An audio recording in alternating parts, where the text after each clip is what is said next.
the blessings you give us and the chance to be here today.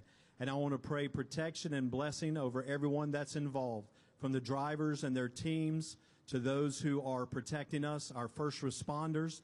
We also pray for those that take our tickets at the gate and those who make the amazing Martinsville hot dogs. And Father, I pray finally for the fans. Help them to have a wonderful experience today and for everyone to be safe. And we pray this prayer in the strong name of Jesus. Amen. Here to perform our national anthem, please welcome Liberty University Spirit of the Mountain Marching Band.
The pre-race ceremonies wrapping up here at Martinsville. The NASCAR Cup Series and the Xfinity 500 is next. eBay has reinvented vehicle buying. From click to curb, everything's covered. Ever try to buy a car online and end up in a parking lot with a stranger and some blind trust? That era is over. Now with Secure Purchase, eBay isn't just where you find your car. It's where you buy it, start to finish. Title, financing, registration, delivery, it's all built in. This is the modern way to buy your next ride on eBay. eBay. Things people love. Secure Purchase is powered by Caramel Dealer Services, LLC, an eBay subsidiary. Jeff Gordon wins the Daytona 500. Jeff Gordon's rise to one of NASCAR's all-time greatest drivers was one like no other. Relive Jeff Gordon's journey to the NASCAR Hall of Fame with the exclusive MRN podcast, Jeff Gordon, A Colorful Career. 93 Cup Series wins, 4 Cup Series championships, and 3 Daytona 500 wins, a career rivaled by few others. Check out MRN's Jeff Gordon, A Colorful Career on podcast platforms and MRN.com. The drivers are sliding into the cockpits of their race cars, getting the seatbelts cinched up and grabbing a helmet. We're getting closer and closer to the command of fire engines. From Martinsville Speedway, this is the Motor Racing Network, the voice of NASCAR. We are getting ready to crown a champion. Championship weekend is coming back to the desert. Let's get this party started. 4 title races in 3 days means there will be a buzz in the air all weekend long.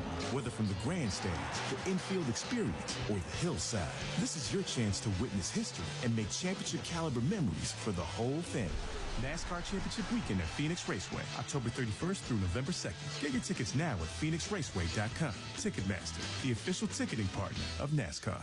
Looking for a weekly motorsports podcast to stay up to date on what's happening on and off the track? The Motor Racing Network is the place. Hear from NASCAR crew chiefs on MRN Crew Call. All the happenings from regional touring series and local tracks on NASCAR Coast to Coast. Sprint Car Talk on Winged Nation. NASCAR history on MRN Classic Races. And hear from the drivers on NASCAR Live. MRN podcasts available on MRN.com, YouTube, or your favorite podcast platform.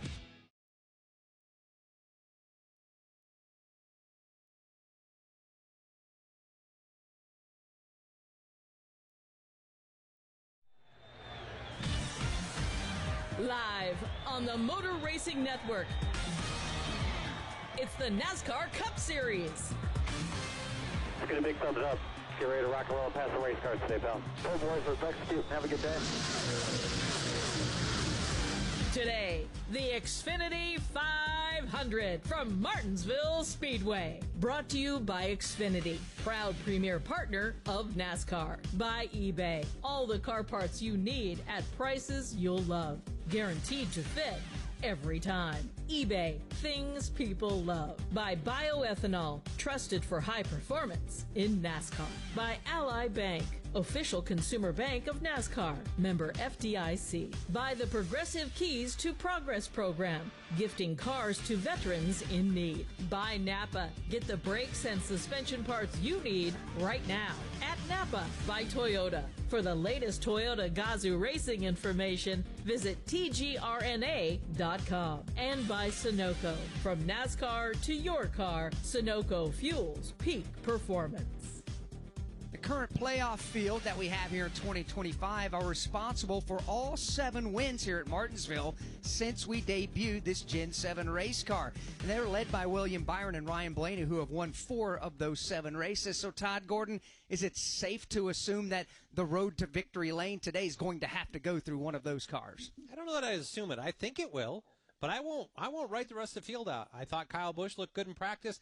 I thought the 2311 cars of Bubba Wallace and Tyler Reddick looked really strong in practice. I think there's a lot of people that still have some meat left on the bone of what they want to accomplish this season. Including Ty Gibbs, who will start today's race in the 2nd position. Looked good in qualifying yesterday afternoon as well. Another one of the stories that we'll talk about here this afternoon, the new left side tire, the longest anybody went in practice yesterday, 67 laps. The longest green flag run here in the spring, 75 laps. So we'll see if that plays a factor on what is now a 58-degree day here at the Martinsville Speedway. What is it like as a crew chief when there is that big of an unknown when it comes to where the tire wear may be?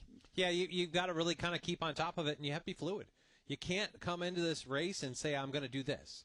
You've got to see what's going to happen. I talked to several crew chiefs in the garage today, and they all talked about, I'm going to do what the majority does, because you can't be on the alternate strategy, and there's a lot more opportunity for you to be buried with a caution at that point. So seeing what everybody does and adapting to it.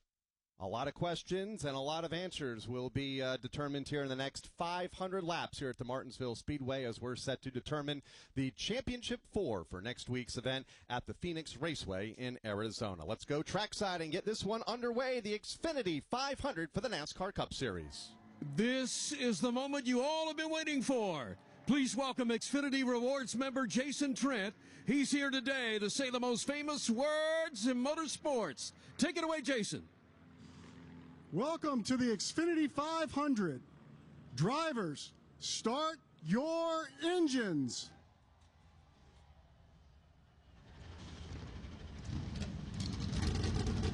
The NASCAR Cup Series machines come to life on the pit lane. We're getting closer and closer to the green flag here at the Xfinity 500. What if you had the smartest Wi-Fi? If you did, it'd be Xfinity, and it'd come with their best state-of-the-art equipment. It would boost speeds to the devices that needed them most, whether you were streaming, gaming, or gaming while pretending to work. It would even power your mobile connection so you could bring faster, secure Wi-Fi speeds with you where you use it most. If you had the smartest Wi-Fi, everything would work together seamlessly to keep you connected. Xfinity. Imagine that. Restrictions apply. Get ready to rev your engines, NASCAR fans. The thrill, the speed, the action. You can now experience it all for free on the NASCAR channel on Tubi. Feel the adrenaline with a library of unforgettable races from Daytona to Talladega. It's a front row seat to NASCAR history. Best of all, it's completely free. Stream anytime, anywhere on your favorite fast platform. No fees, no strings, just NASCAR. Find the NASCAR channel on your streaming device and start watching today. From Martinsville Speedway, this is the Motor Racing Network, the voice of NASCAR. Donnie Shaw. This is Brian Brown. This is Danny Dietrich. Wing Nation is your go-to destination for all the latest sprint car news and interviews from the stars of sprint car racing from around the country. This is Steve Post. Aaron Evernham, Ashley Strummy, and I will have all the latest news, insights, and conversations on Wing Nation's YouTube or Facebook pages, or listen and download and subscribe to Wing Nation on any podcast platform. Wing Nation. Wing Nation. Wing Nation. Wing Nation. Wing Nation. All sprint cars, all the time. More More than 200 members of Congress are standing up for AM radio listeners. The AM Radio for Every Vehicle Act will keep AM radio in cars, because when cell and internet services are down, this free service could be your only lifeline. Text AM to 39179. Tell Congress to pass this critical legislation now. Message and data rates may apply. You may receive up to 4 messages a month, and you may text STOP to stop. This message furnished by the National Association of Broadcasters.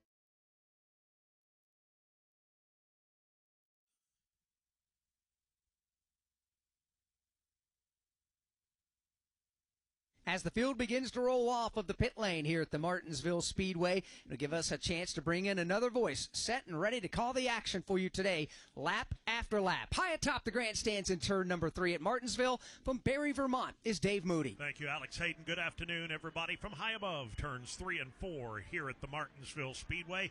The lay of the land at this racetrack, long straightaways, comparatively speaking, for a half-mile racetrack, and very sharp corners, banked only 12 degrees. That is not enough to cure an ill-handling race car.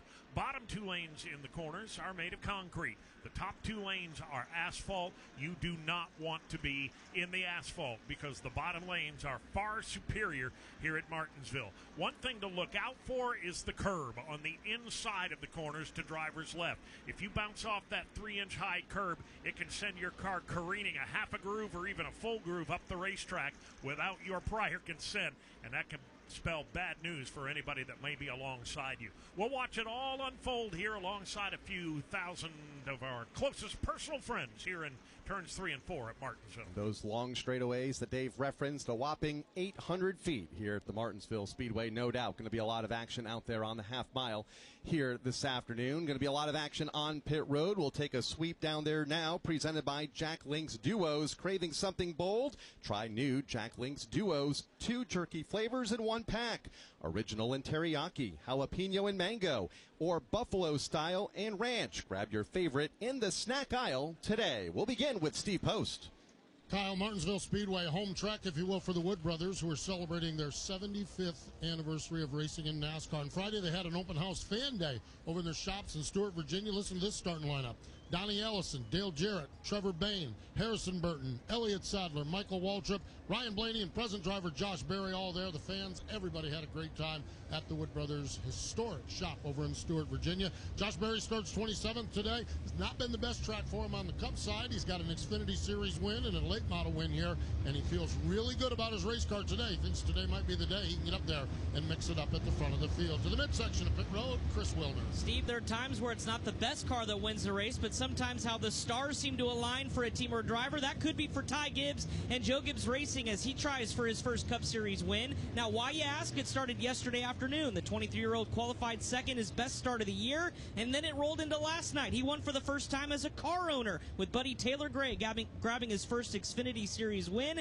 To add to another level, Gibbs' spotter Tony Hirschman Jr. has now swept both races, doing so with Corey Heim in the Truck Series on Friday and with Gray last night. Ty Gibbs led a career best 201 laps in the last short track race last month at Bristol, and his crew chief Tyler Allen told me this morning, with a few small adjustments, our long run speed will be in the window. I think we can get Ty to contend for his first Cup Series win. Wendy Venturini? Kyle Larson, he is continuing to watch Christopher Bell in that third spot. Kyle Larson, 36 points to the good right now.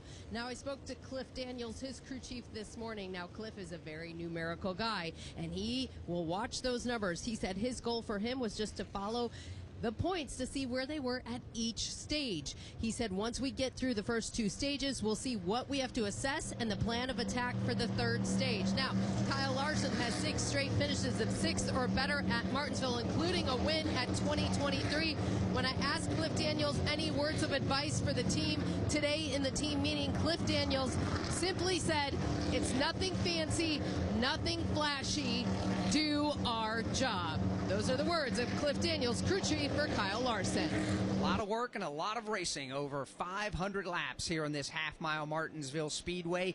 It's 58 degrees, a gentle breeze blowing from the backstretch directly across the infield to the main straightaway, according to the gigantic American flag.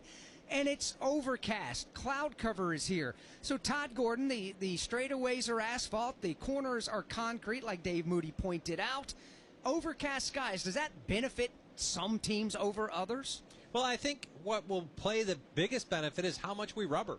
I think if the racetrack takes rubber, when it's hot and sunny, a couple years ago we had 80-degree day and sunny, there was a lot of rubber laid down on the racetrack. If we get a lot of rubber laid down on the racetrack, then people like Ryan Blaney, that's where they tend to shine. Be able to carve the curb underneath that rubber, that's something he's done really well. That's why at the end of the races he comes forward and ends up being a contender. If we don't get that rubber laid down, I think the guys that have had speed regularly will continue to have that into the waning stages of the race. Currently 58 degrees here at the Martinsville Speedway, a projected high 60 degrees here this afternoon. So we'll see if the corners rubber in, if in fact they do, and how long it will take as the tires begin the wear on the first run. That first run, 130 laps. Stage 1, Stage 2 will take us to lap 260.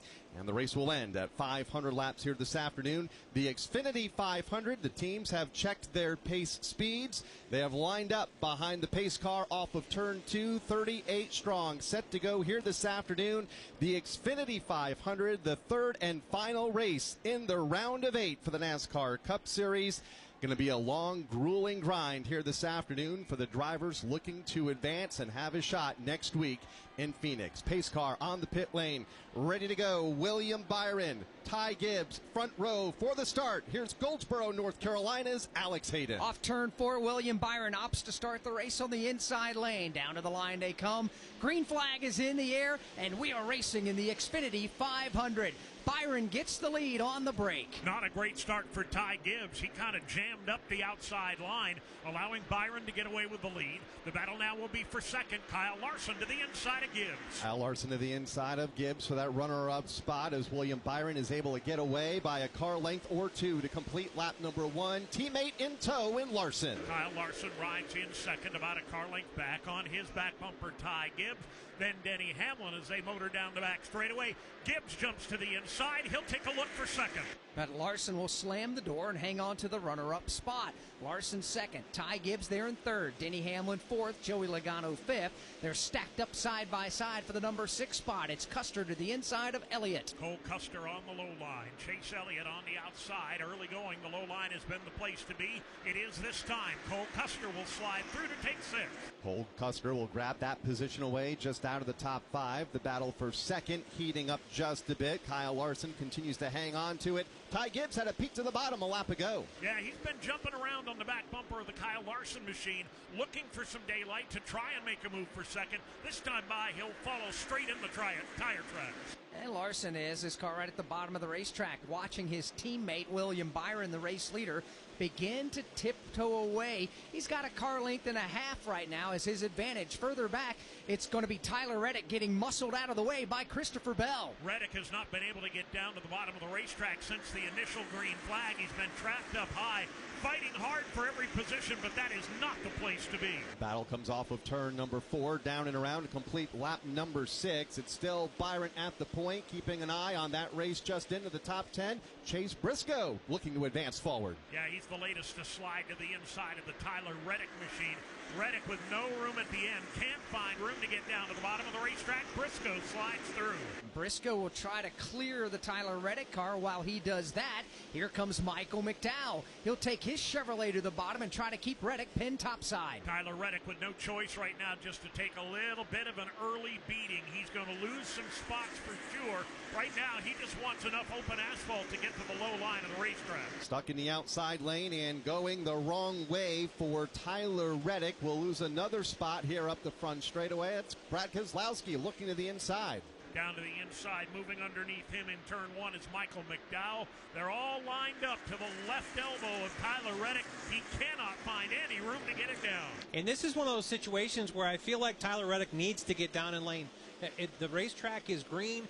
Tire wear in that outer lane is going to be accelerated. If this goes longer green, I think he's got to work his way down as he found a way in front of Todd Gilliland. Back in the straightaway, Gilliland did not gave him just a little bit of daylight. That was all Tyler Reddick needed to slide in line. Back in the back of the field, they are playing bumper cars at every end of the racetrack. With Ryan Blaney, a playoff competitor, back there in the middle of it, Dave. It's back bumper getting hit, forcing them up. to use the front bumper of the car in front of them. Ryan Blaney is back there. Chris Buescher is there. A.J. Allmendinger, who is very strong in practice. And the reason they're driving so intensely right now is because it won't be long until they look in the rearview mirror and the leaders are on their way. Ryan Blaney started 31st and currently is just 30th. He has gained just one spot in the first 10 laps, Dave. There's just nowhere to go right now. When they're 2 by 2 in front of you, you've just got to wait your turn. Battle for 6. Chase Elliott to the inside. They are swapping lanes with Elliott and Cole Custer. It was the opposite a few laps ago. This time, Elliott with a hole shot. He takes the bottom of the racetrack through turn number 2. He'll take away that number 6 spot right in front of him. Denny Hamlin's going to grab 4th from, Joey Logano is going to grab 4th from Hamlin. Logano had a great run off of turn 2 a half a lap ago, was able to position that car to the inside of Denny Hamlin, take that spot away. Hamlin gets in the line just in front of Chase Elliott. Denny all over the back bumper of Joey Logano coming off turn number 2. Joey pulls away by a couple of feet. Behind them, Chase Elliott, Cole Custer, and Kyle Busch. Kyle Busch gets a good bite up off of turn 4. Took a peek to the inside of Cole Custer. Nothing there. Custer flying the colors of Texas A&M University, having a good run early. Good run for the Aggies down the back straightaway right now. Cole Custer solidly in the top 10. Front of the pack, it's William Byron. He's opened it up by 3 car lengths. Everybody has settled in the line for the most part, single file right on the bottom of the racetrack. Little bit of contact further back. Here comes Ross Chastain peeking to the inside of Carson Hocevar. That's the first side-by-side battle for position for about 13. Down the back straightaway, they fly. Hocevar takes that spot, or rather, Ross Chastain takes that spot. Hocevar back in line behind him, trailed by Shane Van Gisbergen. Further up, playoff competitor Christopher Bell getting roughed up a bit by Michael McDowell. Bell got loose off turn 4, tried to get the car to the bottom of the track. Door slammed Michael McDowell, who still tries to clear him. McDowell finally will get that done on the back straightaway, closer to the front. Chase Elliott's on the move. He moves under Denny Hamlin to take 5th place. Moves around 2 cars in 3 laps, does Chase Elliott, and now moves up and into the 5th position. Moved around Hamlin, has moved around Cole Custer, and now has his eyes set on Joey Logano in 4th. As we're strung out at the point, William Byron, the race leader, by just a car length and a half or so over Kyle Larson. Ty Gibbs, 1 more back in 3rd, then Logano and Elliott. So, Todd, you were concerned and wanting to find out, one of your big question marks is, will we be able to lay Goodyear rubber down on the racetrack in the corners? Traditionally, how long would it take to start realizing if the rubber's getting laid down? I feel like 50 to 60 laps, which is really going to put these guys right at the point that they've got to be making decisions if they're going to split this stage in half. Casey Mears missing turn 1 a moment ago, a bit off the pace, gathered that car back up, but he's running in the 38th position early on here at the Martinsville Speedway, just 18 laps complete, and it's William Byron at the point. So you're a Toyota Cup driver and you just made it to the playoffs. Now all you have to do is win. Easy. Just turn left, right? That, and start strong, take off, reach 200 miles per hour, maintain a good position, no big deal, lap again, time your pit stops, steer clear of accidents, talk to your crew chief like your best friend, and most importantly, turn left. Easy, right? You in? Get up to speed at tgrna.com. Toyota, let's go places. NASCAR is a registered trademark of the National Association for Stock Car Auto Racing, LLC. Hi, I'm Ryan Blaney, a third-generation race car driver, and I dedicate a lot of my time going fast. But when my grandpa was diagnosed with Alzheimer's, it was a very unexpected bump in the road for us. It's important to notice if older family members are acting differently or having trouble with routine tasks. Early detection of Alzheimer's can give your family time to explore support services and access available treatments. If you or your family are noticing changes, it could be Alzheimer's. Talk about seeing a doctor together. Visit alz.org/time to talk. A message from the Alzheimer's Association and the Ad Council. After starting 31st, Ryan Blaney beginning to pick up some spots deep in the field. He is up to the 26th position. Further up, a change for position number 4 a lap ago. Chase Elliott was able to move in and around Joey Logano to pick up that position. Elliott closing now in on Ty Gibbs for position 3. From Martinsville Speedway, this is the Motor Racing Network, the voice of NASCAR. Inspiring story. Dale Earnhardt Jr. comes back to the Daytona International Speedway. He will win the Pepsi 400. I'm just a pilot, man. You know, I just want everybody to be happy. I want to do good, and hopefully all of my dad's fans enjoyed this. This for all them. Motor Racing Network's NASCAR Live presents podcast Junior's Journey. Jeff Gordon, a colorful career, 50 years of MRN, the 1993 season, the road to royalty, and more. Search for NASCAR Live on your favorite podcast platform. Welcome to more. Green flag is in the air. More action. More awesome. More smoke. More sizzle. More soar. More roar. More friends. More family. Welcome to the one place where no matter who you are, you'll leave with something you'll never forget. Welcome to NASCAR.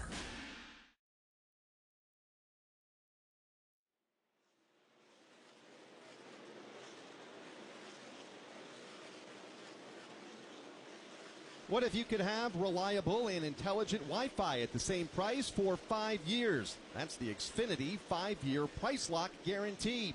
No annual contracts, no hidden fees, no strings. 5 years of certainty in a world full of change. Xfinity, imagine that. Restrictions apply. Select plans only. 27 laps have just gone on the board here in the Xfinity 500. 103 to go here in the opening stage. Again, in practice, the longest we saw anybody go is we got trouble in turn one. Daniel Suarez gets moved up the racetrack. He was in the outside of a 3-wide battle. To his inside had Zane Smith down there along with Bubba Wallace, and that'll put us under the caution flag for the first time here tonight. Half spin for Bubba Wallace over in turn number 1, but he will quickly get that car pointed in the right direction, only losing a couple of spots, but the caution does come out for the first time. Lap number 28, just as we were beginning to talk about the Hendrick Motorsports dominance at the front of the field.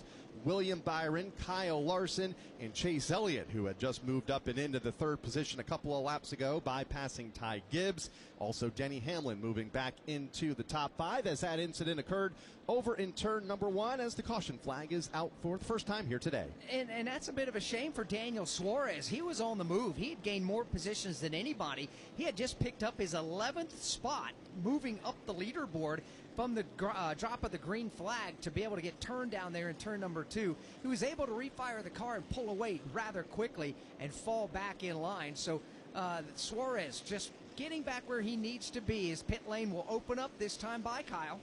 Pit road is open, and it looks like everybody beginning to gather at the bottom of the racetrack on the back straightaway. Most, if not all, of the top 10. The top 15 cars are on pit road. We'll begin our coverage in turn 3 with Wendy Venturini.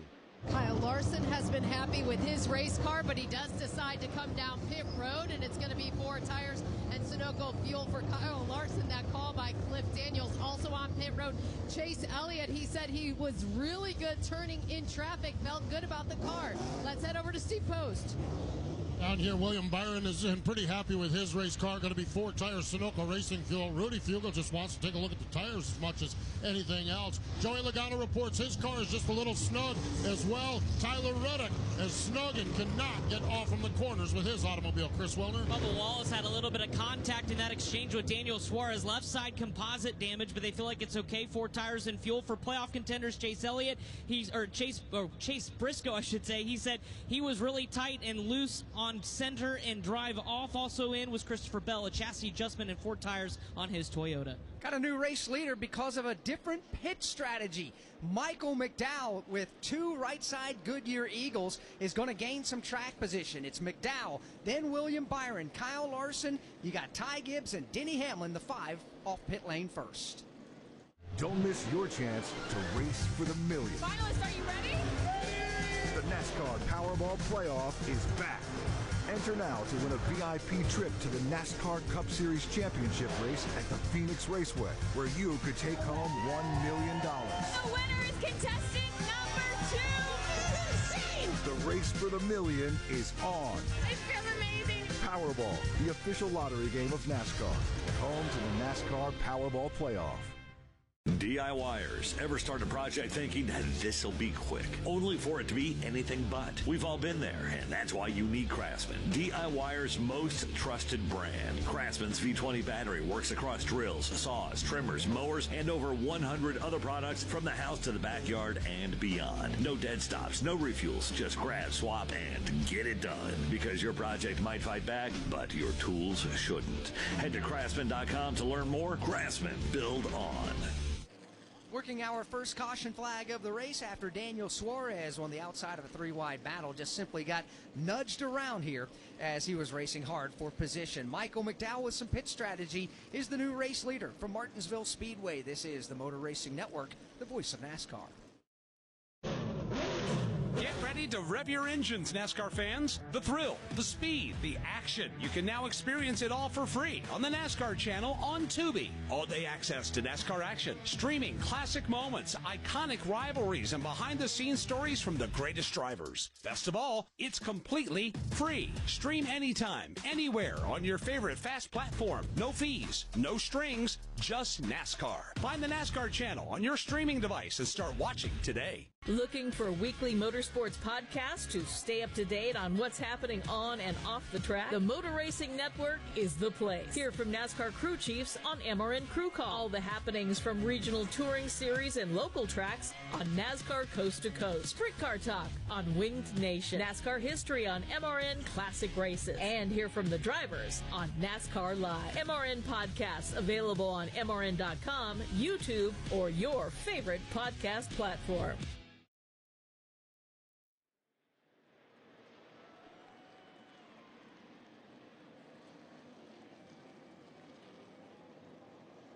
We were about to go back under the green flag, but at the very last second, the pace car, which is painted hot pink for Breast Cancer Awareness Month, it is a Chevrolet Corvette pace car, made a hard right turn. Jesse Delavote is the pace car driver. He was already down, headed to pit road, and at the last second went up and over the curbing to get back out there. Reason being is after the drivers choose what lane to restart in, they were a little bit lax in that at the tail end of the field, and they weren't going to get everybody caught back up to the field by the time they got around to the restart zone.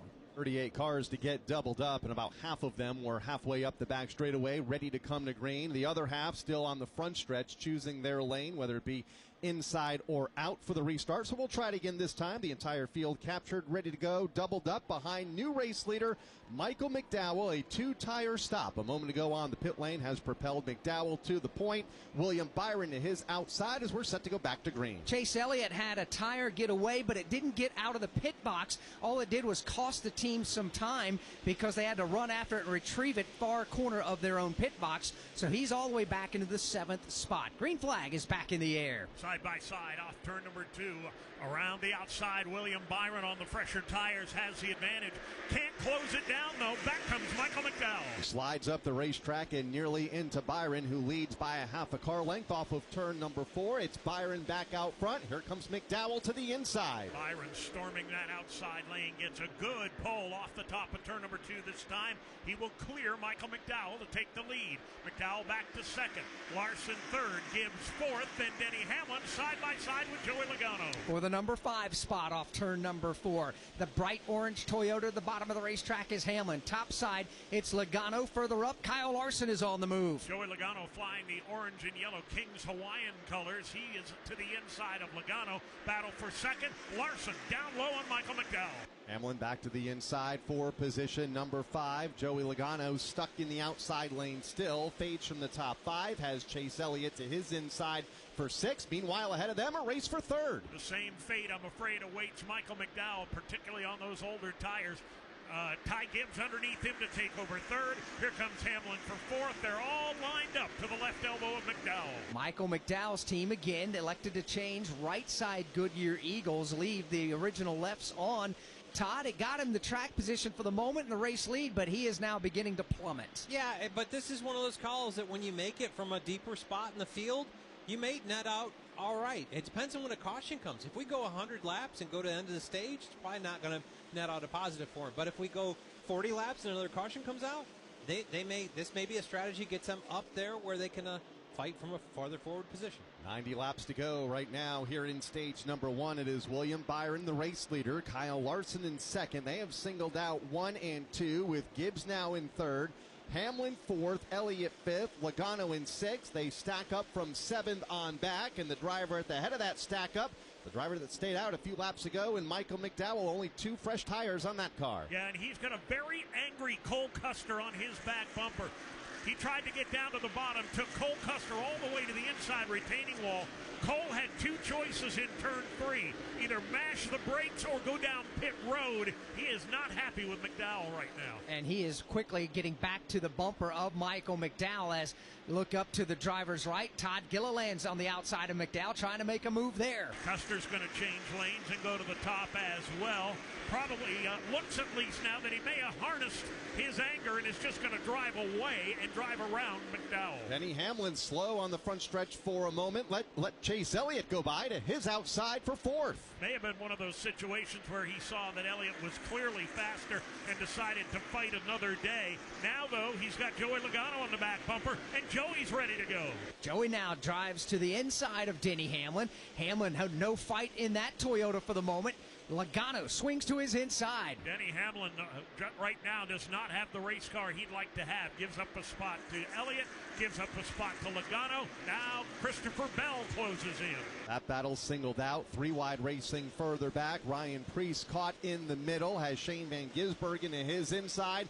Ross Chastain to the outside. They are still 3 wide. Chastain has not had a great start to this afternoon. The car has not been where he wants it to be. They are still 3 deep down the back straightaway into turn 3. They're going to stay that way. Flank 3 wide, bouncing off of each other. Poor old Ryan Preece is on inside and out, and again, hard contact on the front straightaway as everybody has to roll out of the throttle, but they keep them pointed in the right direction. Ryan Preece was the meat in that 3 wide sandwich. He got boxed around and had to check up momentarily. A couple of cars took evasive action to get through. Amazingly enough, nobody got turned. Nearly got turned, though, into the outside wall. A lap to go for Ryan Preece, who is now fighting to hang on to a position inside of the top 20. At the front, it is still William Byron by 3 car lengths over Kyle Larson. Best battle is for third. Here comes Chase Elliott getting wound up in that 4 spot. Right on the back bumper of Ty Gibbs as that race from third on back is back in turn number 1. Chase Elliott riding a fast pony this afternoon, no doubt about it. He's going to go to the outside and just do it the hard way. Drives around Ty Gibbs, makes it look easy as he takes third place. And he's going to stay on the outside lane as Chase Elliott and pull away from Ty Gibbs. Gibbs has more problems because he looks in the mirror, sees Joey Logano beginning to put a challenge on. Logano is right there. He sees what Elliott did. He said, maybe I'll try the top. Gibbs drifts up to put a block on him. Joey with a masterful crossover goes to the bottom. There comes Joey Logano to the inside for position number 4 on Ty Gibbs. That battle comes back to the line with Logano car length in front of Gibbs. 1 more to Denny Hamlin in 6th. Ty Gibbs now will try and hold off the Denny Hamlin machine as both of them have been kind of up and down within the top 5 to 7 positions here this afternoon. William Byron leads the way by 2 over Larson. And another 3 back to third place running Chase Elliott. First, second, and third all out of the same race shops. And that's Hendrick Motorsports before you get back to Joey Logano from Team Penske in 4th and Ty Gibbs from Joe Gibbs Racing in 5th. 6th spot right now belongs to Denny Hamlin as they race down the back straightaway and into turn 3. Christopher Bell runs next, followed by Gilliland and Custer. All right in the bottom of the racetrack off of turn number 4, wrapping the inside. Cole Custer finding some pressure now from last week's winner, Chase Briscoe, just into the top 10. Briscoe's on the move. He looks to the outside out of turn number 2, but Custer slides up to the wall to shut off that advance. A little further back, here's a challenge from Austin Cindric. He'll drive to the inside and take a spot away from Kyle Busch. He does that, and his teammate Ryan Blaney does the same thing to Bubba Wallace. Ryan Blaney is climbing the leaderboard from the back of the field. He's broken into the top 20. Blaney is up to 19th with 77 to go in the opening stage. There's nothing like when you get that part from eBay and it just fits. Yeah, the first time. So you can do less of this and get right back to more of this. At eBay, you'll find all the parts you need, guaranteed to fit, at prices you'll love. Sounds good, doesn't it? eBay, things race people love. Eligible items only. Exclusions apply. Hi, I'm Kyle Petty, and I want to tell you about a place that's near and dear to my heart. Victory Junction. It's a year-round camp that gives kids with complex medical and physical conditions life-changing experiences that are fun, empowering, and always free for families. Please help Victory Junction support kids who need it the most by getting involved today. Whether you know a child who could benefit, want to volunteer, or join our team, you can be a part of something truly special. Learn more by visiting victoryjunction.org. 57 laps into the 500 that make up the Xfinity 500 today. That gives us 73 to go here in the opening stage of today's race. It's William Byron up front. Byron has led 53 of the 57 laps. Michael McDowell, the only other leader after a pit strategy call, he led 4 laps. From Martinsville Speedway, this is the Motor Racing Network, the voice of NASCAR.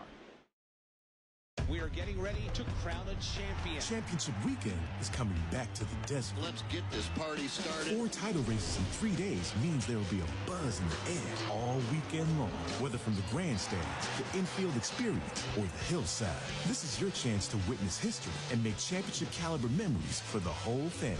NASCAR Championship Weekend at Phoenix Raceway, October 31st through November 2nd. Get your tickets now at PhoenixRaceway.com. Ticketmaster, the official ticketing partner of NASCAR. The thrills of NASCAR racing from over 55 years of Motor Racing Network broadcasts. Bobby Allison brings the race car right down in the middle of the track, crosses the start-finish line, and he will win the 24th Annual Daytona 500. Bill Elliott wins the Hooters 500. Alan Kulwicki, 1992 champion. MRN Classic Races. In the whole pack, steaming for the finish line, Dale Earnhardt wins a Winston 500. Find all the classic moments on MRN Classic Races on any podcast platform.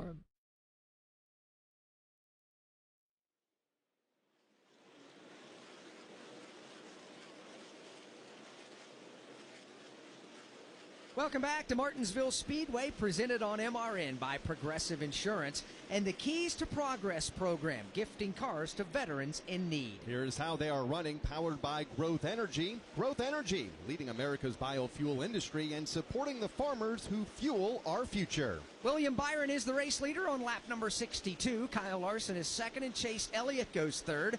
Fourth is Joey Logano. Ty Gibbs is fifth. Denny Hamlin is sixth. Christopher Bell goes 7th, Todd Gilliland is 8th, Cole Custer 9th, and Chase Briscoe 10th. Alex Bowman runs in the 11th spot, followed by Austin Cindric in 12th, Kyle Busch 13th, Carson Hocevar 14th, and Shane Van Gisbergen in 15th.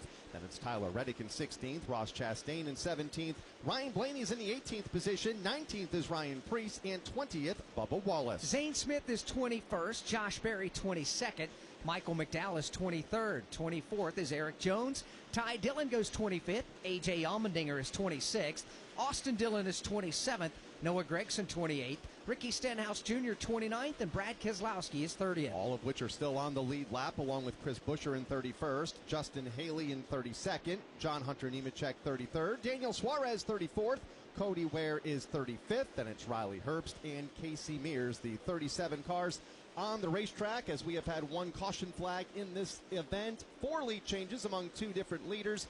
William Byron has by far led the most, 61 laps at the front of the field.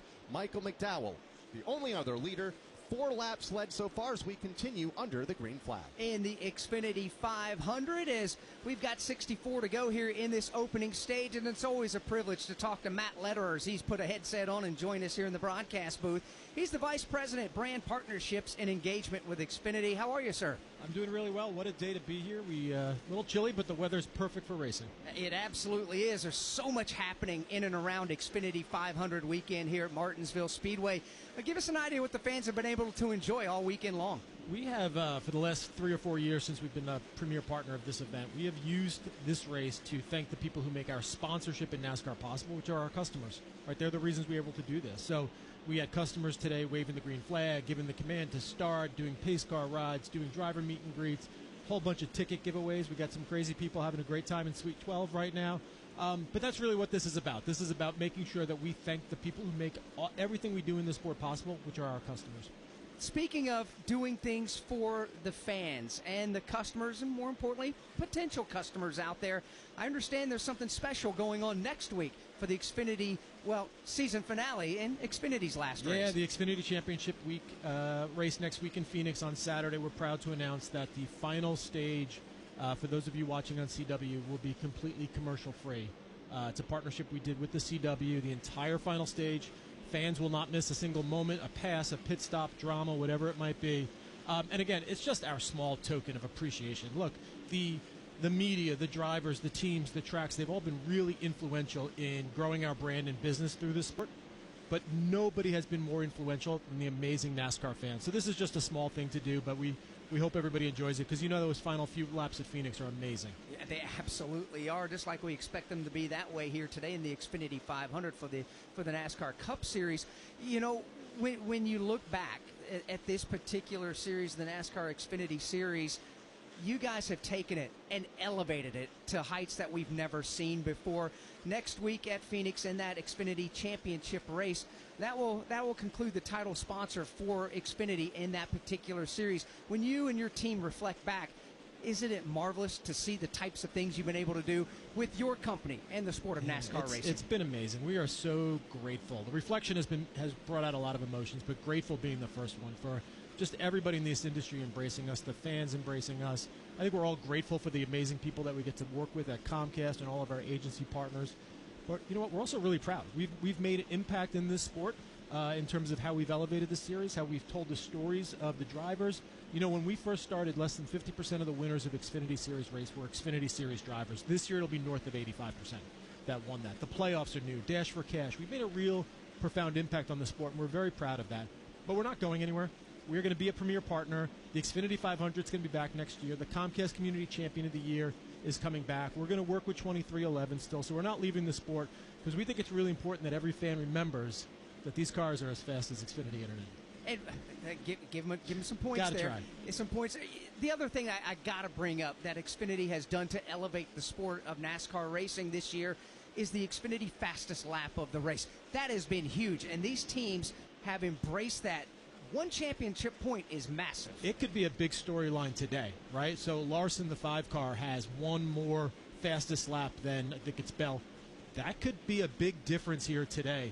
The Truck Series has a moment. The 34 car is in the owner's Final Four because of his Xfinity fastest lap point differential. So that was what was set out when we started this. I give NASCAR a ton of credit for allowing us to have an implementation that impacts what's going on. But I think you're right. I think when this is done, people are going to go, wow, we did not take a look at that as serious as we should have, both competition-wise, but the fans. But, yeah, it's a storyline that's coming up. It changes the game and has all season long. Listen, Matt, thank you from the bottom of everyone's hearts, not only for race fans, but for everybody in the garage as well and in this sport, for all you have done and will continue to do. And we can't thank you and your team enough. We can't thank you enough. It's been the support from MRN and PRN have been amazing, so we thank you from the bottom of our hearts. And again, we're not going anywhere. And, you know, we met with O'Reilly Auto Parts this week. We're going to do everything we can to put them in a great position to take the series and take it even to greater heights. Matt Lederer, Vice President, Brand Partnerships and Engagement with Comcast Xfinity. Looking forward to next week's Xfinity Series Championship race at the Phoenix Raceway. Going to be a wild one. We had a great one a night ago, won by Taylor Gray. William Byron continues to lead here under the green flag, 1.4 seconds over his teammate Kyle Larson. Chase Elliott is third. They've been busy in lap traffic. We'll pick that up in a moment. Warning, this product contains nicotine. Nicotine is an addictive chemical. Black Buffalo products are intended for adults age 21 and older who are consumers of nicotine or tobacco. Hey, it's Ryan Blaney, 2023 NASCAR Cup Series champion. If you know me, I did Black Buffalo Long Cut. Black Buffalo is America's only credible smokeless tobacco alternative. Black Buffalo was established in America in 2015, and it dips just like the real thing, without the tobacco leaf or stem. You can find Black Buffalo at thousands of retailers across the USA near you. Black Buffalo Tobacco Alternative. If it's everything you love about dip, nothing you don't. So I just switched to Straight Talk Wireless. Uh-oh, we just ran out of gas. Great, gives us time to watch the race. You know the next town is 50 miles away, right? Don't worry, I have real unlimited data now. But how are we going to get out of here? We got about 200 laps before we need to figure that out. Get a free 5G phone with select plans and real unlimited data only for a limited time at Straight Talk. Available at your local Walmart and straighttalk.com. Straight Talk is an official partner of NASCAR. Taxes and fees apply. Require single line activation on a qualifying plan for network management practices. Visit straighttalk.com. Copyright 2025 Verizon. NASCAR is a registered trademark of the National Association for Stock Car Auto Racing, LLC. Under the longest green flag run of the afternoon here at the Martinsville Speedway, 50 laps under the green flag, and for the first time today, Lap traffic for the race leaders. William Byron out front by 1.3 seconds over Kyle Larson. Chase Elliott another second back in third. Then it's Joey Logano and Ty Gibbs. From Martinsville Speedway, this is the Motor Racing Network, the voice of NASCAR. You've never been one to idly watch someone else do something for you. There's pride in self-reliance, in working with your hands, in harnessing the power of an E3 spark plug with Diamond Fire technology, yielding better engine performance. You have a choice to make. Take control of your ride, of your life, or be the passenger princess of it. Visit e3sparkplugs.com to put the power in your hands. Hello? Hey, it's your man Tank. Watching you hold back tears swallowing that celery stick. It's a hard sight to see, Tim. I'm almost done. Just let me get this down. Stop it, man. Seriously. We don't have to do this to us. You're right. I hate veggies so much. How can I be more like you? Hey, buddy, I am you. Just full of meat. Jack Link's Beef Jerky. Official meat snack of NASCAR. Feed your wild side. Your donation will help our children survive and thrive.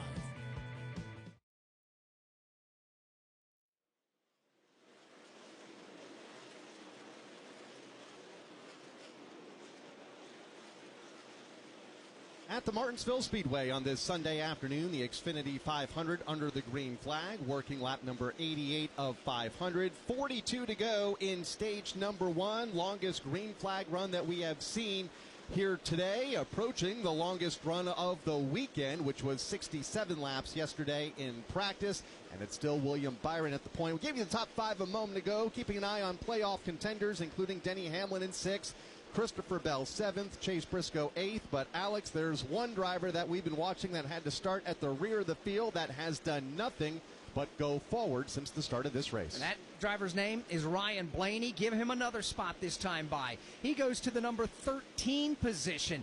One pit stop. The crew did a nice job, gained a couple of spots on pit road. But Todd, for him to come from the back of the field up to 13th means he's got a good race car and he can pass people. This is Ryan Blaney doing Ryan Blaney things here at Martinsville. He's just wrapping the curb. His ability, at times he'll stagger himself up and get the run off, but he's just been able to roll a ton of speed across the center. Has great entry stability. If he can get close, he can make that move and get inside of people into the corners. Let's follow him around this half-mile oval right to the bottom of the racetrack for Ryan Blaney. Wants another spot on Alex Bowman as they go to turn number 1. That's just outside of the top 10. Right up under the rear spoiler of the Alex Bowman machine is Ryan Blaney. He'll come off turn 2. He takes a quick look to the inside lane, but there's nothing there as they hit turn 3. Let's hear more about Blaney's day as he puts the bumper to the back of Alex Bowman to take this spot away. Let's go to his pit with Wendy Venturini. You know, Ryan Blaney has advanced to the Final Four in the last 2 years by winning this Martinsville race. He knows how to get to the front. He knows how to gain track position at this racetrack.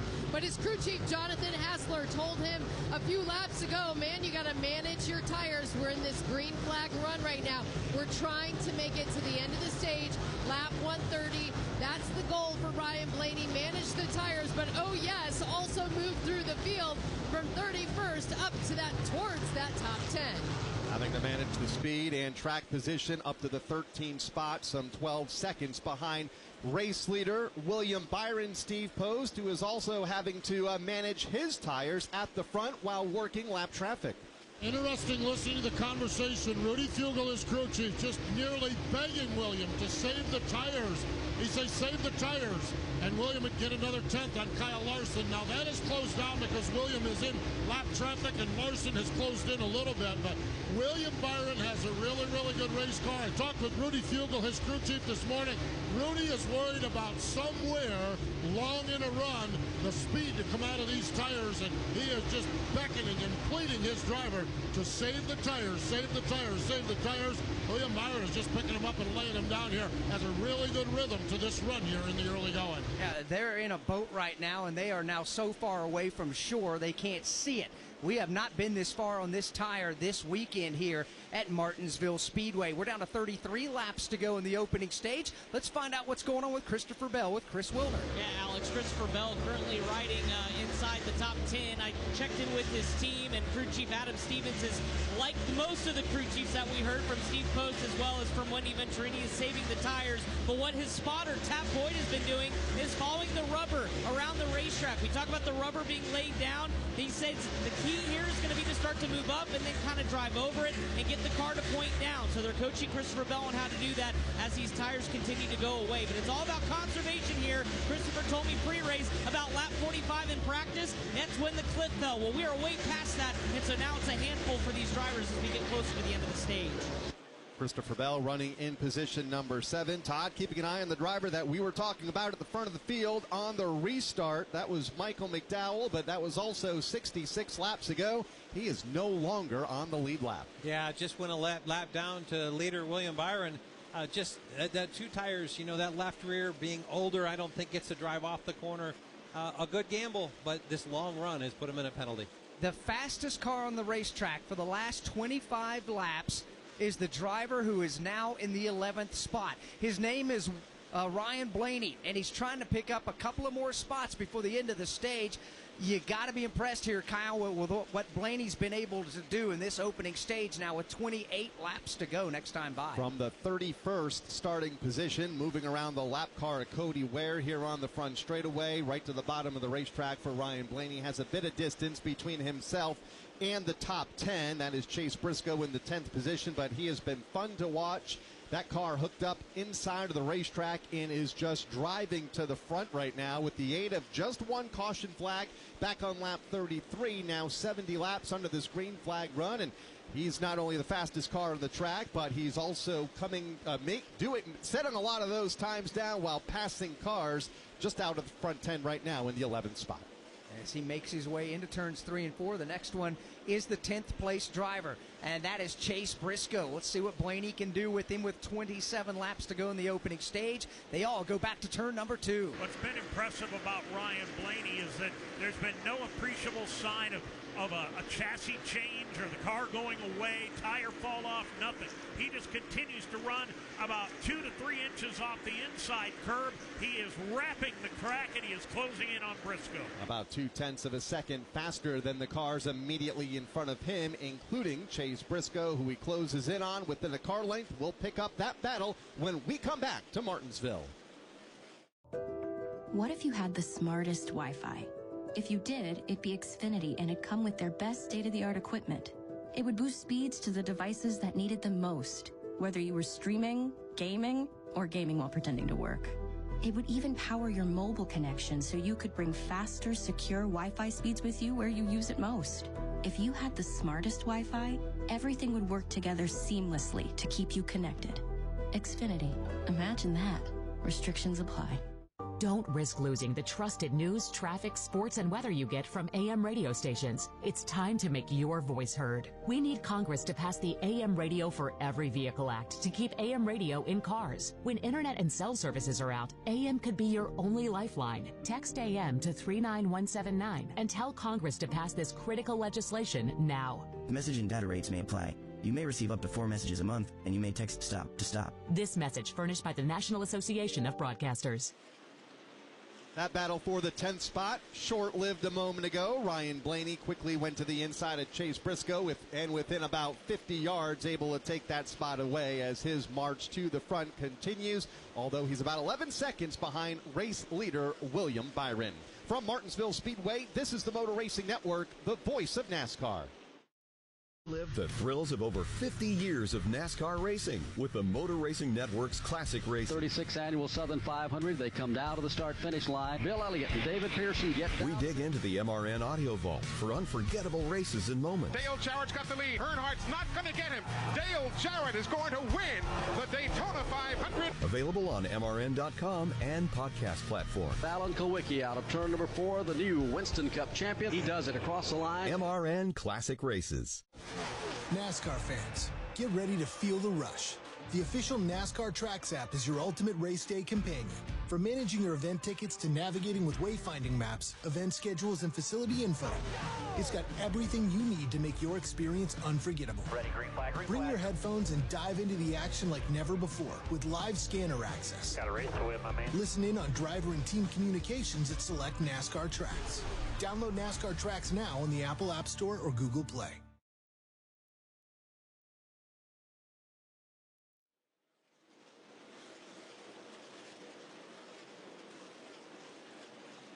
Still under the green flag here at the Martinsville Speedway, working on our 80th consecutive green flag lap. 18 laps to go in stage number 1, and it is William Byron in lap traffic continuing to lead this race. Right now, let's pause 10 seconds for station identification on the Motor Racing Network.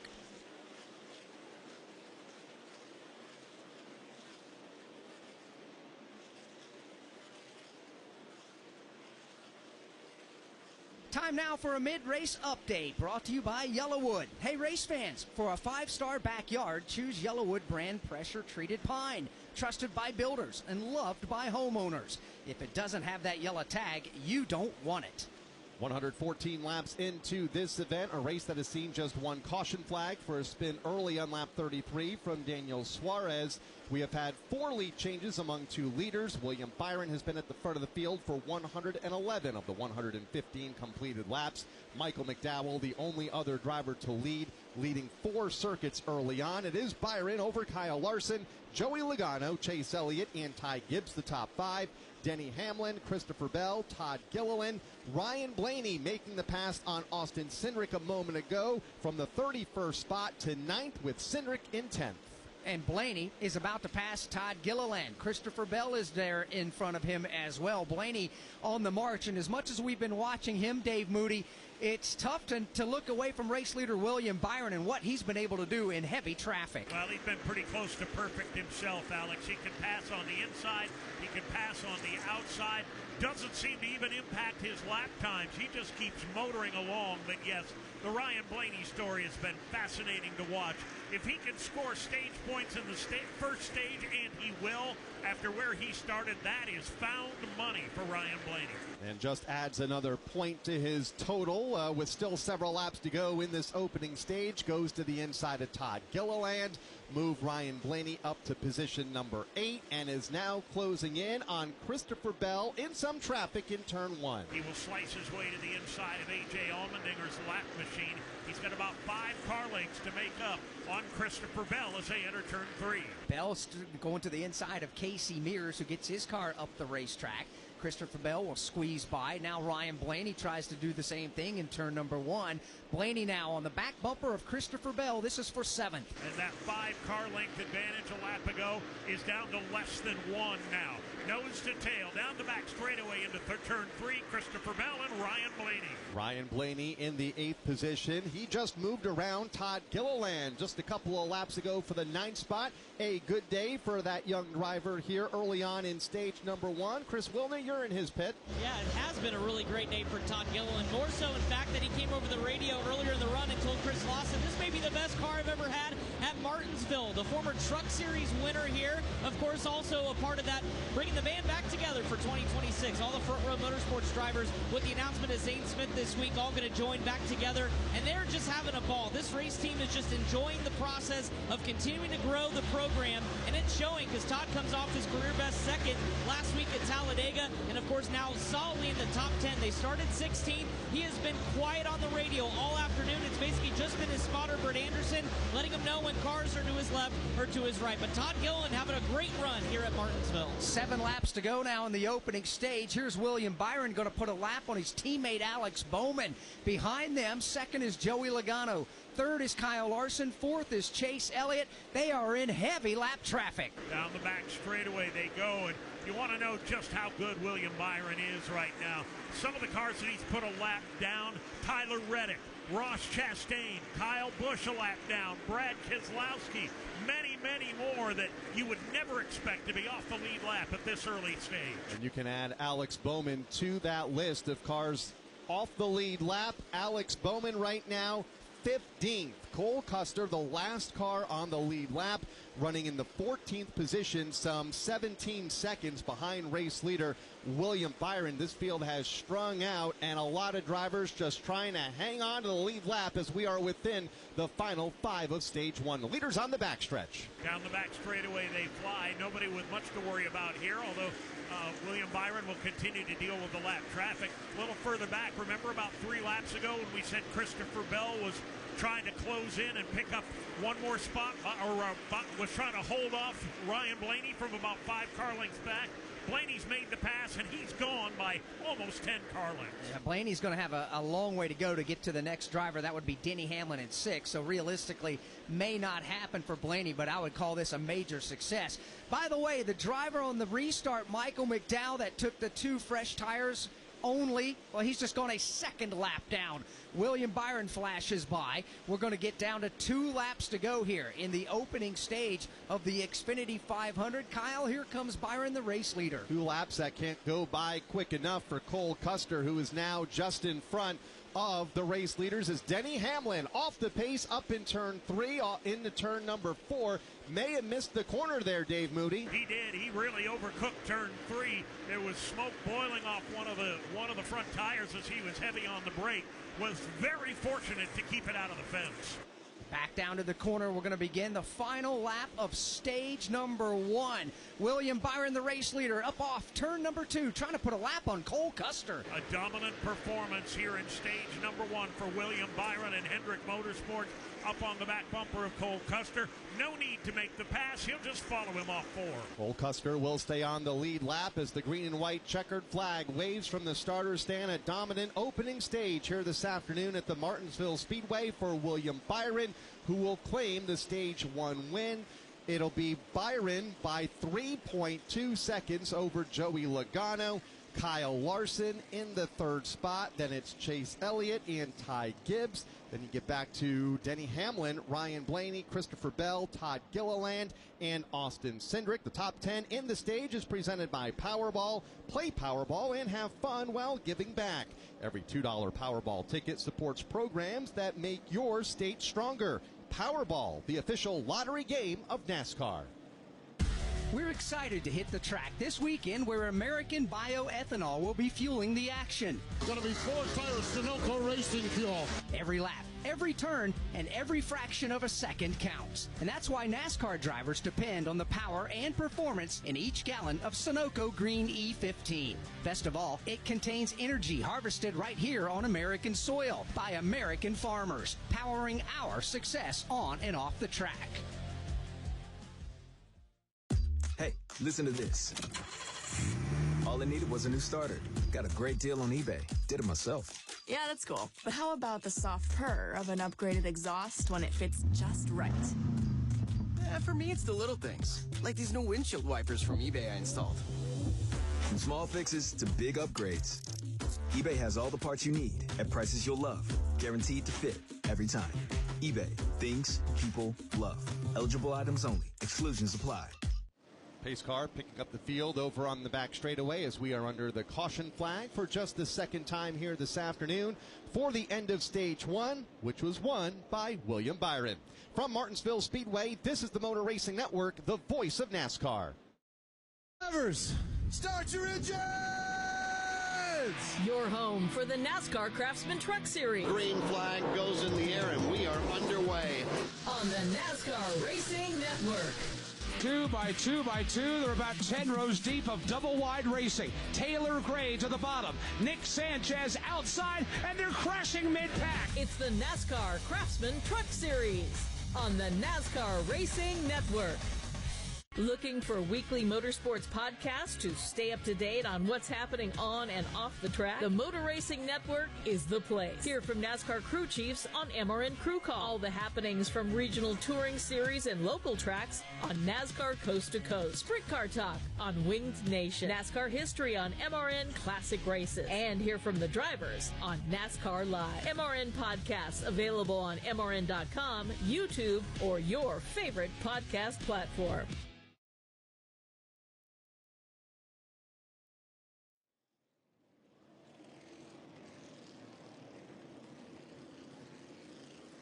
Back at Martinsville Speedway, continuing under the caution. Pit road is open. The stage win by William Byron a moment ago. His first ever stage victory here at the Martinsville Speedway and 9th of the season. Green light is on at the head end of pit road. Let's go down there now to Wendy Venturini as all the leaders are in. Kyle Larson said it feels good. He's done a good job managing the run on the tires. According to his crew chief, Cliff Daniels, he's going to come down for 4 tires and Sunoco fuel. Chase Elliott also said he had used up his tires. He's already down and away. His pit stall, he was having to lean into it early in the run and overcompensate on that. Steve Post. Joey Logano just needed a little bit more rear grip in the last 10 laps, but he has got a fast race car. Let's keep an eye on Joey Logano. Here's William Byron in, a little snug early, but boy, that car responded well over the long run. No adjustments, no changes. William Byron goes down and away, and how about Cole Custer?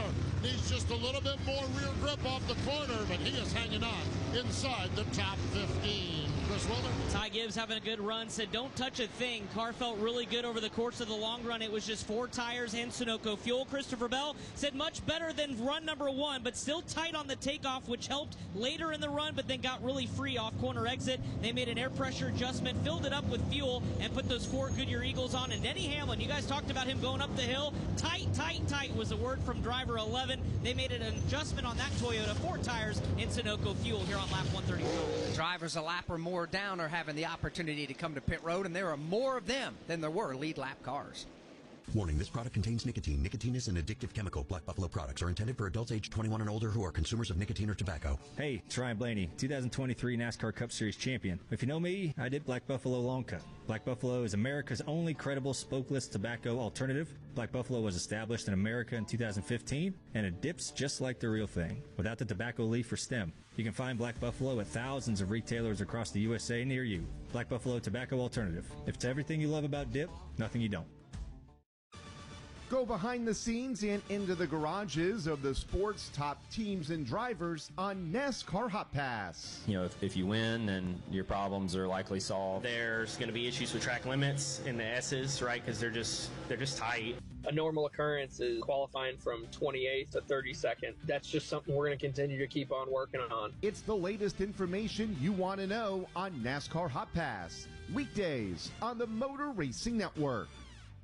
From Martinsville Speedway, this is the Motor Racing Network, the voice of NASCAR.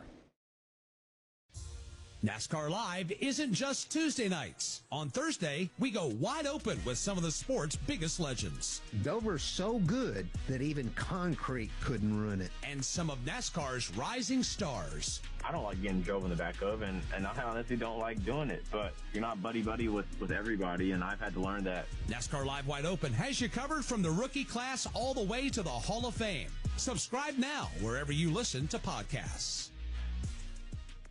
I'm Kyle Petty, and I want to tell you about a place that's near and dear to my heart, Victory Junction. It's a year-round camp that gives kids with complex medical and physical conditions life-changing experiences that are fun, empowering, and always free for families. Please help Victory Junction support kids who need it the most by getting involved today. Whether you know a child who could benefit, want to volunteer, or join our team, you can be a part of something truly special. Learn more by visiting victoryjunction.org.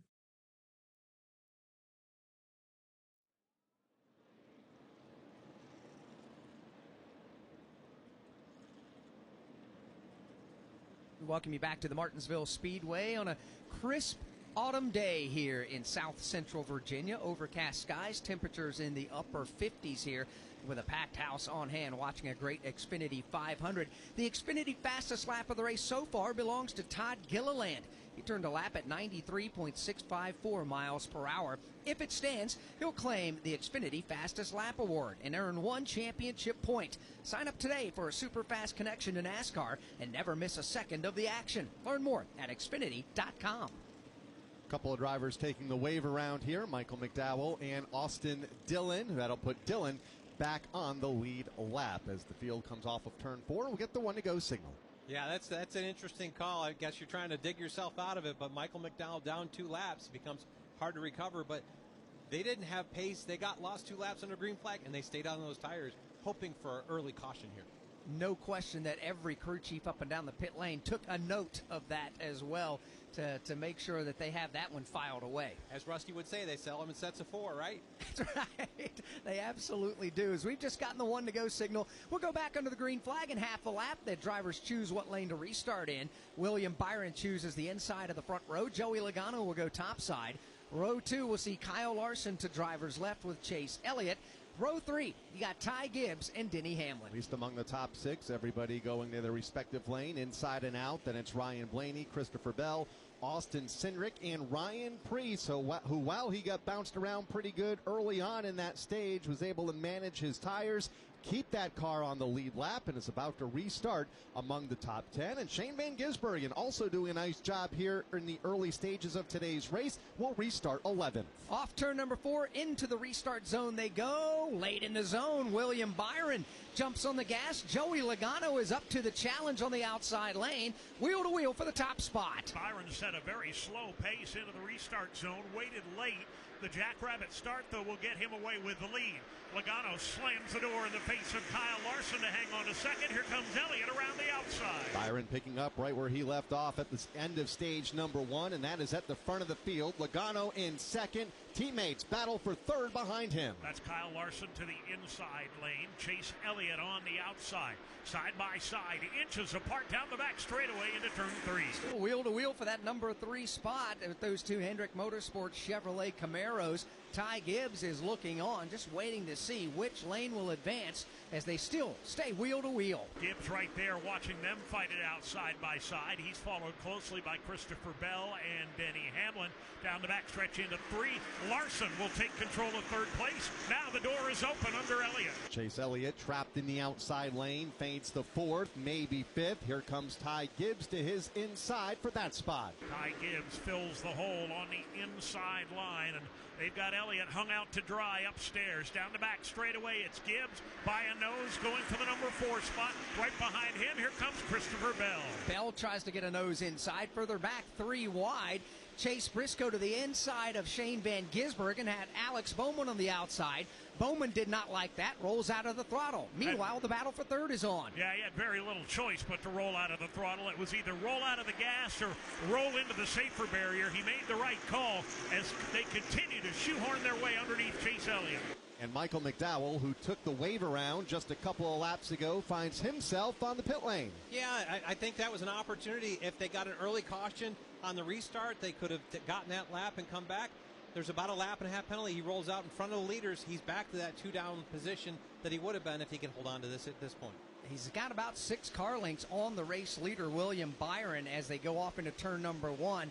Still Chase Elliott, Dave, stuck on that outside lane. Feeling no love right now. Can find no room at the end downstairs. Maybe has an opportunity here to slide down in front of Christopher Bell. No, see Bell fills the hole to the inside lane. Elliott topside, Bell to the bottom in a race for the 5th spot. Further back, Bubba Wallace gets shuffled out of line, 3 wide. Kyle Busch goes to his inside to take the spot away as we continue to watch the ongoing battle for the 6th spot. Chase Elliott just going backward in that outside lane. He'll lose the spot here momentarily to Christopher Bell. He's got Denny Hamlin lined up behind Bell. It began to domino effect there as Bell is able to finally clear Chase Elliott. Now Denny Hamlin goes to the inside. Elliott still trying to hang tough topside, and Ryan Blaney's in the mix. Still no help for Chase Elliott. Ryan Blaney fills the hole inside. He'll go to the bottom of the racetrack on Chase Elliott. To the inside, and the highest he has been in the running order for Ryan Blaney into the top 10. Now battling for the 7th spot. Elliott has it. Blaney wants it on the bottom. Blaney on the inside, Elliott on the outside, and even more bad news for Chase Elliott. Unless he can rally the troops and make some passes up high, he's got Blaney to the inside. He's got Cindric to the inside. They're all lining up. At some point, Chase Elliott may have to get a little aggressive here. He's still on that outside lane. He's got decent pace, Dave, but he just would rather be at the bottom. And there are very limited ways to get aggressive when you're trapped up in that outside lane.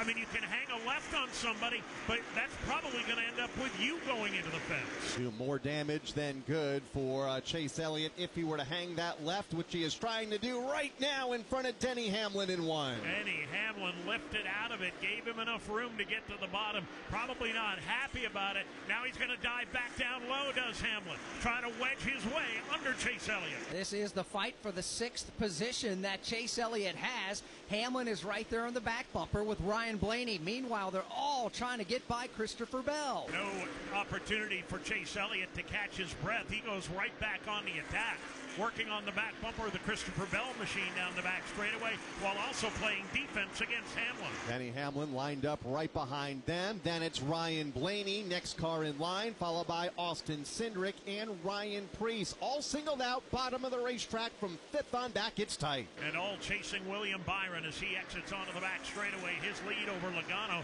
about 4 car lengths. 2 more back to Larson, 2 more to Ty Gibbs. Again, Chase Elliott takes a look to the inside on Bell. Can't get the job done. Under braking in turn number 1. Again, Chase Elliott goes up there, gets the back bumper, and rings Christopher's bell. Christopher just kind of hanging on to that low line right now against a very aggressive challenge from Chase Elliott. Again, Elliott right on his back bumper, tattoos him again in turn 4. Bell hangs on to the position 4 now. That is 5th. Chase Elliott 6th. Another length back to Denny Hamlin and Ryan Blaney 7th and 8th. Denny Hamlin, the smartest guy in the place right now. He's giving Chase Elliott a car length of open asphalt to continue his assault on the back bumper of Christopher Bell. When somebody goes up the racetrack, Hamlin will be ready. Hamlin just biding his time. I think the same can be said, Dave, for Ryan Blaney. He's simply just waiting to see how this is going to pan out. Looks like Chase Elliott finally has the move. Elliott dive bombs on entry into turn number 1. Pulls up to the inside of the Christopher Bell machine. They're side by side, down the back straightaway into 3. That's the battle for the 5th position. Chase Elliott goes to the inside and will take that spot away from Christopher Bell. Denny Hamlin is there now to make a move, as is Ryan Blaney. See Bell back down across the nose of the Denny Hamlin machine. We'll see if Denny's got anything for him as they make their way down the back straightaway. For the moment, Bell able to pull away by half a car length. In front of them, the battle is on for 2nd. Joey Logano went a very low exit off turn 4.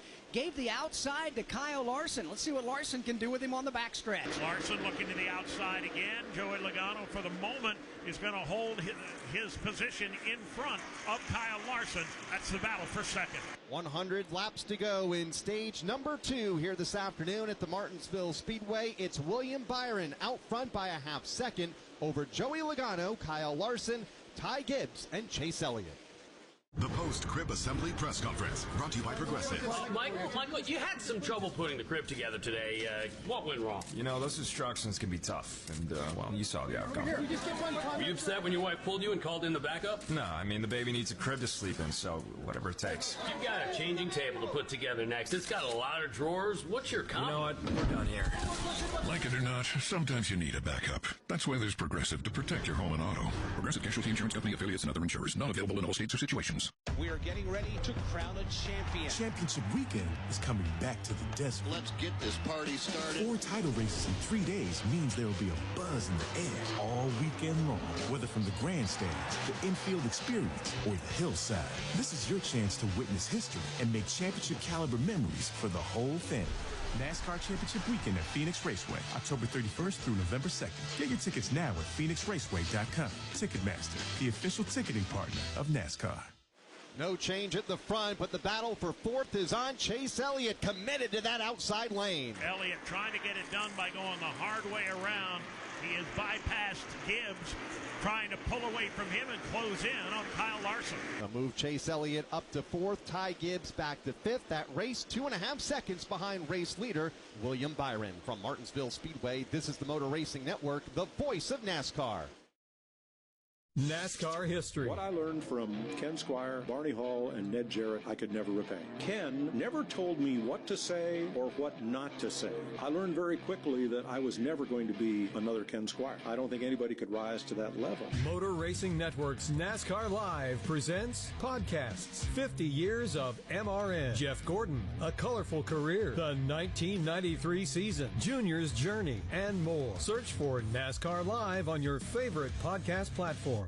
We are under the green flag. Listen up, NASCAR fans. Now's the time to turn your love of racing into big-time prizes. Because NASCAR Fantasy Live is your fast lane to bragging rights. Furious racing here. Pick 5 drivers each week of the season.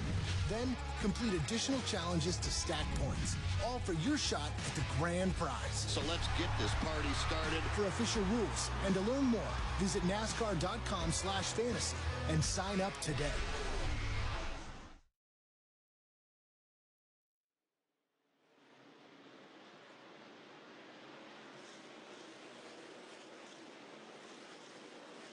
.92 laps to go here in the second stage of the Xfinity 500 at the Martinsville Speedway for the NASCAR Cup Series, continuing under the green flag. Now 30 laps into this run. Here's how we'll look at the running presented by Napa. Your business's one stop for stopping power. Get the brakes and suspension parts you need right now at Napa. William Byron is the race leader. Joey Logano goes second and Kyle Larson third. Chase Elliott is fourth. Ty Gibbs rounds out the top 5 with Christopher Bell sixth. Denny Hamlin 7th and Ryan Blaney 8th. Austin Cindric is 9th and Ryan Preece is 10th. Todd Gilliland runs in the 11th position. Chase Briscoe in 12th. Shane Van Gisbergen in 13th. Cole Custer 14th. And Tyler Reddick in the 15th position. Then it's Alex Bowman 16th. 17th, Brad Keselowski. 18th is Ross Chastain. Kyle Busch 19th. And Bubba Wallace 20th. 21st is Josh Berry. 22nd is Eric Jones. Zane Smith goes 23rd and Carson Hocevar 24th. Ty Dillon 25th. Justin Haley is 26th. Daniel Suarez 27th. 28th is Ricky Stenhouse Jr. 29th is Chris Buescher. And A.J. Allmendinger is 30th. All those drivers off the lead lap, along with Noah Gragson in 31st. John Hunter Nemechek 32nd. Cody Ware is 33rd. Austin Dillon 34th. Michael McDowell 35th. Casey Mears in the 36th spot. And Riley Herbst has had his hands full here this afternoon early on in today's race and is running multiple laps down in 37. After we had a 96 consecutive green flag lap run in the opening stage and William Byron's car being as hooked up as it has been, he lapped a lot of race cars, and the stage caution came out and everybody came to pit road. A lot of cars remained trapped a lap down. As we run, there were 15 cars on the lead lap. Tyler Reddick is the last of those after he got the free pass on this last caution flag. He does, or he has, and is currently in the 15th position. Everybody else has been pinned off of the lead lap, wanting a caution to try to get that free pass and back on the lead lap. But Byron hooked up in stage number 1. Looks to be the case here in stage number 2 as he drives away from the field now by a full second. Has led a race high 169 of the 174 laps. Only Michael McDowell has been at the front of the field, and he led 5 laps early on in stage number 1. And Ryan Blaney's march to the front of the field seems to have stalled out around the 8th spot after starting back in 31st, Todd. And I would expect this. When you think about, if you think back of the races you've seen with Ryan Blaney, his dominance comes deeper into runs. When the racetrack gets darker, when it gets rubbered up, when people's cars start to fall off and lose pace. Right now he's maintaining pace with Denny Hamlin here and Christopher Bell. This is only 35 laps or 37 laps of green flag running right now. I think we got to get to 50 before we'll start to see him start to shine. Let's get more from Ryan Blaney's pit. Currently in the 8th position, Wendy Venturini, you're there. Right before that round of pit stops, Ryan Blaney said his car felt pretty dang good. He had moved from that 31st, as you guys mentioned, all the way up to 8th. However, about 37 laps later, Ryan Blaney reports that he has a vibration in the brake pedal. He wanted to have confirmation from the team if the wheels were tight. They went back on video, they slow-moed it, they watched it, the wheels are tight. They confirmed with him that everything looked good on his end, but you know, as you're driving the right rear wheels and tires off of these cars here at Martinsville, it tends to get a little bit shaky. And a guy that has come through the field and has come through at Martinsville and locked his spot into the championship Final Four for the last 2 years, he has a lot at stake today. He does, trying to win to get into the championship 4 in next week's NASCAR Cup Series championship race. Down to 80 laps to go here in stage number 2. So here's a look at who's getting it done out on the track right now. Presented by Craftsman. Your yard isn't overgrown, it's ripe with potential. Conquer whatever it throws at you with the Craftsman V20 brushless RP outdoor lineup.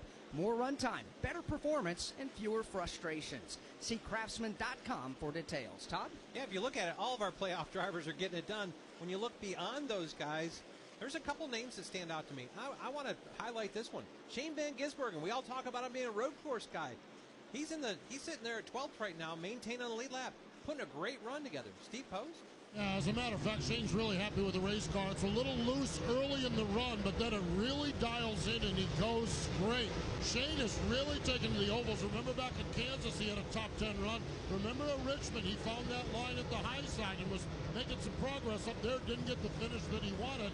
But Shane Van Gisbergen really getting his arms around the oval racetracks after that win at the Roval a couple of weeks ago. So, and really just kind of working on the craft right now. They're coaching him on getting in the corner. They're coaching him on the inside, diamonding the corners. And right now, SVG, one of a few drivers on the lead lap that are not playoff drivers, running in the 12th spot. And the car is the same, a little loose early, but it really goes well over the long run. And he really likes it late in the run on this oval track. So SVG having a really good day, getting it done here so far today at Martinsville. Let's pick him up on the speedway. Shane Van Gisbergen right now in a good battle for position. 10th is Ryan Preece, couple of car lengths behind them. Behind him, Todd Gilliland. Then Shane Van Gisbergen, just a car length or two in front of last week's Talladega winner, Chase Briscoe. That's been a pretty decent battle over the last 15 or 20 laps, although now they've spaced out a little bit. A couple of car lengths between each of those entries. The Alex Bowman machine trails Briscoe. Right behind them, Brad Keselowski.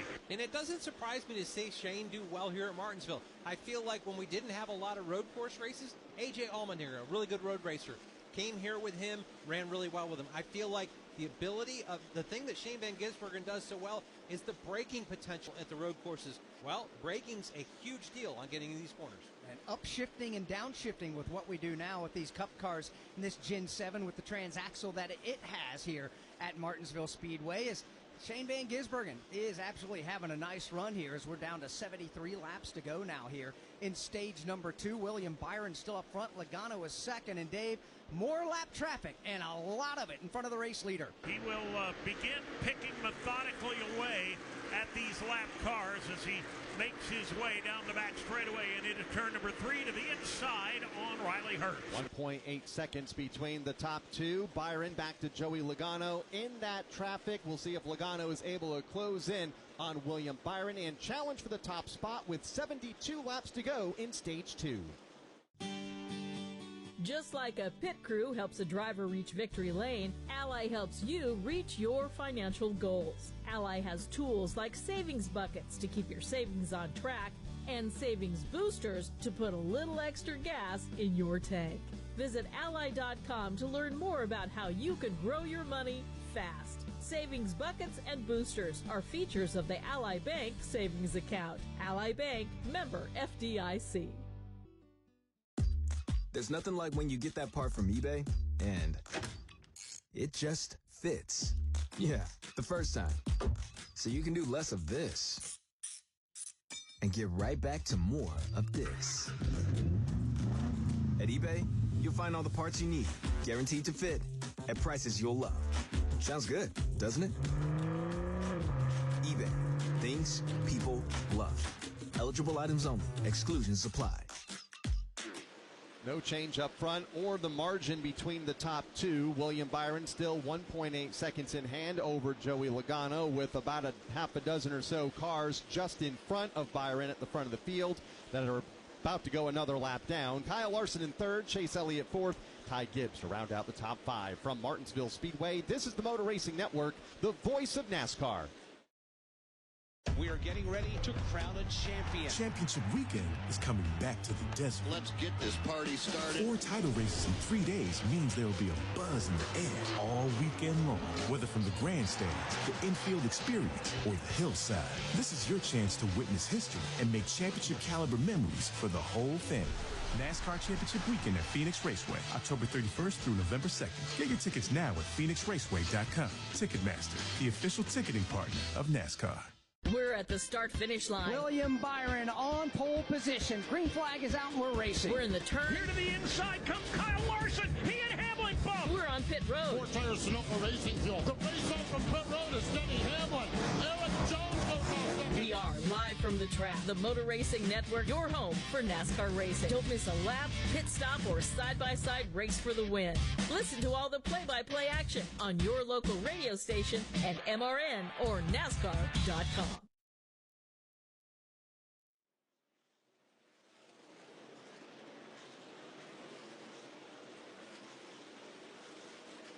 Welcome back to Martinsville Speedway, presented on MRN by Progressive Insurance. Save when you bundle motorcycle, RV, and boat insurance. Visit Progressive.com. 57 consecutive laps have been run here in this particular stretch of the race. Means 64 to go here in stage number 2. And Todd, you learn an awful lot when you run green flag laps. In stage 1, we had a 96 consecutive lap run. What types of things did you learn watching what we're seeing today? Well, I feel like the racetrack gets racy where guys start to have to diamond or split that rubber. We're not building a ton, like it's not really hot, slick, but it's enough to change up the lines and move the guys around. We're 58 laps into this run, and we're starting to see guys really have to run that diamond and work their way down through. Some guys wrapping the curb. It's coming forward. Pick up the battle for the 6th position as Ryan Blaney's march to the front continues. He's on the back bumper of Christopher Bell. As expected, late in this run, as we get on into the middle and late stages of the run, Ryan Blaney begins to pick up the pace. He'll go to the inside and bypass Christopher Bell. Bell just moved up the track. He's been battling a car, trying to figure out where the grip is, whereas Ryan Blaney's got it rolling again. Blaney now up to position number 6, and he's got 3 car lengths to run down the 5th place car. With Ryan Blaney's Team Penske, Ford, Mustang, Dark Horse, it seems like the fast groove is anywhere he wants it to be. He's beginning to reel in Ty Gibbs now. Ty Gibbs running in the 5th position. Then it's Blaney in 6th, Christopher Bell in 7th. Denny Hamlin, Austin Cindric all lined up behind them. In fact, here comes Hamlin to the outside of Bell for the spot. A little further up, the battle's on for second place.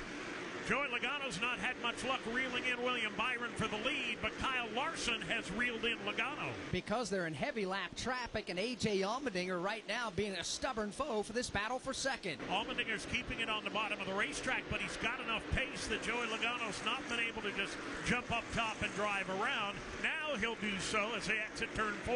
What was a 1.8 second advantage for William Byron not that long ago, down to 0.7. Joey Logano is coming and bringing Kyle Larson with him. And the leader of the race is kind of hemmed up in lap traffic right now.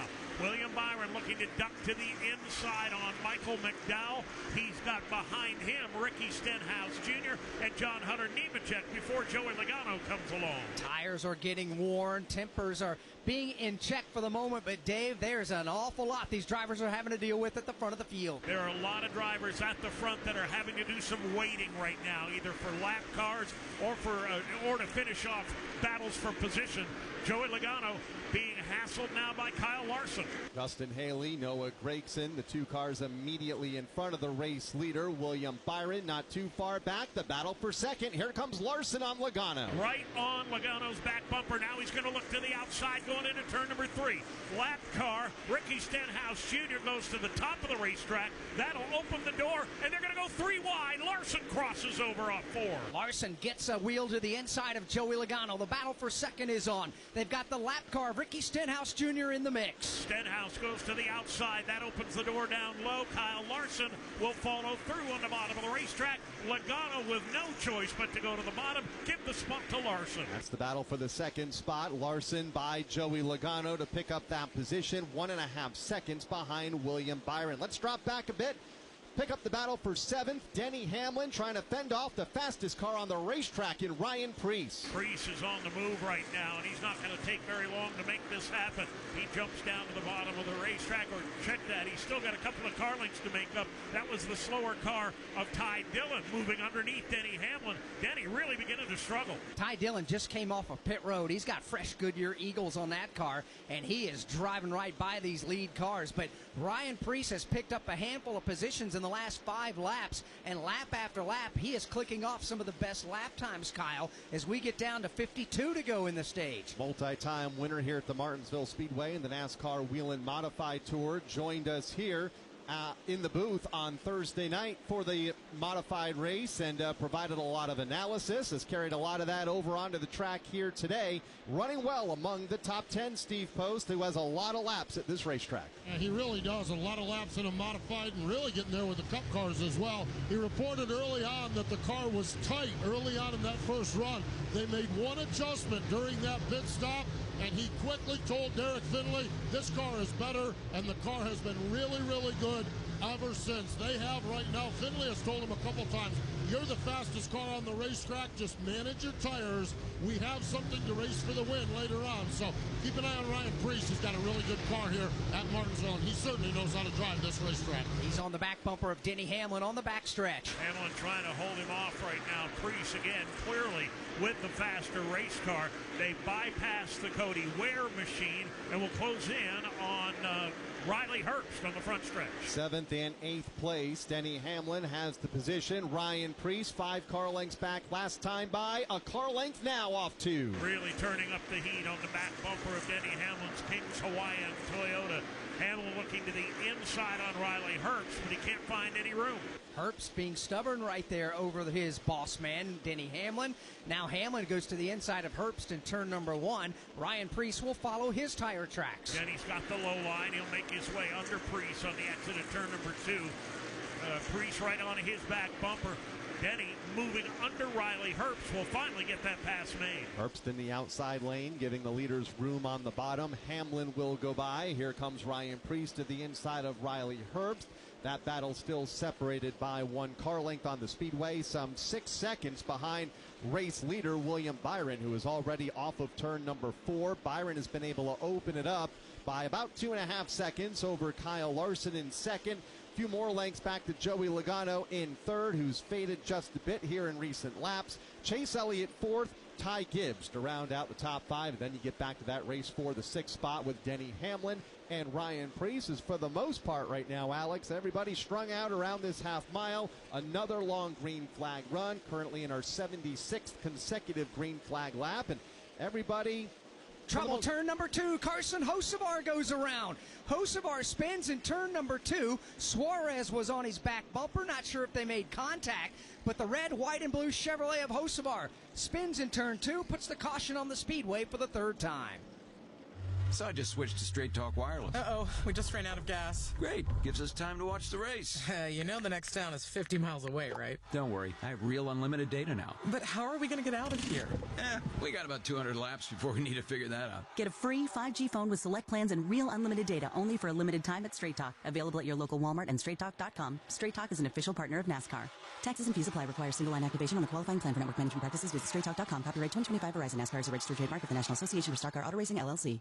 Hey guys, Corley Joy here. Make sure you catch Stag and Pennies on all the NASCAR platforms each week. We talk to some of our greatest drivers, winners, relevant stories. You never know who's going to show up. Hall of Famers, everything, and you're going to get the best race highlights, the best content, the best scanner audio, the best reactions, and by far the best pit road breakdowns of any other podcast. Corey, where can they hear us? You can find us on NASCAR on Tubi, SiriusXM Channel 90, wherever you find your podcasts, or on YouTube. Go check us out. Back here at the Martinsville Speedway, waiting to see pit lane will open, this time by, as the field behind that pink Chevrolet Corvette pace car is on the backstretch. The entrance to pit road here at this tight little racetrack is right where the leader is now. That's William Byron. Here he comes. Kyle Larson, the rest of the lead lap cars, in which there are only 14, make their way in. Chase Elliott in front of Wendy Venturini. Chase Elliott will be the first one on pit stall number 1, pit stall 43. 4 tires, Sunoco fuel for him. He feels pretty good on his race car so far. As for Kyle Larson, he said it feels good, but it started to lose grip a couple laps ago, so a slight air pressure adjustment. He is down and away for Kyle Larson. Steve Post. Down here we got Joey Logano. Joey Logano is in.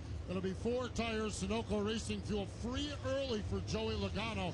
Very free early. He is down and away. William Byron just got a little snug. He radioed Rudy Fugle just before that caution. It just got a little snug in the middle of the corner. They made a minor adjustment and sent him away, Chris Wilner. 74 laps of green flag running for Christopher Bell. Started a backslide at the end of the run. He said, we have to get it turning better. Just started really on entry to center of the corner is where I'm getting killed. They made an adjustment on his Toyota 4 Goodyear tires, Sunoco Fuel. Denny Hamlin was tight center, but not as bad as his teammate Christopher Bell, but feels like they could do a little bit better with that adjustment. 4 tires and fuel, and for Ty Gibbs, I need to be a little bit tighter, but very happy with his race car. All those race cars getting 4 tires and Sunoco fuel. A couple of drivers slow stops there. Denny Hamlin had one, gave up a spot or two, and Chase Briscoe, they had all kinds of problems on the right front of that race car. He is just now exiting the pit lane right in front of the pace car. Looks like he'll stay on the tail end of the lead lap. From Martinsville Speedway, this is the Motor Racing Network, the voice of NASCAR. Warning, this product contains nicotine. Nicotine is an addictive chemical. Black Buffalo products are intended for adults age 21 and older who are consumers of nicotine or tobacco. Hey, it's Ryan Blaney, 2023 NASCAR Cup Series champion. If you know me, I did Black Buffalo Long Cut. Black Buffalo is America's only credible spokeless tobacco alternative. Black Buffalo was established in America in 2015, and it dips just like the real thing, without the tobacco leaf or stem. You can find Black Buffalo at thousands of retailers across the USA near you. Black Buffalo Tobacco Alternative. If it's everything you love about dip, nothing you don't. Every time the siren sounds or lights flash, someone's life is on the line. At Wheelan Engineering, we know first responders carry that weight every day. That's why for over 70 years, we've led the emergency warning industry, designing and manufacturing the lights, sirens, and safety systems they trust right here in America. Because when the mission is critical, there's no room for second best. Wheelan Engineering, trusted to protect first responders.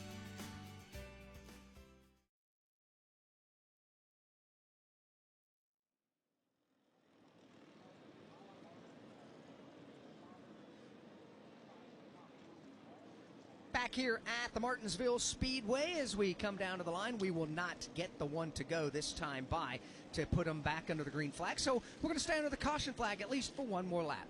Let's reset things here as we continue to go under the caution flag. Still a few laps away from restarting this event with 40 laps to go in Stage 2. It is William Byron at the point, as he has been for most of today, leading 213 of the race's 221 laps thus far. Kyle Larson second, Joey Logano third, Chase Elliott fourth, and Ty Gibson fifth. Then it's Ryan Blaney, who was kind of stalled out there in the sixth spot after an early charge toward the front of the field. Denny Hamlin seventh, Christopher Bell eighth, Austin Cindric ninth, Todd Gilliland 10th, and I think the biggest loser on the pit lane that round of stops, the driver in the 11th spot. Yeah, and that driver being Ryan Preece, not the best of stops there for he and that team either, with Derek Finley, the crew chief. Another bad pit stop for Christopher Bell, a playoff driver. He lost 2 positions on that exchange as well. And you just don't know, Kyle. We know that there might have been a problem with the air gun for Chase Briscoe, but he's already in the championship by virtue of winning at Talladega a week ago. But do they stay on pit road a heartbeat longer to make an extra adjustment to the race car? It might not necessarily be a bad stop for Christopher Bell's team to lose 2 positions. It may have just taken a heartbeat longer to make sure they get another adjustment made on their car. But bottom line is here, when you're at the front of the field in a NASCAR Cup Series, 2 positions is tough to get back. Could go a long way, no doubt, and Bell will restart to the outside of the 4th row, giving up at least 1 row there on the pit lane, losing 2 positions. William Byron, Kyle Larson, all Hendrick Motorsports front row. Larson to the inside, Byron to the outside as the pace car has pulled onto the pit lane. Field doubling up in their rows of 2 on the back straightaway, set for the restart with 37 laps to go here in stage number 2. Byron, the race leader, chooses the outside lane. Here they come into the restart zone. His teammate Kyle Larson is downstairs on the brake. Wheel to wheel through the gearbox they go, back to turns 1 and 2. William Byron with the advantage upstairs, powers around his teammate, will slide back in line with the number 1 spot in tow. Kyle Larson is in a wheel-to-wheel battle with Chase Elliott for second. Chase Elliott top side, Larson to the bottom will take that runner-up spot away. Elliott will slide into line in third, just in front of a couple of Team Penske Fords. Here's Ryan Blaney, wound up topside. Blaney letting it ride in that outside lane, hustles the high line, goes to work now on Chase Elliott. Ryan Blaney flexing some muscle in that discount tire Ford. And Chase Elliott is surrounded by Team Penske Fords. He's got Blaney to his right elbow. He'll look in the mirror and see that bright yellow and red car. That's Joey Logano. Ryan Blaney trying to squeeze Elliott down at the exit of turn number 2. Side by side, Blaney now puts a bumper out in front. They continue nose to nose. Ryan Blaney in the outside lane. Chase Elliott to the bottom. 3rd and 4th behind Byron and Larson. They have strung out single file 1 and 2. That race for 3rd, side by side. 3rd time up the back stretch. Continues to be Chase Elliott on the inside. Ryan Blaney on the outside. Joey Logano right behind, followed by Ty Gibbs, Christopher Bell, Denny Hamlin. And then Austin Cindric and Todd Gilliland. How about a call to Todd Gilliland? That green Grillo's Pickles Ford Mustang, he's been inside the back half of the top 10 or around the 10th place on the lead lap all day long in a race where cars staying on the lead lap has been a bit of a challenge. And a nice night or a nice day for Todd Gilliland in the top 10 all afternoon with that Front Row Motorsports team. And challenging some of the best in the sport, Ryan Preece lined up just behind him. Just in front of him, Austin Cindric. Down the back straightaway yet again. That battle continues side by side. A ferocious wheel-to-wheel battle for third and fourth place. Blaney has it, but only by a bumper. He does. Around in turn 4 goes Cole Custer. Brad Keselowski squeezes between Custer and the wall to avoid making contact. Make it a single car spin with the potential for another. Great job by Brad Keselowski to avoid the spinning car of Cole Custer. Caution flag for the 4th time here this afternoon at the Martinsville Speedway after Cole Custer goes for a spin up in turn number 4. We're excited to hit the track this weekend where American bioethanol will be fueling the action. It's going to be 4-tire Sunoco racing fuel. Every lap, every turn, and every fraction of a second counts. And that's why NASCAR drivers depend on the power and performance in each gallon of Sunoco Green E15. Best of all, it contains energy harvested right here on American soil by American farmers, powering our success on and off the track. Hi, I'm Kyle Petty, and I want to tell you about a place that's near and dear to my heart, Victory Junction. It's a year-round camp that gives kids with complex medical and physical conditions life-changing experiences that are fun, empowering, and always free for families. Please help Victory Junction support kids who need it the most by getting involved today. Whether you know a child who could benefit, want to volunteer, or join our team, you can be a part of something truly special. Learn more by visiting victoryjunction.org. It was the Wood Brothers Ford of Josh Berry that got into Cole Custer in turn number 4, sending that car into a solo spin. Brad Keselowski barely missing him, but able to get away damage-free, as did Cole Custer, who was able to drive away from the scene of the incident off of the corner. From Martinsville Speedway, this is the Motor Racing Network, the voice of NASCAR. Don't miss a moment of the NASCAR season. Chastain drove it and never lifted. Put it against the safer barrier and all the way around the turn, passes Denny Hamlin. Check out the Motor Racing Network's coverage of the NASCAR Craftsman Truck Series, the NASCAR Xfinity Series, and the NASCAR Cup Series on hundreds of local radio stations around the country. Find your local station by going to MRN.com to catch the excitement of NASCAR on the Motor Racing Network, the voice of NASCAR. Get ready to rev your engines, NASCAR fans. The thrill, the speed, the action. You can now experience it all for free on the NASCAR channel on Tubi. All-day access to NASCAR action, streaming classic moments, iconic rivalries, and behind-the-scenes stories from the greatest drivers. Best of all, it's completely free. Stream anytime, anywhere on your favorite fast platform. No fees, no strings, just NASCAR. Find the NASCAR channel on your streaming device and start watching today.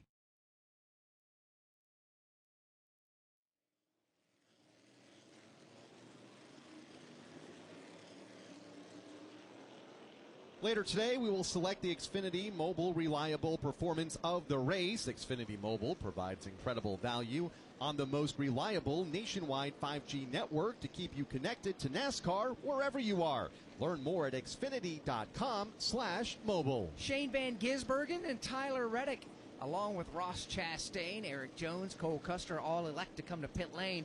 The rest of the lead lap cars are going to stay out. Let's follow the Shane Van Gisbergen stop. Opportunity to keep adjusting on this race car for Stephen Doran. Shane Van Gisbergen is in. Going to be 4-tire Sunoco Racing Fuel air pressure adjustment. Here's Tyler Reddick, and they've just not had a good handling race car. It's been tight all day long. Chassis adjustment for Tyler Reddick as well. Cole Custer is in with that Texas A&M Aggies colors on the Ford, and that is a chassis adjustment. It fired off a little tight. Cole reports no damage on the car from that spin. Eric Jones also getting pit service. Chris Wilner, how about cars in front of you? Nobody on my end of pit road, Steve Post. They were talking to Christopher Bell about potential adjustments at the end of the stage, but certainly going to want to stay out here as they continue to work on his race car. So nobody opting to pit here. Got to run it through the end of the stage, but I know a lot more work needs to be done, at least on this end of pit road. Wendy, anybody pit in front of you?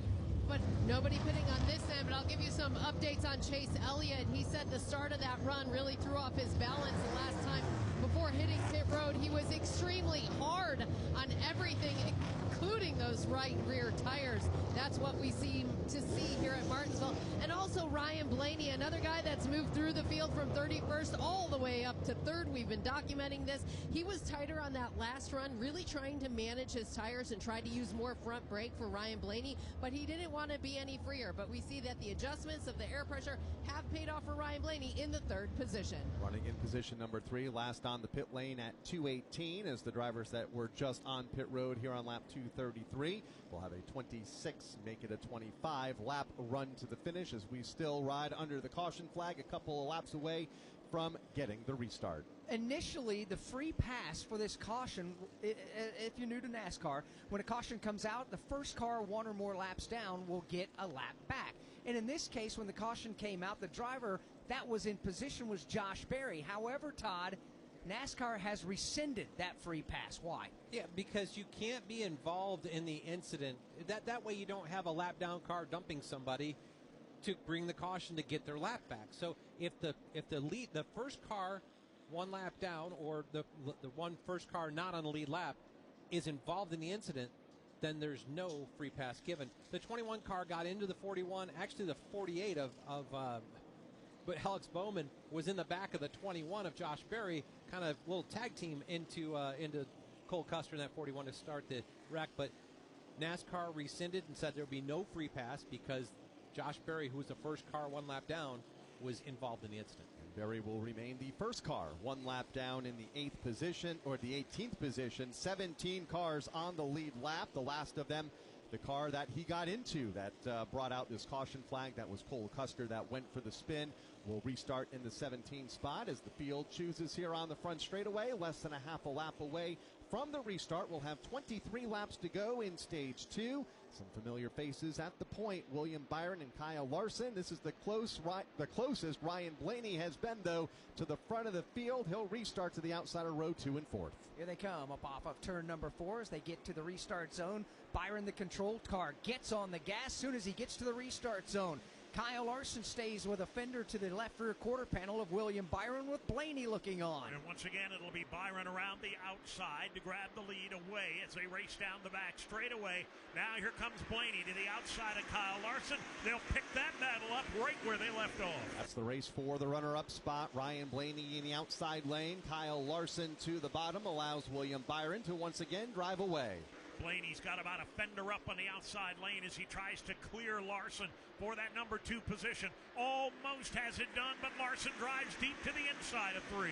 Ryan Blaney now makes contact with Larson. Both of them get away. However, Blaney, after the contact, will drive by Kyle Larson and pick up the 2nd spot. Slides down into that low groove with the job finally complete of overhauling Kyle Larson for 2nd place. Now he'll set out in pursuit of the leader, William Byron. From the 31st position to 2nd, within 2 car lengths of race leader William Byron. Here comes Ryan Blaney to the point. 20 laps to go in stage 2. Ryan Blaney trying to close in and succeeding. He's narrowed the gap down to less than a car length now down the back straightaway. Behind them, side by side for 5th, Christopher Bell dials up the low lane. He'll drive under Joey Logano. 9 laps away from halfway here in the Xfinity 500, from the 31st starting spot up to Trouble. 2nd. Turn number 3, around goes Cody Ware. A.J. Allmendinger has to lock down his Chevrolet as the field comes storming down into turn number 3.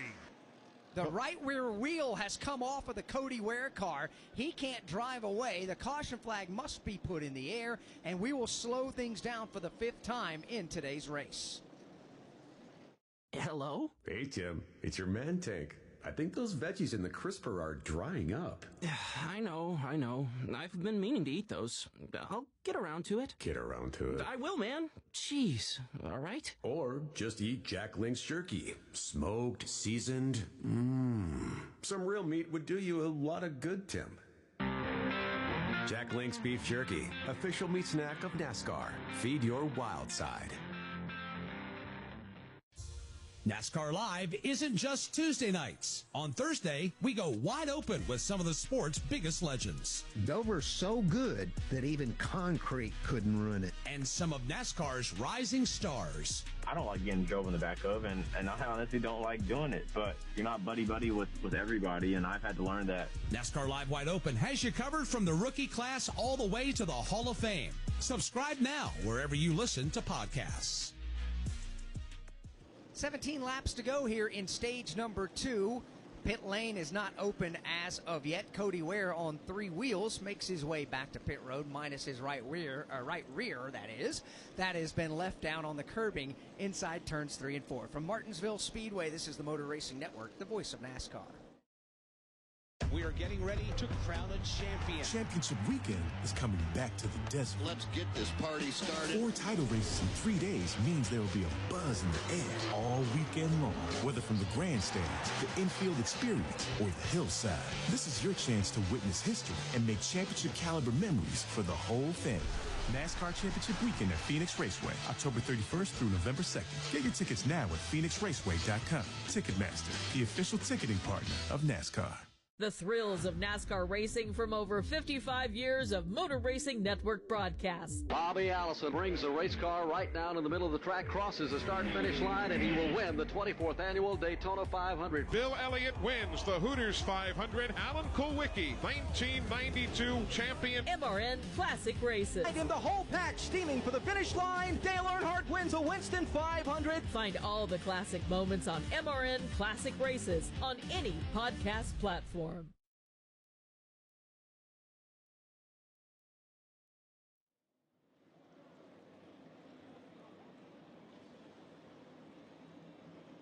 Back here at Martinsville Speedway, pit road is open. Some of the lead lap cars come in. Wendy. Ryan Blaney decided to hit pit road for 4 Tire Sunoco Fuel. He needed more center turn on this short run. Some other guys want some adjustments on the short run, but opt not to hit pit road. Steve Post. Joey Logano is in 4 Tire Sunoco Racing Fuel. They're pretty happy with the race car, but this is an opportunity maybe to flip the stage at the end of the stage. So Logano is down and away. Chris Wilner. Yeah, opportunity to do something different for Denny Hamlin, who pitted in his Toyota. 4 tires and fuel. Still complaining of a tight race car. Also, Ty Gibbs, his teammate, was in as well. Still pretty happy with it, but a minor adjustment to get him on the short run toward the end of the stage. But an opportunity here for these drivers to flip the stage. We'll see where it all shakes out. Again, they'll have the track position to start the final run. Ryan Blaney first off the pit lane. Joey Logano, Denny Hamlin in tow. We'll reset it for you here in just a moment. First, let's pause 10 seconds for station identification on the Motor Racing Network.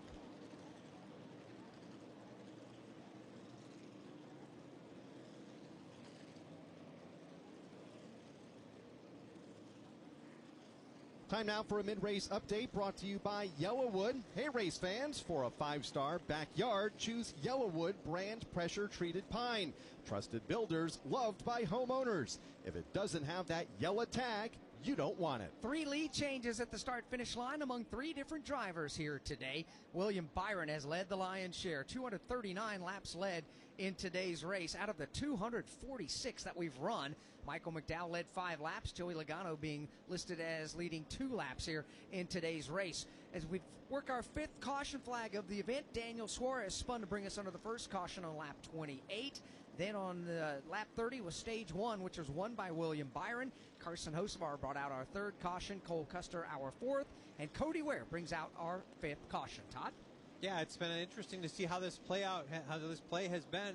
If you look at it, we're going to go green with, 11 laps left in the stage, and see what those guys that put on tires on. They might have, some of those guys might pull strategies where they stay out and flip the track position for themselves. Let's get more from pit road now. Ryan Blaney will restart in the 12th spot. Wendy, you have more on his strategy here at the end of stage 2 with 12 laps to go. Well, yeah, they could have been trying for strategy, but they had trouble on pit road. It seemed like the left front tire had a little bit more time to get that lug nut tightened. And as Blaney pulled away, the jack was still under the car. The jack kind of got stuck. Now, Blaney didn't take the jack with him. That would have been a penalty, but it did cause a little bit of damage damage on that valance underneath the car, so we're going to continue to watch it, but I'm not sure how many how many positions he lost on pit road with that, but that could be a situation that could make or break your race here at Martinsville. Lost about, 3-4 positions on that exchange because of what Wendy described, Todd. Well, when you look at it, he did, but he didn't, because he's the first one on that pit cycle off pit road. So he came out 12th, losing the positions back. And we'll restart there to the outside of row number 6 as the field is in their rows of 2. They have selected their lane for the restart.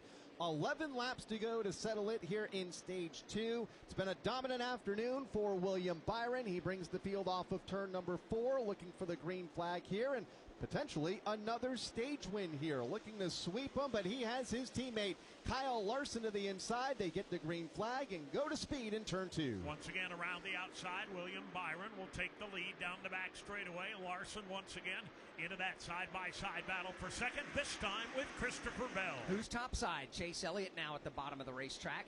He'll go to the inside of the Chase Briscoe car, pick up that position. He watches a great battle that's still ongoing for second. See Bell picking him up and laying him down in that outside lane. Has the advantage by about a half a car length over Kyle Larson. That's the side-by-side battle for position number 2. Larson to the inside, Bell to the outside. Behind them, Todd Gilliland coming to life to the inside of last week's winner, Chase Briscoe. That's the race for 5th. A lot of great racing toward the front of the field. What a great afternoon it's been for Todd Gilliland and the pickle wagon so far. Into the top 5 now as he completes that pass on Chase Briscoe. Right down to the bottom of the track goes Gilliland. Tried to get a nose to the inside of Chase Elliott. Could not do it. It's hard to watch anything other than this continuing side-by-side battle for second. Round and round and round they go, inches apart. Nobody able to get the advantage. Side-by-side for second and third. Kyle Larson's got the bottom of the racetrack. Christopher Bell up high. Third time by, they're locked up nose-to-nose for the runner-up spot. Chase Elliott looking on in 4th. Todd Gilliland in 5th. Here's Larson again to the inside of Bell. A little bit of a slip by Bell going into turn 1 that time. He's going to try and battle back on the outside. If he doesn't, he's going to lose at least 3 positions. He battles back hard in that outside lane. Back into the race car, doesn't grip when he applies the throttle off turn 4. Kyle Larson will clear Christopher Bell. However, Bell drives it deep into turn number 1. Bell had room in turn 4 to slide down in front of the next car, and he finally does at the exit of turn number 2 with a little bit of contact. So move him to 3rd. Elliott still 4th. Gilliland 5th. And a bit of a gap back to Chase Briscoe in position number 6. Ryan Preece has rallied after losing a couple of spots on pit road. 7th, Shane Van Gisbergen, Tyler Reddick, and Eric Jones to the backstretch. Down the back straightaway, the lead continues to expand for William Byron. Very quickly able to drive away to about a 5-car length advantage. 4 laps to go in stage number 2. This time by Byron is opening up a 7 to 10 car length lead over the battle for second. A man among boys right now. William Byron so far this afternoon has almost been able to lead at will. A big lead as he makes his way into 3 and 4. 240 laps to be exact right now at the front for William Byron. 3 laps to go here in stage number 2, and he continues to drive away at the front. Nothing going on in front of him in terms of lap traffic. Not a lot going on behind him in terms of pressure for the lead. He's ahead by 7, maybe 8 car lengths over Larson. Larson now begins to leg it up on 3rd place Christopher Bell, who's got Chase Elliott all over his back bumper. Todd Gilliland is the interested bystander in this one. For the moment they say single file, but Elliott puts a little bit of wood on the back bumper as they race down the back straightaway. Not enough to move Christopher Bell out of harm's way. Off of the corner, 1 second, the gap between William Byron and Kyle Larson as we enter the final lap of stage number 2. They're in turn 2. William Byron all alone as they exit turn 2 to the backstretch. Larson pretty much by himself in second. 3 car lengths back to Christopher Bell, followed by Elliott and Gilliland. And then it's Chase Briscoe as the green and white checkered flag goes in the air, and William Byron will win stage number 2 of the Xfinity 500. Byron wins the stage. Kyle Larson will be second. Christopher Bell 3rd. Chase Elliott will be 4th. Then Todd Gilliland 5th. Chase Briscoe 6th and Ryan Preece 7th. Shane Van Gisbergen in stage 2 in 8th. Tyler Reddick 9th, and Eric Jones rounds out the top 10. And that is the top 10 finishers in the stage presented by Sunoco. From fueling your favorite NASCAR teams to filling up at the pump, Sunoco is trusted to help vehicles perform at their peak. Sunoco, performance is what we do. At Napa, we've spent the last 100 years building our business into an engine that powers yours. Whether you're big or small, national or local, Napa has the automotive solutions your business needs to stay moving. And it's all driven by a nationwide network of quality parts and exceptional service on one mission: to keep your business moving full speed ahead. That's why we are the pros that know. Napa know-how. NASCAR fans, the time is now to turn your love of racing into free tickets, merchandise, VIP experiences, and much, much more. Rack up fan rewards points by watching races at home, playing fantasy, completing challenges, and visiting tracks. Then redeem your points for epic prizes. You are in the driver's seat. What are you waiting for? Sign up for the free NASCAR Fan Rewards loyalty program today at NASCAR.com/fan rewards. Field works around the racetrack behind the pace car as they exit turn number 2. Pit road will stay closed this time by. From Martinsville Speedway, this is the Motor Racing Network, the voice of NASCAR. Want to know the latest with short track racing around the country? Well, one show has you covered, NASCAR Coast to Coast. Hi, I'm Chris Wilner. Join me each week as we break down the biggest headlines in grassroots racing and in NASCAR's regional and touring series. We'll also talk with rising stars from your favorite short track. Once again, it's NASCAR Coast to Coast. You can watch or listen today on YouTube, Facebook, MRN.com, or on your favorite podcast platform. Hi, folks. Kyle Petty here. I want to tell you about a place that's dear to my heart, Victory Junction. It's a year-round camp that gives kids with complex medical and physical conditions life-changing experiences that are fun, empowering, and always free for families. Please help Victory Junction support kids who need it the most by making a donation today. Any amount will help kids attend camp for free. Help make a difference by visiting victoryjunction.org/donate.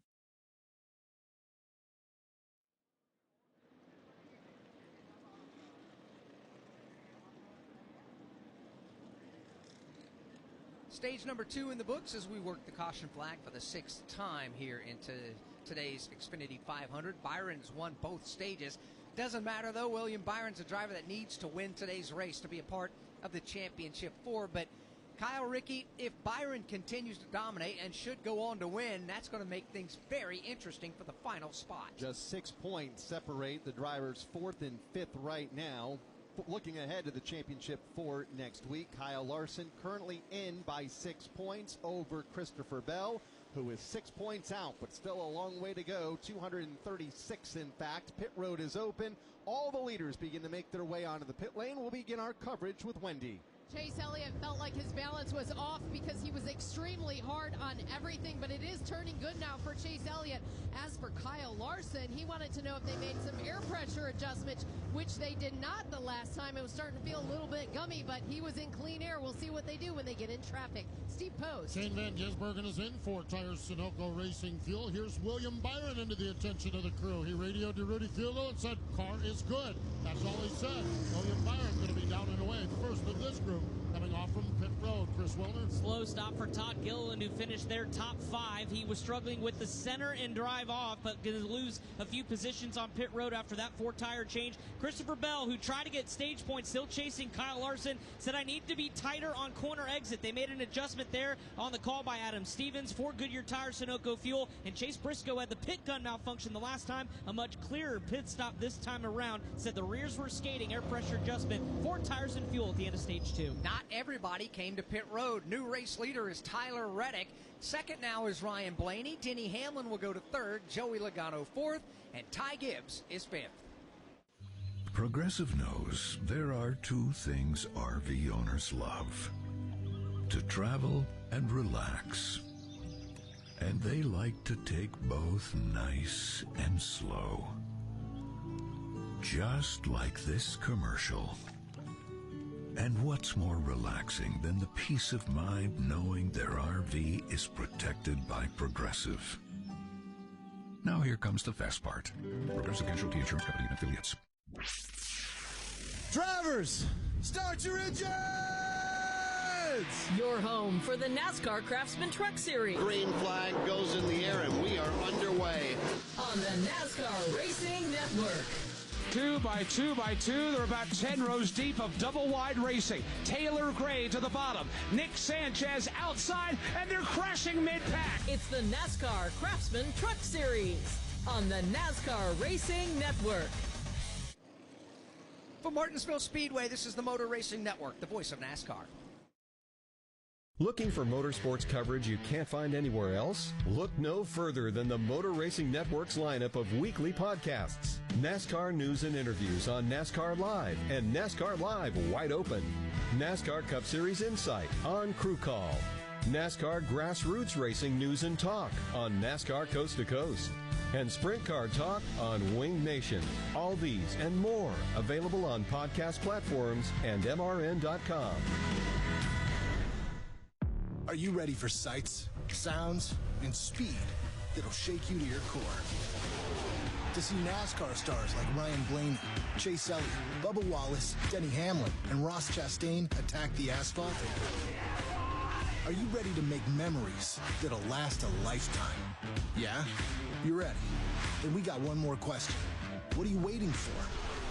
To experience the thrill of a NASCAR race in person, visit NASCAR.com/tickets.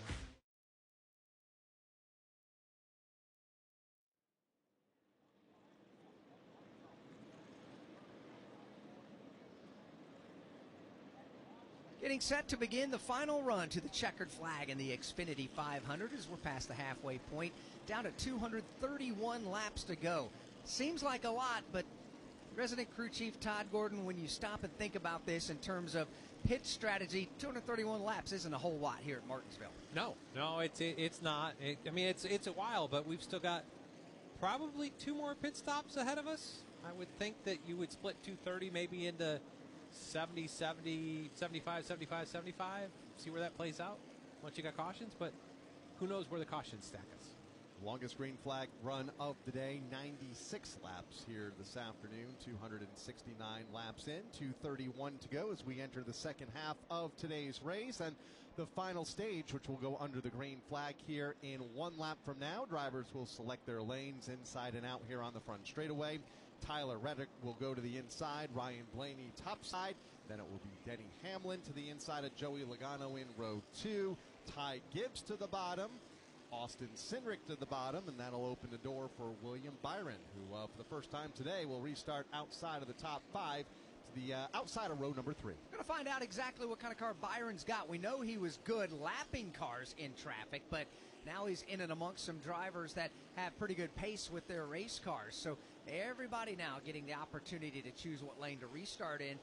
It never ceases to amaze how this takes so long to do, inside out. And I know there's strategy that comes into play and communication, but the pace car comes to a snail's pace on the backstretch to do it. And it's easy for the guys that are in the top 10 because you're just doing a countdown, but you have to count how many are in one lane and where you want to be. It's a process to figure out as you get the back half of the field.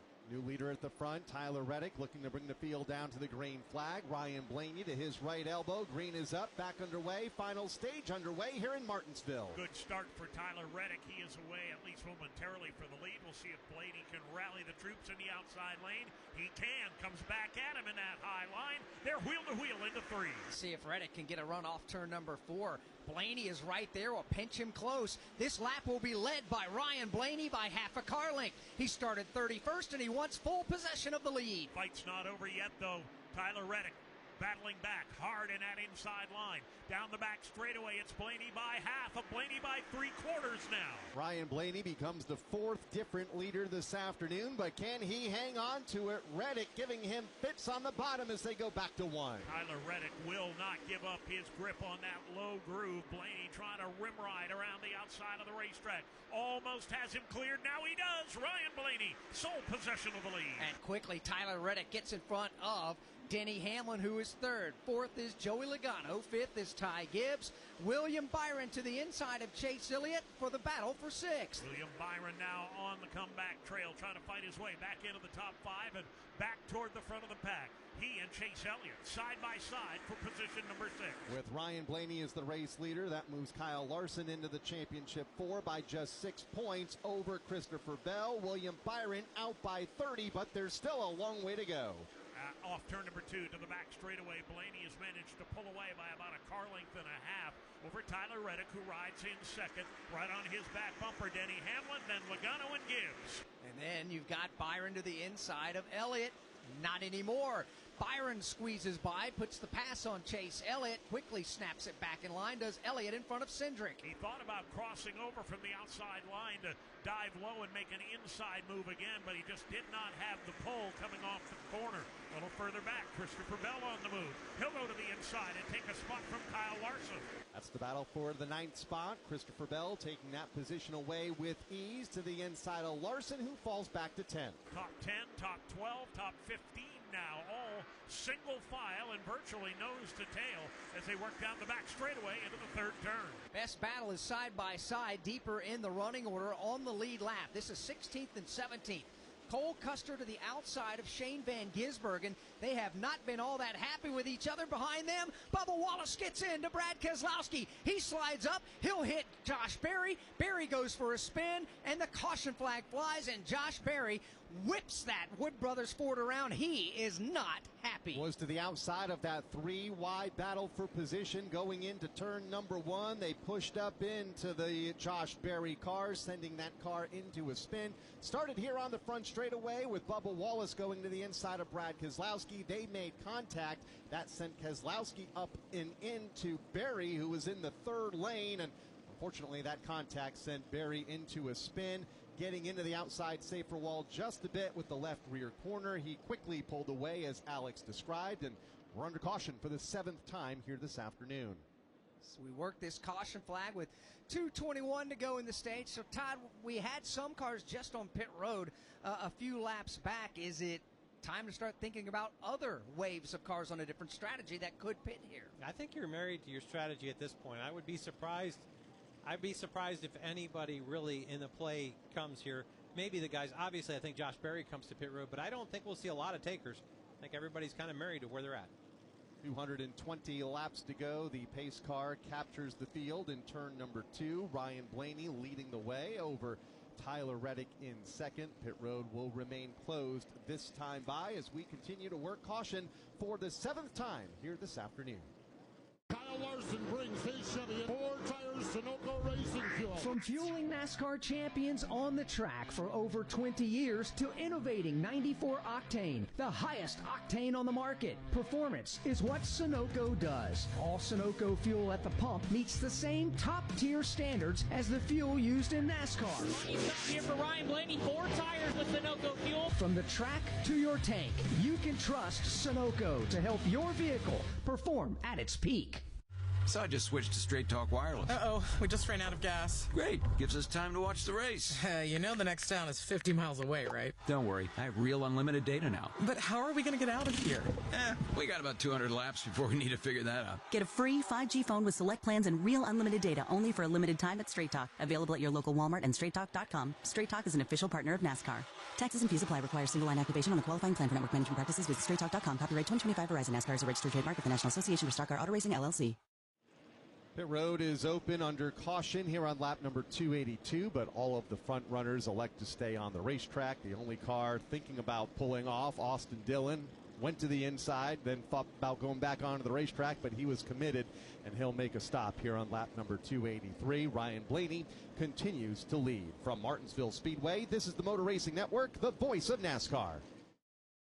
Inspiring story. Dale Earnhardt Jr. comes back to the Daytona International Speedway. He will win the Pepsi 400. I'm just a pilot, man. You know, I just want everybody to be happy. I want to do good, and hopefully all of my dad's fans enjoyed this. This for all them. Motor Racing Network's NASCAR Live presents podcast Junior's Journey. Jeff Gordon, a colorful career, 50 years of MRN, the 1993 season, the road to royalty, and more. Search for NASCAR Live on your favorite podcast platform. We are getting ready to crown a champion. Championship weekend is coming back to the desert. Let's get this party started. 4 title races in 3 days means there will be a buzz in the air all weekend long. Whether from the grandstands, the infield experience, or the hillside, this is your chance to witness history and make championship caliber memories for the whole family. NASCAR Championship Weekend at Phoenix Raceway, October 31st through November 2nd. Get your tickets now at PhoenixRaceway.com. Ticketmaster, the official ticketing partner of NASCAR.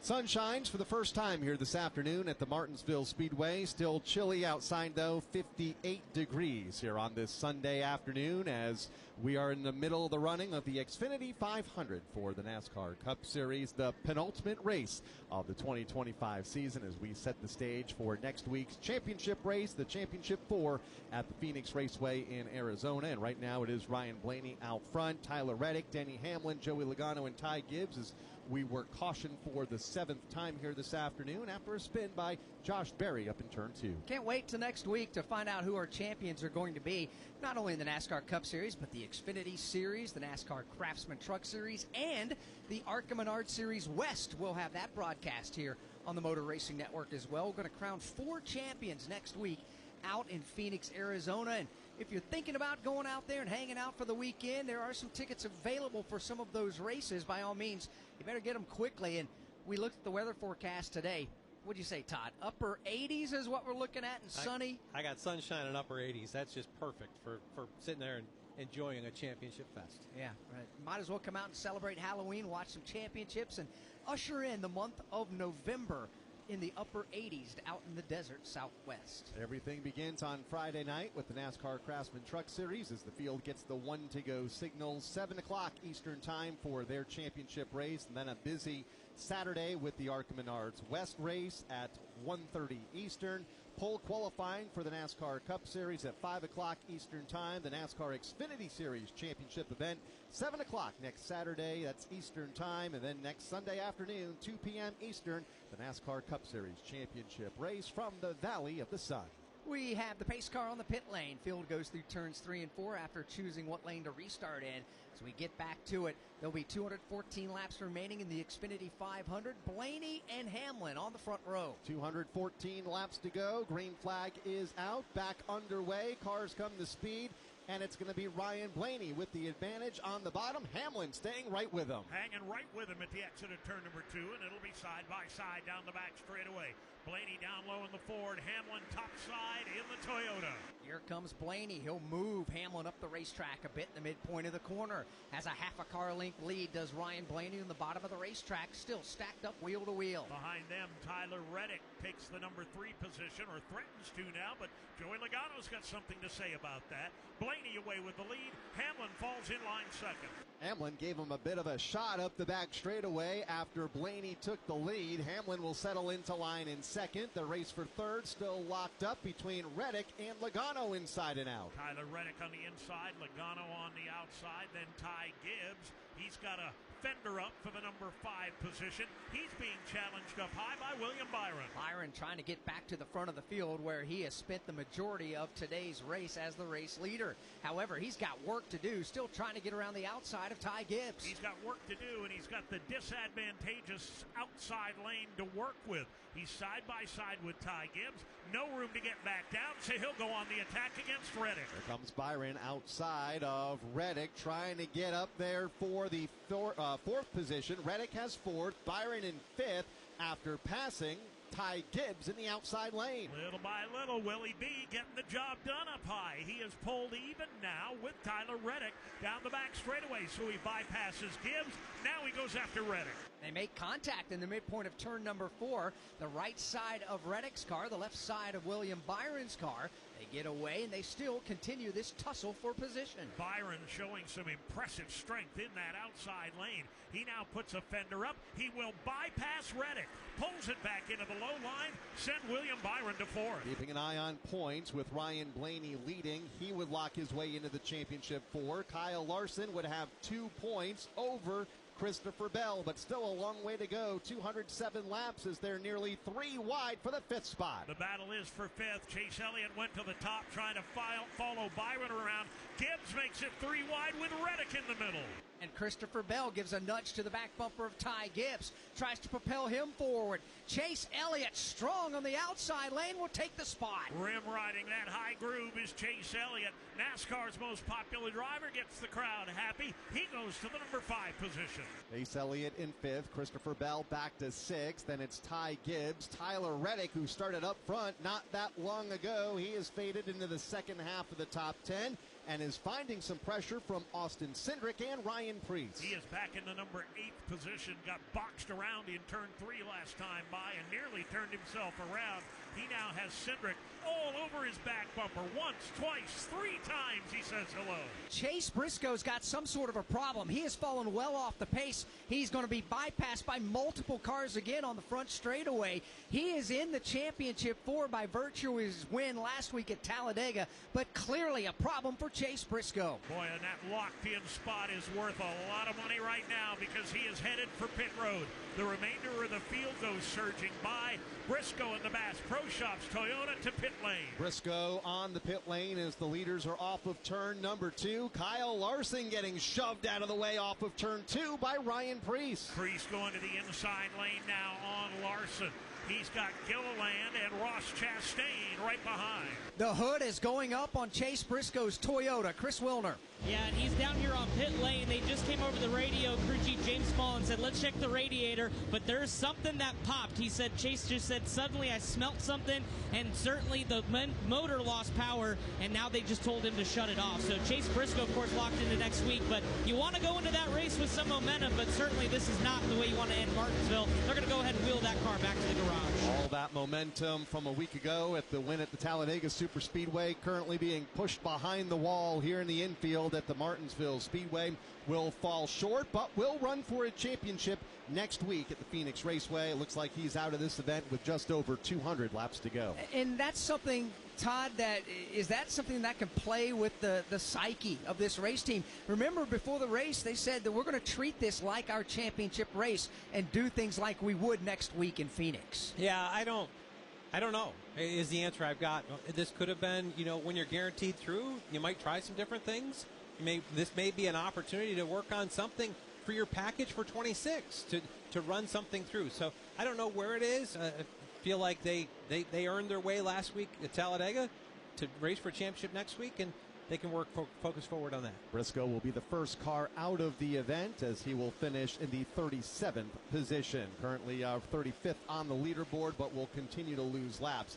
Further up, here comes Kyle Larson to the inside of Tyler Reddick in turn 2 and just into the top 10. Yeah, tail end of the top 10 right now. Larson and Reddick trying to hang on to that top spot. Here comes Larson to the inside. He'll take it away. Bottom groove now is open for Gilliland. Gilliland takes a peek there. Can't find it. Further up, Christopher Bell and Chase Elliott are wheel to wheel for position number 5. Christopher Bell looking to the inside. Elliott to the outside. Advantage to Elliott. He's got the 5th position. Chase Elliott in 5th. Bell in the 6th spot. That's a good battle from about 3rd on back, led by Joey Logano, William Byron a part of it. Then you get back to Elliott and Bell. There is a 3-man battle at the tail end or just outside of the top 10. Gilliland, Ross Chastain, Reddick, none of the 3 are exactly fond of the other 2 right now. It's gotten a bit physical a time or two. Let's see what happens here off turn number 4. Ross Chastain gets the big move. He'll get the jump. He'll clear both drivers. So Chastain now moves up a couple of spots. Gilliland slides down in front of Tyler Reddick. The Mellon Man takes 2 spots in that 3-wide momentary move. Gilliland drops back 1 spot. Tyler Reddick loses 2. Tyler Reddick, no surprise, fading through the field. Last on pit road on lap 33. Everybody else ahead of him either pitted on lap 245 or 265. So has older tires as we work lap number 305 here at the Martinsville Speedway. He fades into the second half of the tour, just outside of the top 10, barely clinging to the top 15 right now for Tyler Reddick, who continues to find pressure deeper in the field as Ryan Blaney. No pressure right now, Alex, at the point. In fact, he's beginning to pull away just a bit from Denny Hamlin. Yeah, and while he does that, Todd, the sun begins to beat down on the Martinsville Speedway a bit. How sensitive is this racetrack when the sunshine comes out? Well, it's temperature sensitive, and the sunshine coming out, there's some radiant heat that racetrack will pick up. As you look at turns 1 and 2, there's still shade over the center of turns 1 and 2, but 3 and 4, we've got sunshine onto it. On a 24-lap green flag run right now here in stage number 3, the final stage of the event. Here's how they're running, brought to you by Straight Talk Wireless, official partner of NASCAR. Fans of Fast get real unlimited data on reliable 5G with no contracts or hidden fees. Now at straighttalk.com and Walmart. Straight Talk Wireless. Ryan Blaney, the race leader, by 1 full second with 191 laps to go. Denny Hamlin rides in the runner-up position. Joey Logano is third. William Byron fourth. Chase Elliott is fifth, and Christopher Bell sixth. Ty Gibbs is now going to be passed. Cindric will take over the 7th spot. Gibbs falls back to 8th. Ryan Preece is 9th, and Kyle Larson is 10th. Ross Chastain runs in the 11th spot. Todd Gilliland 12th. Tyler Reddick 13th. Eric Jones 14th. Shane Van Gisbergen 15th. 16th is Kyle Busch. 17th, Josh Berry. Cole Custer runs in 18th. Bubba Wallace 19th, and Alex Bowman to round out the top 20. 21st at the moment is Zane Smith. 22nd is Justin Haley. Brad Keselowski's 23rd. Austin Dillon 24th. Daniel Suarez is 25th. 26th is Ricky Stenhouse Jr. 27th on the racetrack is Carson Hocevar. 29th is Chris Buescher, and 30th is John Hunter Nemechek. Noah Gragson runs in 31st. Ty Dillon 32nd. A.J. Allmendinger 33rd. Casey Mears 34th. Riley Herbst 35th. Cody Ware 36th, the last car running. The only car out of the race, last week's winner, Chase Briscoe, will be credited with 37th finishing position here this afternoon. 187 laps remain in the Xfinity 500. What if you had the smartest Wi-Fi? If you did, it'd be Xfinity, and it'd come with their best state-of-the-art equipment. It would boost speeds to the devices that needed them most, whether you were streaming, gaming, or gaming while pretending to work. It would even power your mobile connection so you could bring faster, secure Wi-Fi speeds with you where you use it most. If you had the smartest Wi-Fi, everything would work together seamlessly to keep you connected. Xfinity. Imagine that. Restrictions apply. We're at the start-finish line. William Byron on pole position. Green flag is out and we're racing. We're in the turn. Here to the inside comes Kyle Larson. He and Hamlin bump. We're on pit road. 4 tires Sunoco Racing Fuel. The race out from pit road is Denny Hamlin. Eric Jones goes off second. We are live from the track. The Motor Racing Network, your home for NASCAR racing. Don't miss a lap, pit stop, or side-by-side race for the win. Listen to all the play-by-play action on your local radio station at MRN or NASCAR.com. Ryan Blaney still the race leader. Denny Hamlin second. Third is up for grabs in front of Dave Moody. Here they come. William Byron, Joey Logano. William Byron takes the bottom lane. He will take the spot away off turn 4. Here they come across the line. That battle is going to be over just like that. William Byron will take over position number 3. Logano is 4th. And Chase Elliott rounds out the top 5. 184 laps to go from Martinsville Speedway. This is the Motor Racing Network, the voice of NASCAR. Looking for weekly motorsports podcasts to stay up to date on what's happening on and off the track? The Motor Racing Network is the place. Hear from NASCAR crew chiefs on MRN Crew Call. All the happenings from regional touring series and local tracks on NASCAR Coast to Coast. Sprint Car Talk on Winged Nation. NASCAR history on MRN Classic Races. And hear from the drivers on NASCAR Live. MRN podcasts available on MRN.com, YouTube, or your favorite podcast platform. Hi, this is Mike Bagley. Join me along with the cast and crew of the Motor Racing Network every Tuesday night for NASCAR Live. Hear exclusive interviews. I do think that if you're always scared to make the big moves, you're just always going to be following the person that did. The best moments from each of NASCAR's premier series. Reddick slides up the racetrack. Briscoe gets away off turn 4. And in-depth breakdowns of the latest NASCAR news and more. It's NASCAR Live every Tuesday night at 7 Eastern.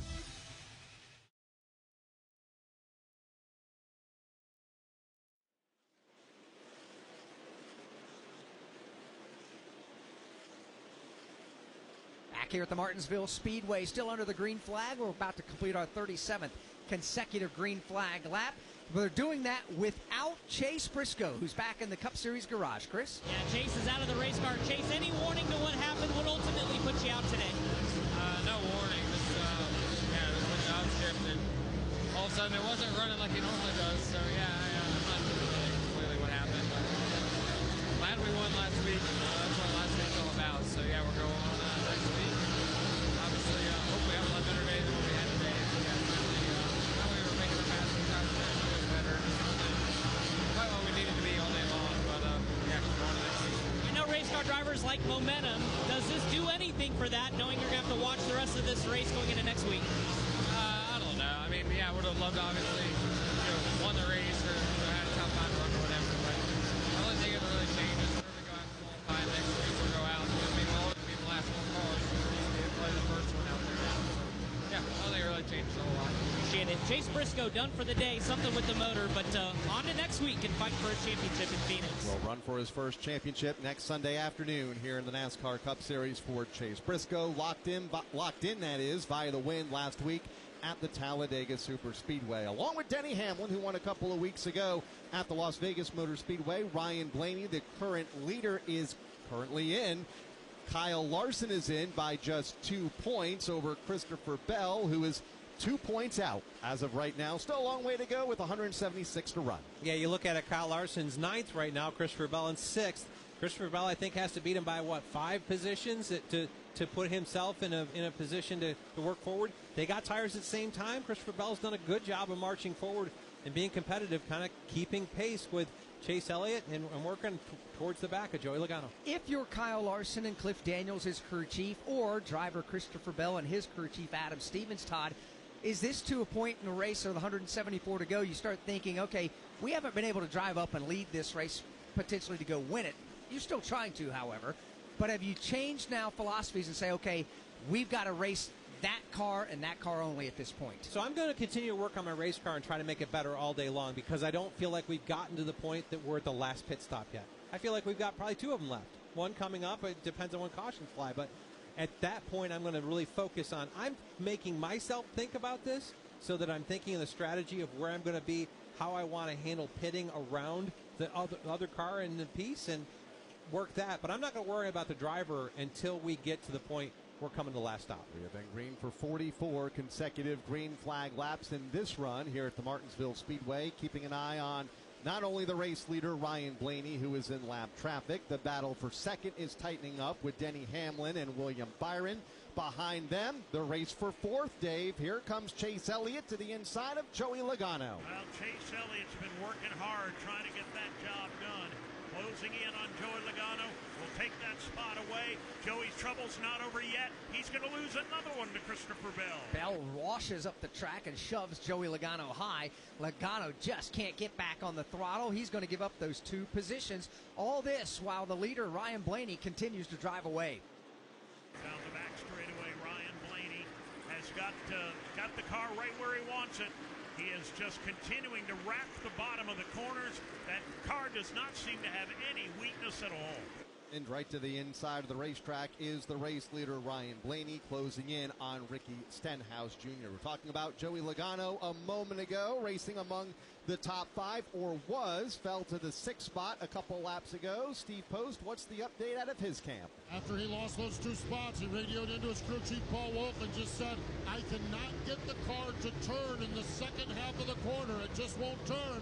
It won't turn. And if it won't turn, he can't get in the gas as quick as the other cars go. Paul told him, we'll work on it the next time we bring it down. We stay under the green flag, 48 consecutive green flag laps. We've got potential to go our longest green flag stretch of the race, which is currently 96 circuits that we did back in stage number 1. So when you start to look at this, Todd, thinking forward, you mentioned a moment ago, at least 1 more pit stop, more than likely 2. So when are you thinking about you would come down? When the next caution flew.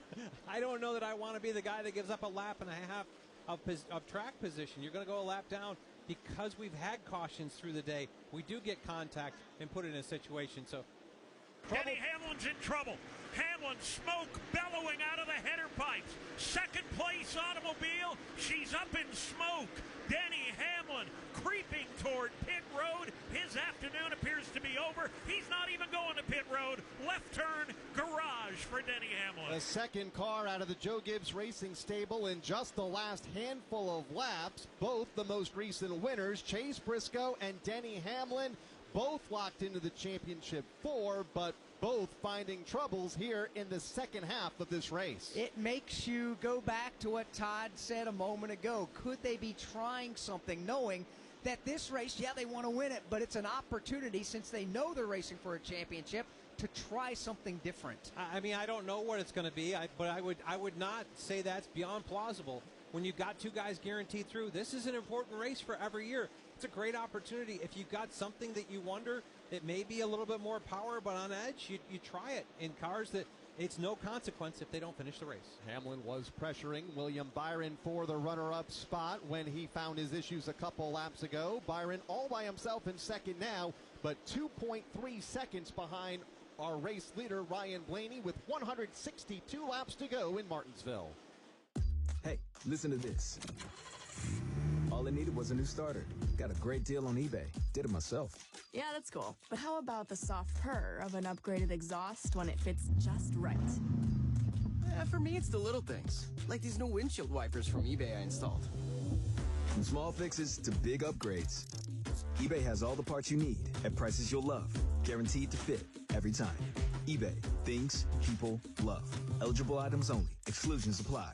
Relive the thrills of over 50 years of NASCAR racing with the Motor Racing Network's Classic Race. 36th Annual Southern 500. They come down to the start-finish line. Bill Elliott and David Pearson get down. We dig into the MRN audio vault for unforgettable races and moments. Dale Jarrett's got the lead. Earnhardt's not going to get him. Dale Jarrett is going to win the Daytona 500. Available on MRN.com and podcast platform. Alan Kulwicki out of turn number 4, the new Winston Cup champion. He does it across the line. MRN Classic Races. Close moment for race leader Ryan Blaney a lap ago. Daniel Suarez got up and into the outside wall, came back across the track in front of Blaney, was able to avoid contact. Suarez continues on, as does Ryan Blaney, who leads by 1.5 seconds over William Byron. From Martinsville Speedway, this is the Motor Racing Network, the voice of NASCAR. Want to know the latest with short track racing around the country? Well, one show has you covered, NASCAR Coast to Coast. Hi, I'm Chris Wilner. Join me each week as we break down the biggest headlines in grassroots racing and in NASCAR's regional and touring series. We'll also talk with rising stars from your favorite short track. Once again, it's NASCAR Coast to Coast, and you can watch or listen today on YouTube, Facebook, MRN.com, or on your favorite podcast platform. More than 200 members of Congress are standing up for AM radio listeners. The AM Radio for Every Vehicle Act will keep AM radio in cars, because when cell and internet services are down, this free service could be your only lifeline. Text AM to 39179. Tell Congress to pass this critical legislation now. Message and data rates may apply. You may receive up to 4 messages a month, and you may text STOP to stop. This message furnished by the National Association of Broadcasters.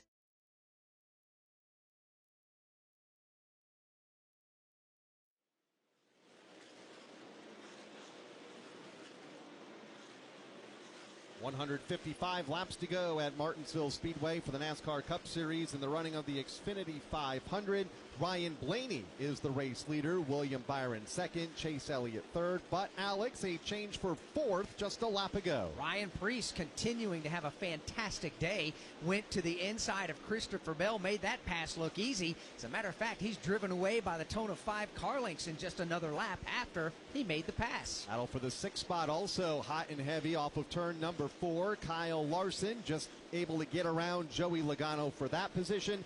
They are joined by Austin Cindric as they race back to turn 2. Logano is in full backpedal right now. He loses the spot to Larson, falls back into the clutches of his teammate Austin Cindric, and I don't think Cindric's going to take long to make a pass on Joey. No, not a bit. Joey Logano's not having the car handle the way he would like for it to, or like the way it was a little earlier in today's race with 152 laps to go in the race. Top 3 are in must-win situations if they want to win a championship next week. Ryan Blaney the leader, William Byron second, Chase Elliott is third. Nothing but a win matters for those three drivers. Fourth is Ryan Preece, who's looking for his first career NASCAR Cup Series win. Fifth place is Christopher Bell, and that's where things get interesting. A win does him a whole world of good, but that's not the only way he can get in to the championship four. Yeah, he if one of those three that's ahead of him, or even Larson or Logano wins, then he's racing Kyle Larson. If we don't have a winner from below the cut line, then he's just in a comfortable position, -4 to Kyle Larson, but the fourth car in points. And Chris Wilner, as of right now, Christopher Bell, 4 points out of the championship four. That's 4 spots behind Kyle Larson. But Kyle, that message has not been relayed to Christopher Bell. There have been no mention of points throughout the afternoon so far, even at this point in stage number 3. Listening into the radio chatter, to Todd's point earlier, it's about making this race car better until we get to that potential final pit stop. Right now, the struggle for Christopher Bell, who backslid to 5th, has been the center of the corner. Can't get it to roll. They've been searching for a different lane on the racetrack. Tabloid the spotter has been coaching Bell the last several laps, just trying to keep him patient behind the wheel. But again, they're not going to make him aware of the scenario until it is go time. It's about getting this race car to where Christopher Bell wants it. Wendy? And Kyle Larson on the flip side is 4 points to the good. If Ryan Blaney stays in this position, it will be Blaney and Kyle Larson continuing on. If there happens to be a tie, Kyle Larson can break that tiebreaker with his second place finish at Las Vegas. There's a lot of scenarios that can still happen. Now, about 10 laps ago, Larson was having trouble getting through traffic right before he passed Joey Logano for position. That's when Cliff Daniels, his crew chief, came over the radio and said, "Be smooth. Don't panic. We have a long way to go. We are only 355 laps in of our 500. That gives us 145 to go in today's Xfinity 500. Larson hanging in there in the back half of the top 10. He is in the number 6 position. As we run, 6 of the front 7 spots are playoff contenders. The only one that is not is the 4th place driver, Ryan Preece. Let's hear from Denny Hamlin. Denny is out of the race car. Denny, what happened? Any indication what happened? No, everything was fine. And then it just lost power into turn 1, and that was it. No noises or anything, just silence because it wasn't running. What was the racing like here? What did you expect out of Martinsville, and what did we get today? I thought that the left side tire was a good change. Certainly makes you manage it, but also as more cars have been on the track and the track's starting to rubber, it hasn't roar as much as what I would have expected, and the lap time fall off is not quite as much, but a good experiment, and think that it's putting on good racing. See you in Phoenix. All right. Denny Hamlin out of it here today. Looking to run for a championship next week at the Phoenix Raceway after winning 2 weeks ago at the Las Vegas Motor Speedway for Denny. He has been clinched for the last couple of weeks. Keep an eye on Kyle Larson.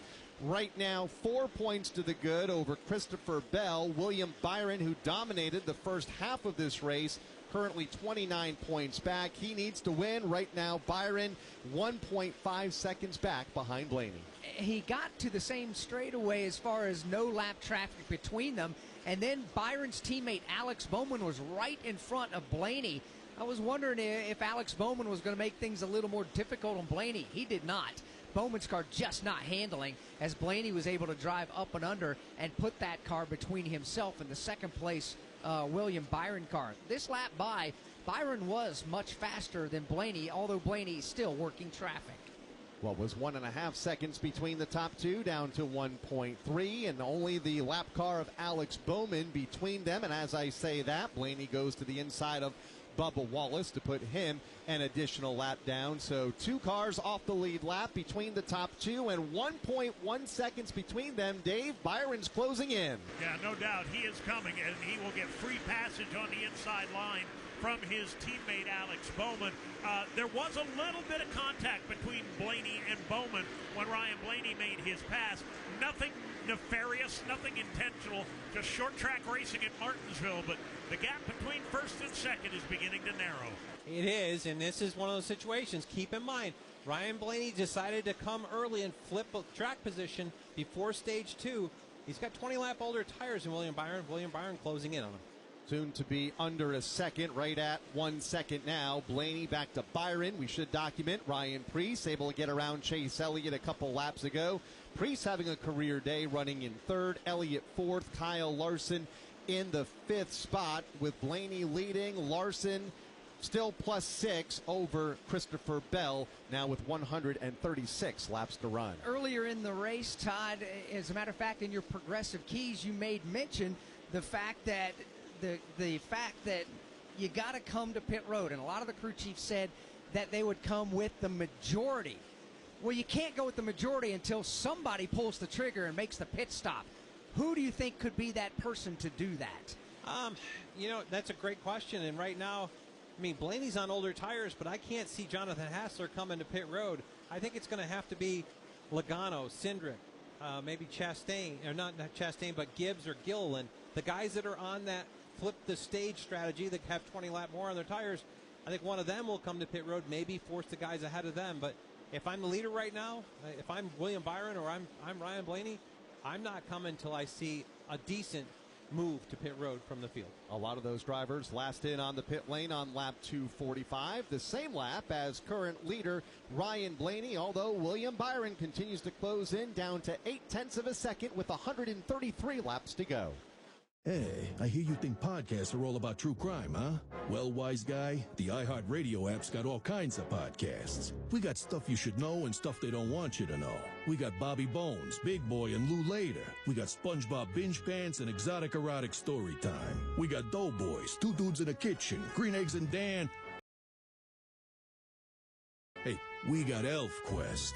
We got podcasts for everything on the iHeartRadio app for free. If you don't download that, well, that's not just a true crime, my friend. That's criminal. NASCAR fans, the time is now to turn your love of racing into free tickets, merchandise, VIP experiences, and much, much more.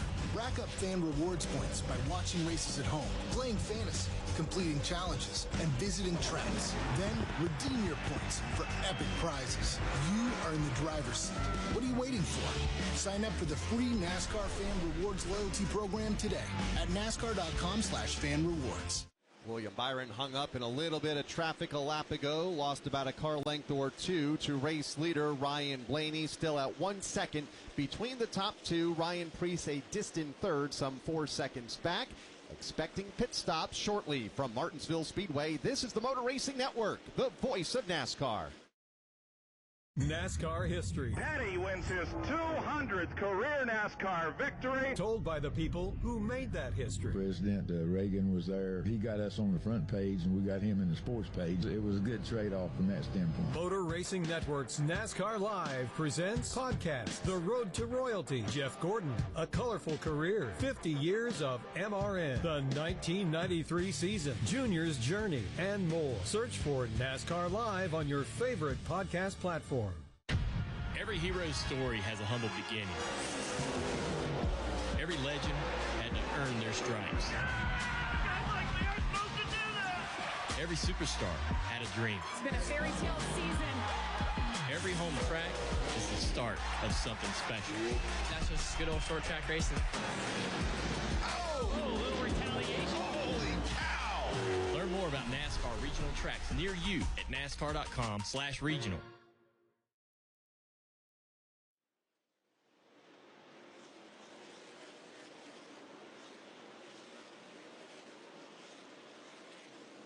We have been green for 90 consecutive laps here at the Martinsville Speedway. 126 to go. Working lap 374 now, and Steve Post beginning to see some of the lead lap cars on pit road. Joey Logano's on pit road. 4-tire Sunoco Racing fuel, and the car would not turn for Joey. So they made a chassis adjustment, down and away for Joey Logano. Wendy?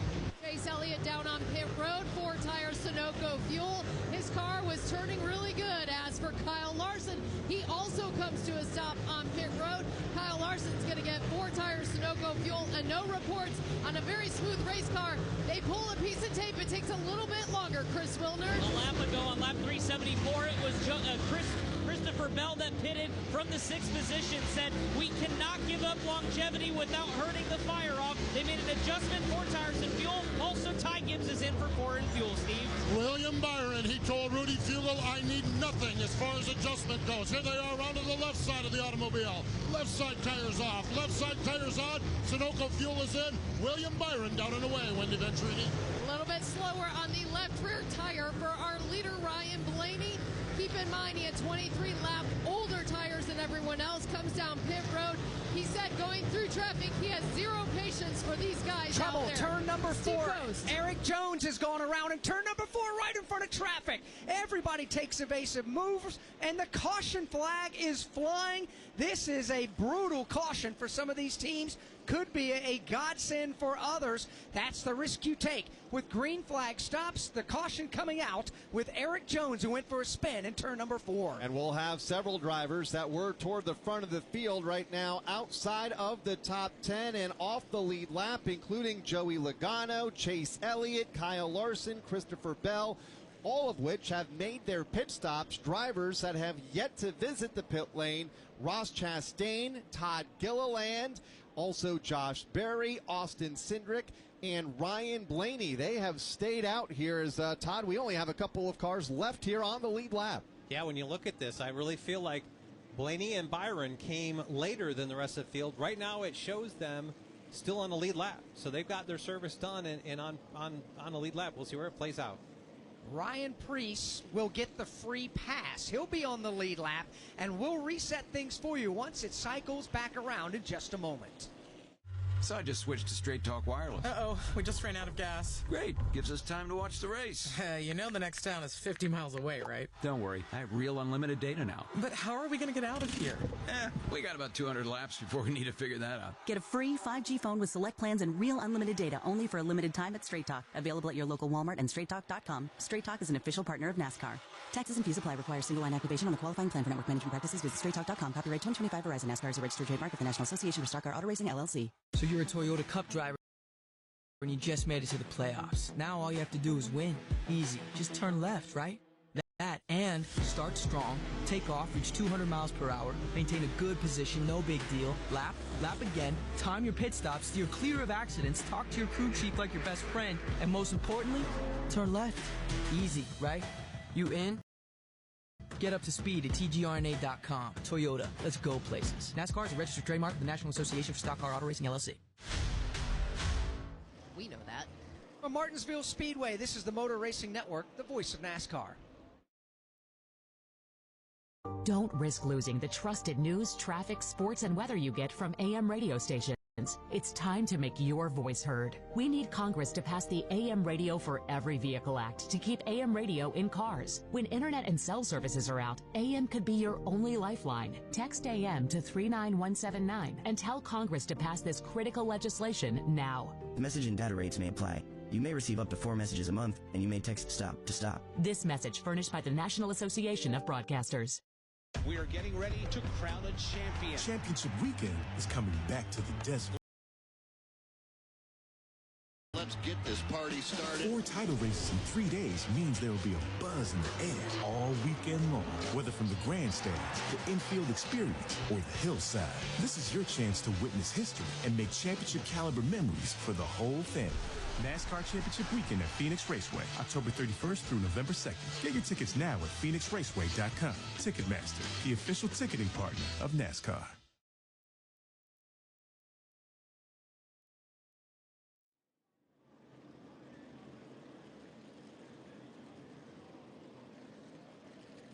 $118 laps to go in the Xfinity 500 as we work the caution for the 8th time. We'll reset the running order for you, but first, let's pause 10 seconds for station identification on the Motor Racing Network.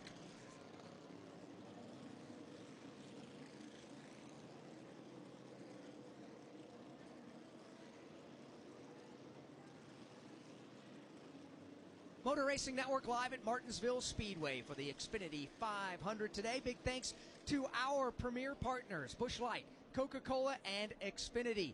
My name is Alex Hayden, along with Kyle Rickey and Todd Gordon in the broadcast booth. Dave Moody is out in the grandstands in turn number 3 for us today. And on the pit lane and garage area, Steve Post, Chris Wilner, and Wendy Venturini. Right now, Ross Chastain shown as the leader over Todd Gilliland and Josh Berry. They have yet to stop, and this cycle of pit stops, as the caution flag came out, as many of the lead lap cars were on the pit lane. Pit road will be open this time. This has potential to shuffle things up, put a lot of cars back on the lead lap, as well as I believe there are 17 cars between Josh Berry and third.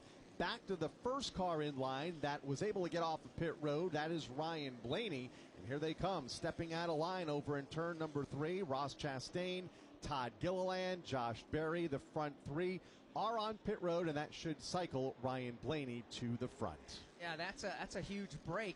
There are only, at the moment, 7 cars being scored on the lead lap. However, with a lot of these drivers being caught a lap down with this caution flag who just made pit stops, I assume they're going to take the wave around here in just a bit and get their lap back, and we'll have more cars on the lead lap. Yeah, definitely will. I feel like a lot of the field, when you look at where Ryan Blaney is, there's probably 15, 18 cars that could take the wave around here.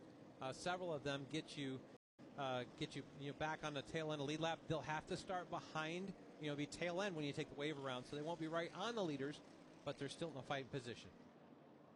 21 cars between the pace car and Ryan Blaney, and now the 3 cars that just made stops will have to blend at the tail end of the field.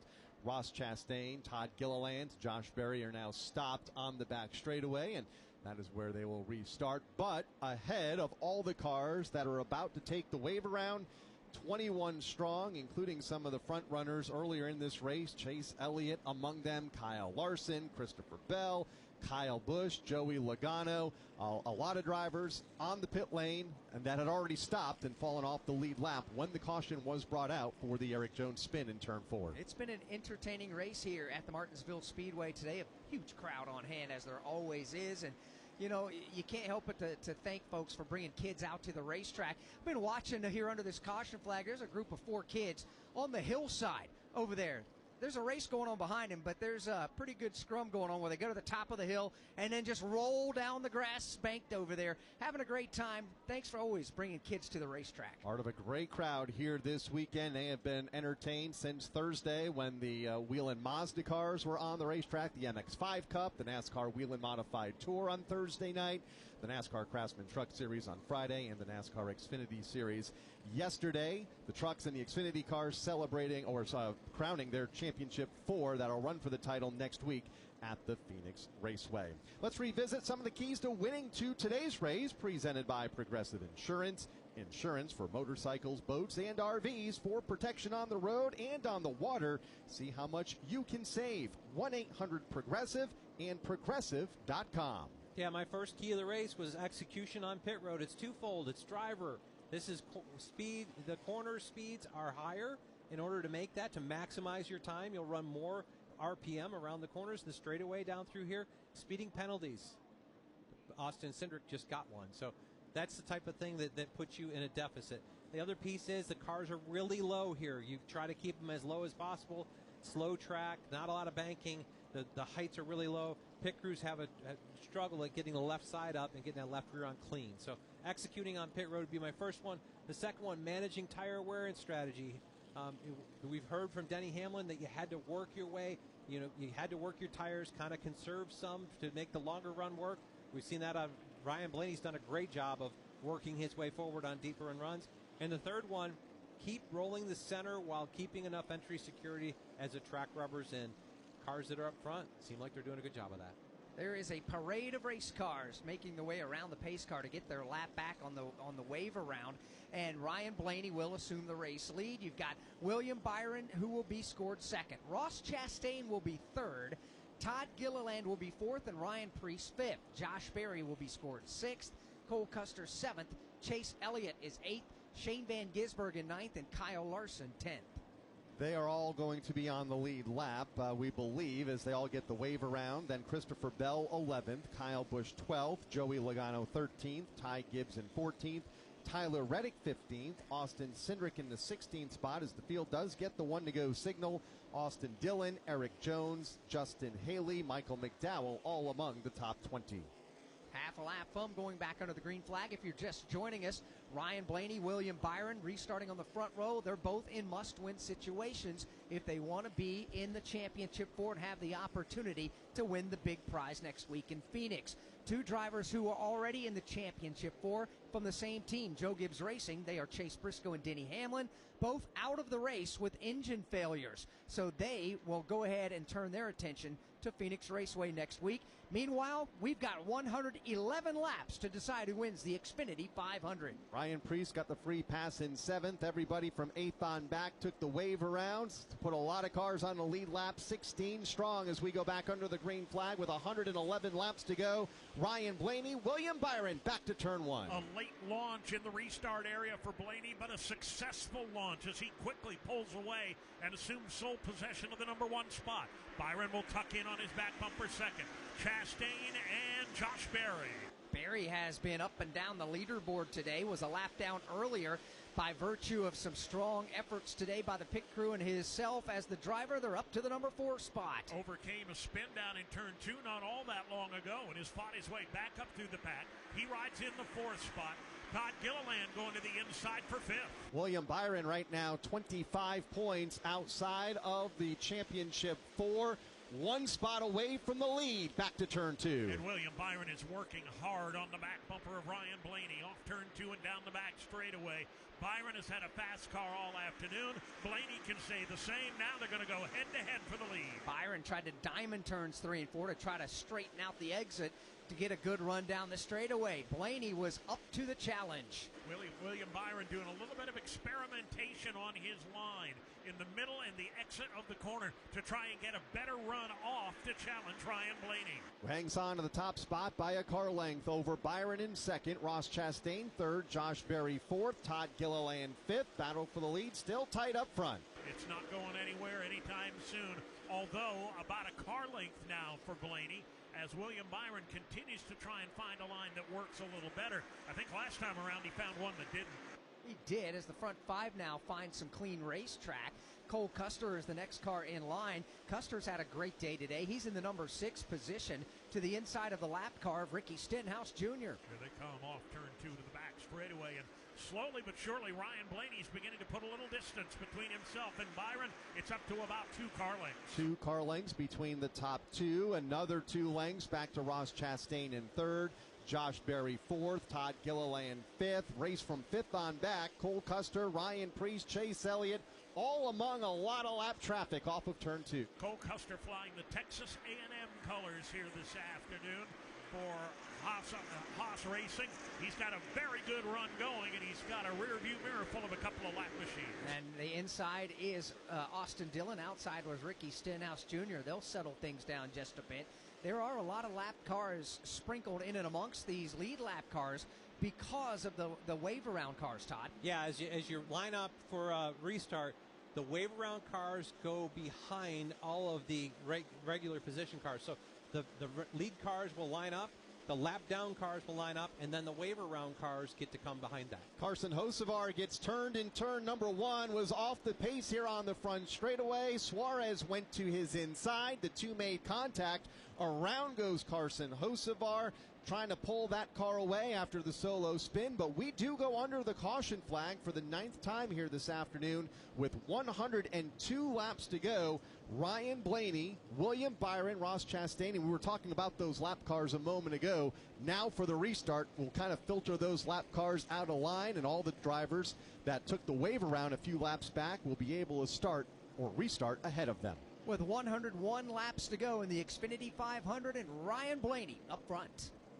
Kyle Larson brings his Chevy in 4 tires, Sunoco Racing Fuel. From fueling NASCAR champions on the track for over 20 years to innovating 94 octane, the highest octane on the market. Performance is what Sunoco does. All Sunoco fuel at the pump meets the same top-tier standards as the fuel used in NASCAR. You stop here for Ryan Blaney, 4 tires with Sunoco fuel. From the track to your tank, you can trust Sunoco to help your vehicle perform at its peak. 80 million listeners depend on AM radio to always be on, delivering news, sports, talk, traffic, and weather reports you can trust. AM radio also delivers vital emergency information when you need it most. Text AM to 39179. Tell Congress to pass the AM Radio for Every Vehicle Act to keep AM radio in cars. Message and data rates may apply. You may receive up to 4 messages a month, and you may text STOP to stop. This message furnished by the National Association of Broadcasters. Back here at the Martinsville Speedway, pit lane is open and a handful of lead lap cars, including a couple of playoff drivers.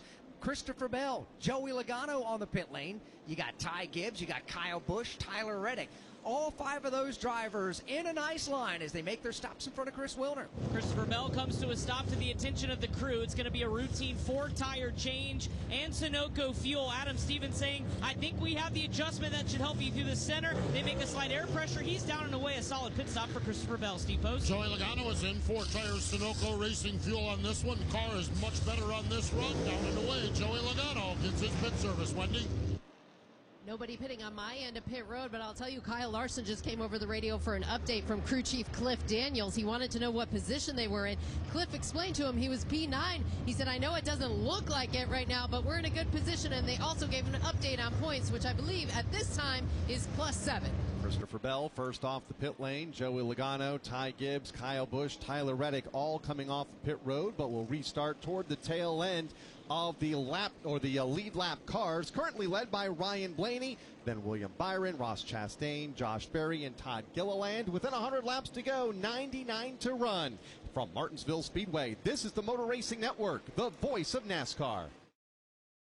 The thrills of NASCAR racing from over 55 years of Motor Racing Network broadcasts. Bobby Allison brings the race car right down in the middle of the track, crosses the start-finish line, and he will win the 24th annual Daytona 500. Bill Elliott wins the Hooters 500. Alan Kulwicki, 1992 champion. MRN Classic Races. And in the whole pack, steaming for the finish line, Dale Earnhardt wins a Winston 500. Find all the classic moments on MRN Classic Races on any podcast platform. Gear up. Visit the NASCAR shop online to find all of your favorite officially licensed NASCAR product. The NASCAR shop is the official online store of NASCAR and your destination for all of your favorite hats, t-shirts, diecast, and more. Whether tailgating, home gating, or anything in between, visit NASCAR.com/shop for the widest assortment and best selection of NASCAR gear today.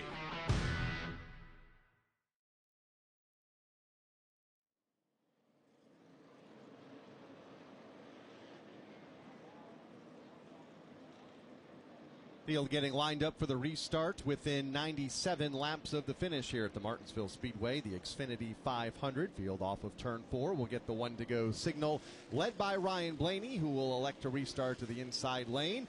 To his outside will be William Byron, then Ross Chastain, and Todd Gilliland inside and out in row 2. Ryan Blaney had a great restart just a handful of laps back and was able to clear William Byron. Now you got to go back to your bag of tricks when you get to the restart zone as the control car. Yeah, definitely do. And you just want to change it up. You've got a zone that you've got to restart in, and you went a little later. I don't know if you try to launch earlier. You've got to work on the momentum of where the two lines are and find yourself an advantage. 2 drivers that have been at the front of the field the most this afternoon, currently lined up first and second, both needing to win to have a shot at a championship next week. William Byron has led 260 laps, will restart to the outside of current leader Ryan Blaney, who is about to lead his 125th as they come off of turn number 4. Slow pace into the restart zone. At the exit of the restart zone is when Ryan Blaney fires, and he'll lead them back to turn 1. That slow pace Jackrabbit restart has served him well this afternoon, and it will do so again. Blaney away with the lead down the back straightaway. Tucking in line second is Byron. Ross Chastain third.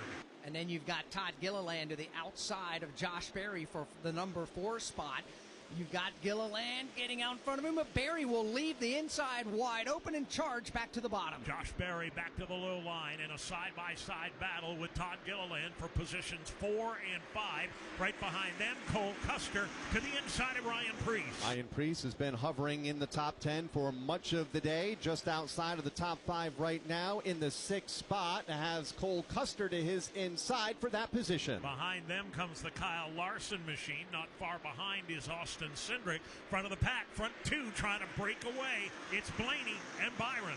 They continue to play bumper cars mid-pack back there. Larson's in it. Everybody gets away for the most part. A driver well off the paces. Eric Jones off turn number 4. We stay under the green flag. Eric Jones has significant damage to the right front corner of the Dollar Tree Toyota for Legacy Motor Club. That right front is pointed towards the grandstand, and he's got a long way to go to try to get back behind the wall with the leaders coming back to him. The leaders come charging down the front straightaway into turn number 1, and Eric Jones has found a little bit of pace. He's going to be able to get down out of harm's way on the back straightaway as the field comes racing by on their way to turn 3.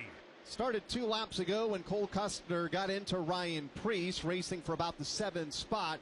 They both checked up. Everybody behind him checked up, and unfortunately, Eric Jones got the worst end of the deal. He will pull to the NASCAR Cup Series garage at the end of the back straightaway as the leaders continue under the green flag. Racing into the corner, Ryan Blaney, car length over William Byron. They've been able to break away just a bit from Ross Chastain, Josh Berry. Then the racing hot and heavy from 5th on back. Todd Gilliland, car length in hand over Ryan Preece, and a fast closing Chase Elliott. Chase Elliott trying to close the gap and get back into the running for the win in this thing. He's still got a good deal of work to do as he runs back just outside the top 5. And behind him, Kyle Larson goes to the inside of Cole Custer. Larson gets a nose out in front of Custer. This is the ongoing fight for the number 8 spot. That is still very much up for grabs. Custer on the outside lane having difficulty keeping pace, and he will now give up that spot. Further ahead, here comes Chase Elliott again. He'll dive to the inside, take a position away from Ryan Preece. That is the race for the 6th spot. Chase Elliott has it. Ryan Preece will settle into line in 7th, just in front of Chase Elliott's teammate, Kyle Larson. Well, Chase Elliott's strategy the rest of the way is very, very simple. He's got to surge forward. He's got to pass all 5 of the cars in front of him. He's got to win the race. We'll see if he's got car enough to get that done. The only thing we know for sure is he's only got 87 laps in which to do it. Todd, are we done with pit stops given the fact that we don't know if there will be another caution flag? If we don't have a caution, we're going to the checker at this point. We're in a run here with 87 laps to go, and we're only 11 laps into this. That would be 98 laps. We've done that on tires. Looking at the championship for leaderboard, we know Briscoe and Hamlin are locked in on wins. Ryan Blaney currently in as the race leader. And then 11 points separate Kyle Larson, who is 4th. And currently outside looking in, the first car, Christopher Bell, 11 points behind Larson. Christopher Bell currently running in the top half of the field in the 14th position. So deep in the field, but on the lead lap for Christopher Bell. Larson a little further up in position number 8. Here comes Larson wanting more off of turn 2 on Todd Gilliland. And he's going to get it. He'll surge underneath Todd Gilliland and pick up another spot. Chase Elliott has lit the afterburners. He made another pass a lap or 2 ago. He is the number 5 automobile now, but he's got a lot of open racetrack between himself and Josh Berry in 4th. That's about 12 car lengths that Chase Elliott's going to have to make up on Berry. However, Chase Elliott's car seems to be handling exceptionally well at this point in the race. Not just Josh Berry, but Elliott's got at least a half a straightaway to get up to the race leader, Ryan Blaney, Kyle, to at least try to fight for a chance to run for a championship next week. All by himself right now in position number 5, a little more than half the straightaway as we have a car off the pace. Little contact off of turn 2 with Christopher Bell and Ty Gibbs. Teammates getting into each other just outside of the top 10. Gibbs will fall into line after losing a couple of spots behind Tyler Reddick. That is for about the 15th position on the racetrack as they are really strung out at the front. Further up or further behind them, Todd Gilliland trying to fend off Kyle Busch. That is a battle for 8th. Busch closing to within a car length off of turn 4, and just behind them, Joey Logano coming to life, picking up a spot on Cole Custer. Those battles go back to 1. Into turn number 1 they go. The Gilliland machine trying to hold off Kyle Busch. Kyle had a good start today. Kind of faded in the early going, but is on the comeback trail here into the top 10. 80 laps to go in the Xfinity 500 this time by. Clearly, Ryan Blaney's car continues to get better the longer we go, Dave. It surely does. He continues to pull away. Nothing dramatic, but just a half a car length here and there. The lead is about 3, maybe 4 in turn 4. Byron fading just a bit, 4 or 5 car lengths, equates to 0.6 of a second on the speedway. Then it's another 0.8 back to Ross Chastain in 3rd. Josh Berry in fourth, Chase Elliott fifth. No pressure among the top five. You can say the same for sixth place running Ryan Preece, Kyle Larson in seventh. Best battle for eighth, Todd Gilliland and Kyle Busch. With Ryan Blaney being the race leader, should he go on and win to advance to the championship four, then it would come down to the points. Right now, as they run, Kyle Larson is 9 points above Christopher Bell. That's how we stand right now. Bell has been mired back in some heavy traffic here in this run. Kyle Larson, well, not a great scenario for Larson at the moment. He's seventh, but he's doing what he has to do should Blaney jump up there and win this race. Yeah, he's doing what he has to do. Basically, at this point, I feel like Kyle Larson just knows he has to outrun Christopher Bell, and he's locked in. As we talked about, with where the stage points fell, I think it's 5 positions that Christopher Bell would have to beat Kyle Larson by. Kyle Larson just needs to keep focused forward, keep that 20 car behind him. Christopher Bell buried in some traffic behind Joey Logano, ahead of Austin Cindric. Cole Custer, Tyler Reddick behind him. Remember, he came together a couple of laps with Ty Gibbs a couple laps ago, that is, off of turn number 2. So we'll keep an eye on Christopher Bell as he tries to race his way into the top 10, but a long way to go to close in and perhaps pass and then gain on Kyle Larson. So has his work cut out for him here over the final 75 laps of this event. But right now it is Ryan Blaney at the front of the field. In fact, let's check in his pit stall with Wendy Venturini. Well, earlier before this last caution, Ryan Blaney had to work his way through traffic and dirty air. You could hear it in his voice. He was starting to lose a little bit of patience. In fact, he said, I have zero patience for these guys right now. He has everything on the line. He knows the situation. He's done it before. The last 2 years, he has raced his way into the Final Four by winning at this racetrack at Martinsville. So much at stake for Ryan Blaney for a third year in a row. But Jonathan Hassler, his crew chief, is keeping him calm, keeping his tires at bay. Ryan Blaney, with 73 laps to go, leads this field. Steve Post. Wendy, you talk about Ryan Blaney keeping his tires at bay, and that's what William Byron is focusing on. Ryan Blaney's tires, and he just cued Rudy Fugle, just said keep the pressure on him. Keep the pressure on him. Now they've lost ground. Handle's gone away a little bit on William Byron's car, but they are going to try to keep the pressure on him. Just get into lap traffic and see if they can do anything with him right now. Blaney, though, with the largest advantage he's had at this point in this run. But William Byron's still pretty content with his race car. Just wants to see how the balance of this run, 71 more laps, play out. As they continue to watch this take place, the leaders are going to catch the tail end of the field again. That's almost a gimme here at the Martinsville Speedway. So while we have this opportunity, let's let you know where they're running. Powered by Growth Energy. Growth Energy, leading America's biofuel industry and supporting the farmers who fuel our future. Ryan Blaney is the race leader with 70 laps to go and has 0.7 of a second over William Byron in second. Ross Chastain third, Josh Berry fourth, and Chase Elliott to round out the front five. Ryan Preece runs in sixth. Seventh is Kyle Larson. Eighth, Todd Gilliland. Ninth, Kyle Busch. And 10th is Joey Logano. Christopher Bell is 11th. Austin Cindric is 12th. And Cole Custer 13th. 14th is Tyler Reddick. 15th on the racetrack is the car of Ty Gibbs. Shane Van Gisbergen goes 16th. 17th, and the last car on the lead lap is Austin Dillon. Brad Keselowski 1 lap down in 18th. Then you got Daniel Suarez 19th and Bubba Wallace 20th. Justin Haley runs in the 21st spot. Michael McDowell is 22nd. Alex Bowman 23rd. 24th is John Hunter Nemechek. Ty Dillon is 25th. Ricky Stenhouse Jr. is in the 26th position. 27th is Zane Smith. A.J. Allmendinger 28th. Chris Buescher 29th. And Carson Hocevar 30th. Noah Gregson is 31st. Casey Mears is 32nd. Cody Ware goes 33rd. He's the last car still running. Off the racetrack in 34th, Eric Jones. Out of the race in 35th is Denny Hamlin. Out in 36th is Riley Herbst. Out in 37th is Chase Briscoe. Now, Denny Hamlin, Chase Briscoe, and Riley Herbst all drive the Toyotas. All three of them out of the race with engine problems. Keeping an eye on the race leaders in turn 3 and closing in on some lap traffic. Casey Mears about to go an additional lap down, and then about a half a dozen or so cars just in front of race leader Ryan Blaney, who still maintains 0.8 of a second on William Byron as they race up the back straightaway. Casey Mears gives way on the outside, allows Blaney to power by. Here comes William Byron now up onto the back bumper of the Casey Mears car. It's about how and where you catch the lap traffic. Let's see what Byron can do. He's got Casey Mears in a good spot, and that is dive bombing into turn one. Dives to the low line. Mears gives him plenty of room. Down the back straightaway they'll race.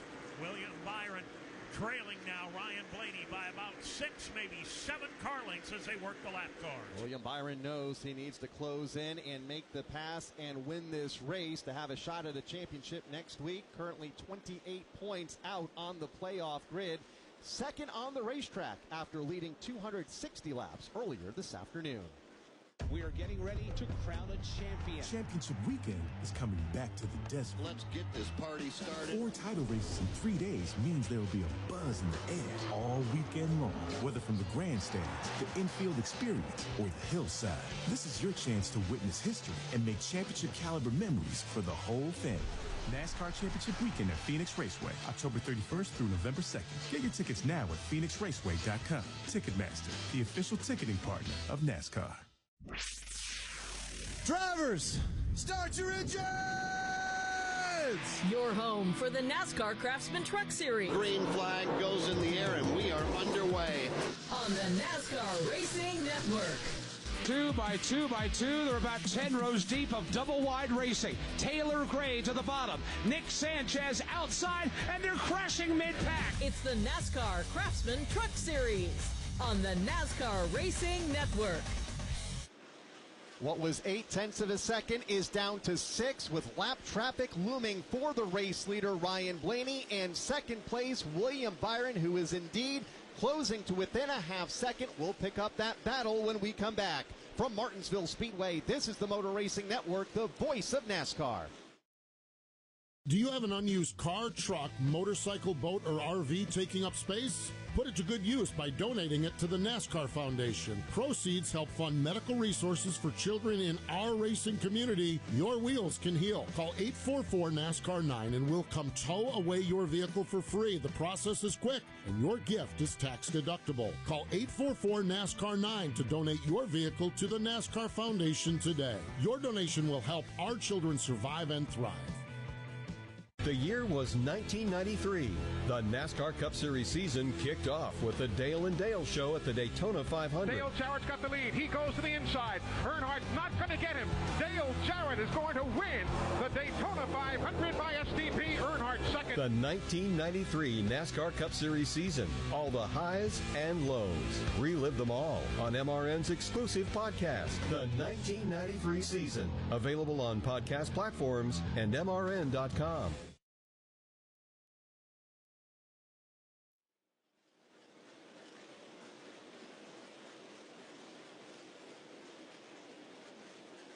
.55 laps to go at Martinsville Speedway in the Xfinity 500. What was a half second down to 4/10. You can measure it in car lengths between the top two right now. Ryan Blaney, William Byron with more lap traffic in front of them, Alex, as they come off of turn 4, the first of which Williams' teammate, Alex Bowman. This is heavy-duty lap traffic. Carson Hocevar is in that mix as well as they work their way up off of turn number 2. We'll see how hard Alex Bowman races Blaney with his teammate William Byron in hot pursuit. They come down into turn number 3. Still about a car length ahead is Alex Bowman. That's it. Off of turn number 4, about a car length and a half now as they hit the start-finish line. Ryan Blaney, William Byron, more traffic off of turn number 2 as they close in on that Bowman car. Ryan Blaney right up on the back bumper of the Bowman machine now as they race down the backstretch into turn 3. They'll look to the inside, but Bowman is right on the bottom.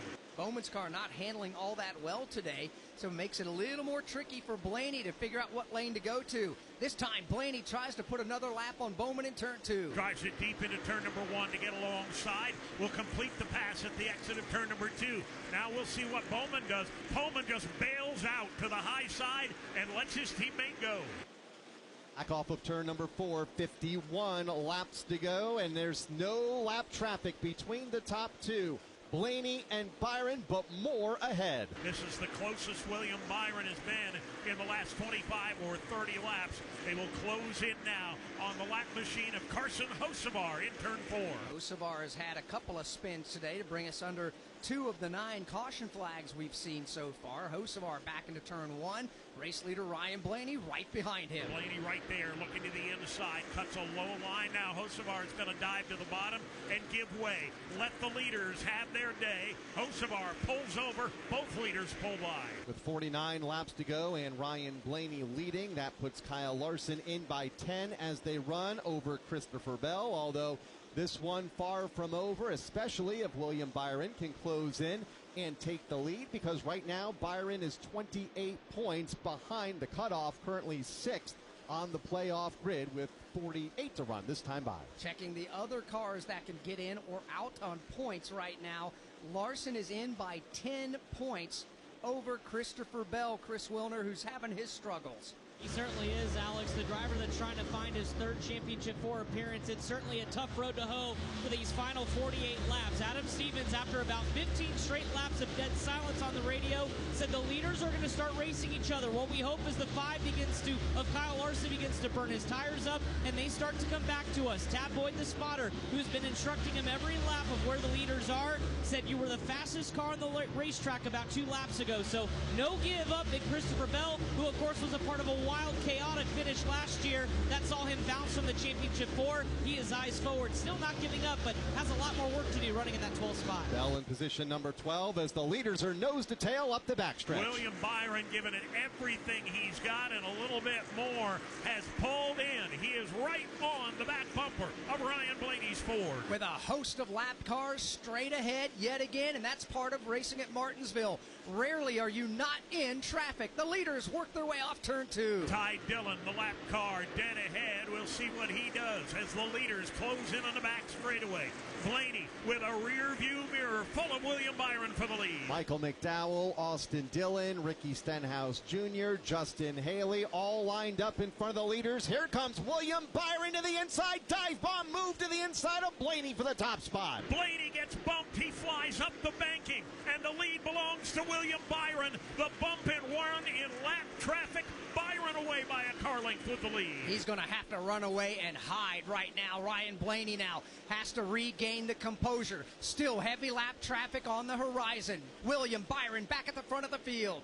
William Byron running for his life right now, knowing that if Ryan Blaney reels him in, he's probably got a bump and run coming in return, but he maintains that car length and a half advantage. Change for the lead moves William Byron now into the Championship 4 as the leader.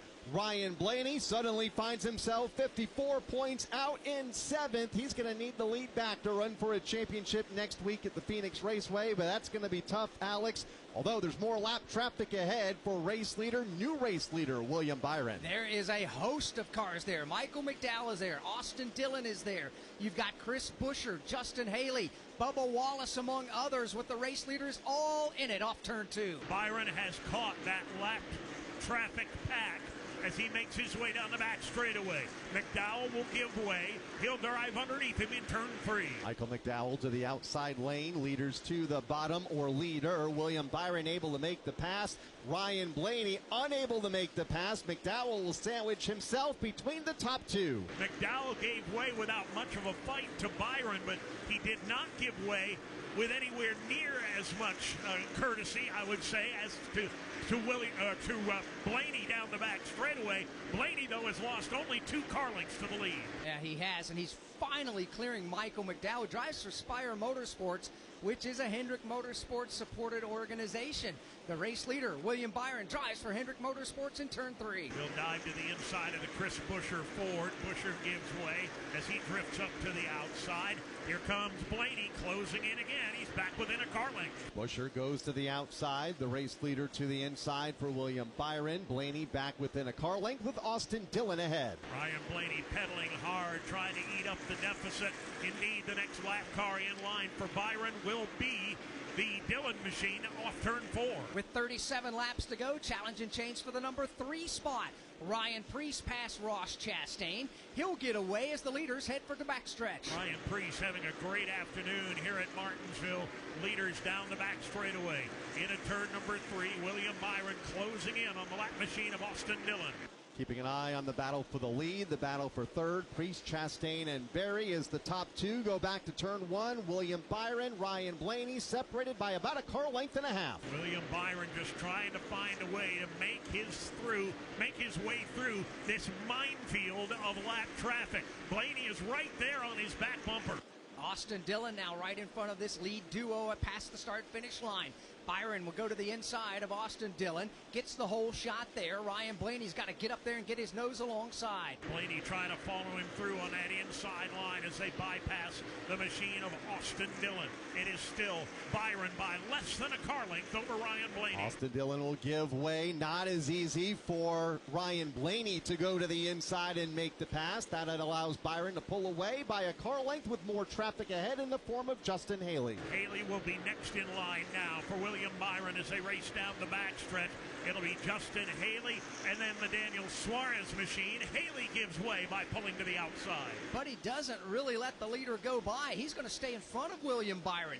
This time in turn 1, Haley again goes topside. Byron goes to the bottom of the racetrack, and Blaney is there. Byron drives it deep into turn 1 to get alongside Haley, but that has indeed allowed Ryan Blaney to close back in again. Less than a car length between the top 2. Again, William Byron needs to win this race to advance to the championship for next week, as does Ryan Blaney in the second spot. There's a car length between them off turn 2. Giving it everything they've got and maybe even a little bit more. Now Daniel Suarez will be the next car in line. Byron bypassed Haley with a great deal more efficiency. He's pulled away by a couple of car lengths. And Ryan Blaney still has yet to clear the Justin Haley Spire Motorsports car.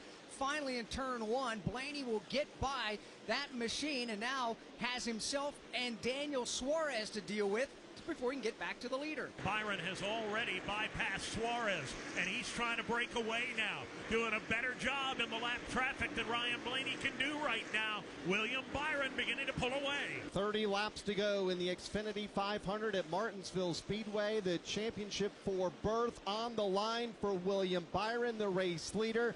Second place running, Ryan Blaney also needs to win this race to have a shot at the title next week. They have been at the front more than anybody else today. Byron just led his 275th lap. Ryan Blaney has been at the point for 177. They're up the back straightaway. They have been without question the dominant cars this afternoon and early evening, and now they've got to decide who's going to race for a championship. Byron bypasses the Cole Custer machine.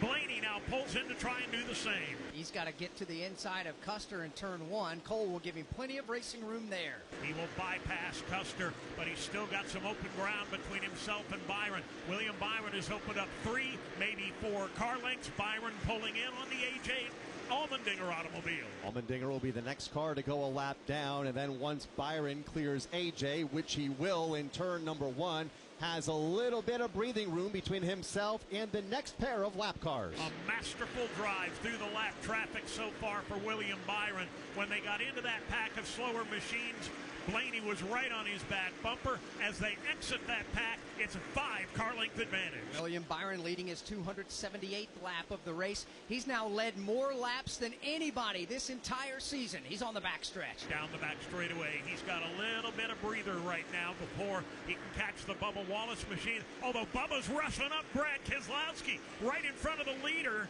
Easy now, boys. The leader's coming. A little bit of contact between those two cars, Keselowski and Wallace, and then about a second or so back to the race leader, William Byron. Byron has got about a 5-car length deficit, maybe 6 before he can reel them in. An equal gap now back to the second place machine of Ryan Blaney. And then a big gap back to the third place runner, and that's Ryan Preece, who is in that log jam of lap cars that the leaders were in about 20 laps ago. Here they come off turn number 2. Now the lap cars are side by side in front of William Byron.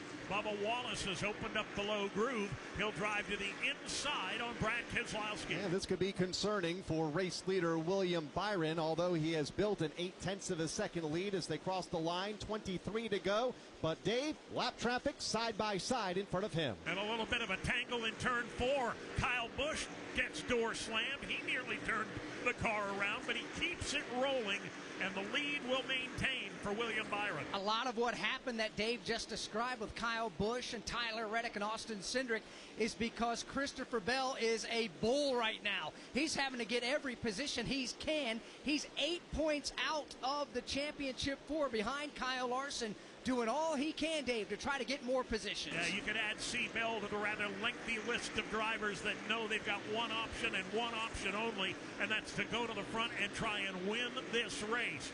Right now, the lead continues to belong to William Byron. Christopher Bell would have to pass Kyle Larson and then gain a couple of spots. Larson currently 7th. Bell is currently 10th.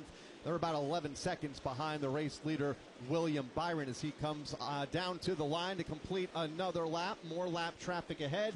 20 laps to go, but that lap traffic, Dave, not slowing him down much. And 20 laps is going to seem like an eternity to William Byron. He makes his way past the Casey Mears automobile and will close in on Bubba Wallace. Now Ryan Blaney goes up and past Casey Mears. Again, Blaney, next car he sees is the current race leader, William Byron, who still has trouble on the horizon.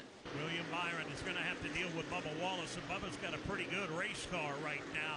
The gap between first and second remains about 6, maybe 7 car lengths. Ryan Blaney in that second spot, now 0.9 of a second behind William Byron, losing a little bit of ground as there's trouble in turn 4. One car gets turned into the outside wall. It is Carson Hocevar that makes contact with the outside safer barrier, and we go under the caution flag for the 10th time with 18 laps to go. Todd, what do you do here if you're a crew chief? I'm going to pit and put 4 tires on this car. We're far enough into this run. This run was 80 laps. 4 tires. We're going to battle this one out for a short run. Wendy Venturini, what are they saying in the Ryan Blaney pit? Just a moment ago, about 2 laps ago, Ryan Blaney came over the radio and said, I have no rears left. So could have been a sitting duck until this caution came out. They are discussing right now. Ryan Blaney is discussing with Jonathan Hassler what's going to happen here, but I can't imagine they won't take those tires. Be another lap or so before pit road is open as the pace car captures the field off of turn 2 and up the back straightaway, as Carson Hocevar has brought out the caution flag here with 16 laps to go this time by. William Byron, Ryan Blaney fighting for the lead. Blaney losing ground to Byron prior to the caution. The gap built to about a second between the top two, both needing, as they run, to win this race to have a shot at the championship 4. And right now, only the winner would advance next week. We're getting ready to have another example of why NASCAR Cup Series racing is a team sport. Yeah, the driver does their lion's share out on the racetrack, but right now it's about the pit crews. We expect them to come to pit lane. Pit road is open now. The field exits turn number 2 behind the pace car. Ryan Blaney right behind race leader William Byron. We're about to figure out who's going to get the job done on the pit lane. We expect them to come in, and indeed they do. Blaney's going to shove William Byron onto pit road. You've got Ryan Preece and the rest of the lead lap cars in. Let's go cover the Ryan Blaney stop. It was code blue. Ryan Blaney said, I'm good with code blue. What is that going to mean? Right now they're on the right side, and it is going to be 4 tires and Sunoco fuel for Ryan Blaney. Steve Post? William Byron all the way down here, the very first pit box in turn number 2, painfully making his way down the front straightaway, and finally around to the attention of the crew. Crew around to the right side of the Chevy. Going to be right side tires. Sunoco fuel is plugged in. Ross Chastain in the pit box behind him. Now back to the Byron pit. They're back on the left side. Left side tires off. The race to the line. William Byron wins it. Ryan Blaney goes out second. Chris Wilner. Joe Gibbs Racing for Christopher Bell completed their pit stop here just a moment ago. 4 tires and fuel. Bell said, I need to be just freed up here on the short run. Just need help with turn. They did so there. Also in was Todd Gilliland having a solid day, as well as Ty Gibbs struggling with a tight race car. So William Byron first off the pit lane over Ryan Blaney, Ross Chastain, Chase Elliott, Kyle Larson, Josh Berry, as we are set up here for a fairly quick run to the finish. Yeah, and this is one of those situations where we pitted with 15 to go. Probably going to get the green with like 12 to go. This is one where, as a crew chief, I'm pumping tires up. I'm not going to run these tire pressures as low as I did for the 90-lap runs because I've only got to run 10 laps. There is an optimal pressure that these tires make the most grip at, and it's well above this 8 or 9 pounds in the left and the 20 pounds you got in the right. It's well above that. So we're going to target a little bit higher so we get to that quicker and the car comes in faster for my driver. Short run. Who has got the best short run car? We're about to figure that out here as we work the caution flag for the 10th time, and a hat trick for Carson Hocevar. He has been turned around 3 different times today. He's been spun in turn 1, he was spun in turn 2, and in turn number 4. Only missing turn 3. And you never know. There's still, 14 laps to go. The big loser on the pit lane, a lap ago, Ryan Priest came in 3rd, and now will be restarting in the 10th position as they run on the speedway behind the pace car. So it'll be another lap or 2 to get things sorted out. There are some wave-around cars. In fact, several of them, about 10 wave-around cars going by the pace car now up the back straightaway. Brad Keselowski being one of them. A.J. Allmendinger, Justin Haley, Alex Bowman, all getting back another lap as we get set to get the 1-to-go signal and the final run to the finish here. A lot on the line for these race leaders. Let's hope it's the final run of the finish and no overtime on that one. It's going to come down now to lane choice. We've seen William Byron as the leader in multiple restarts. He's gone to the bottom. Sometimes he's gone to the top. Yeah, we'll see where this plays out. And Blaney, I think, is beating from the top. Let's not lose focus of the second row. Chase Elliott, early in the run, was the fastest car the last run, drove his way forward. Now he's going to start right behind Ryan Blaney in the outside lane. 64 points back as they run, but that would change everything if he were to take the lead right now. So there are 3 drivers in a must-win situation to advance to the championship for next week. They include William Byron, Ryan Blaney, the front row, and Chase Elliott, who will line up second topside in the 4th spot.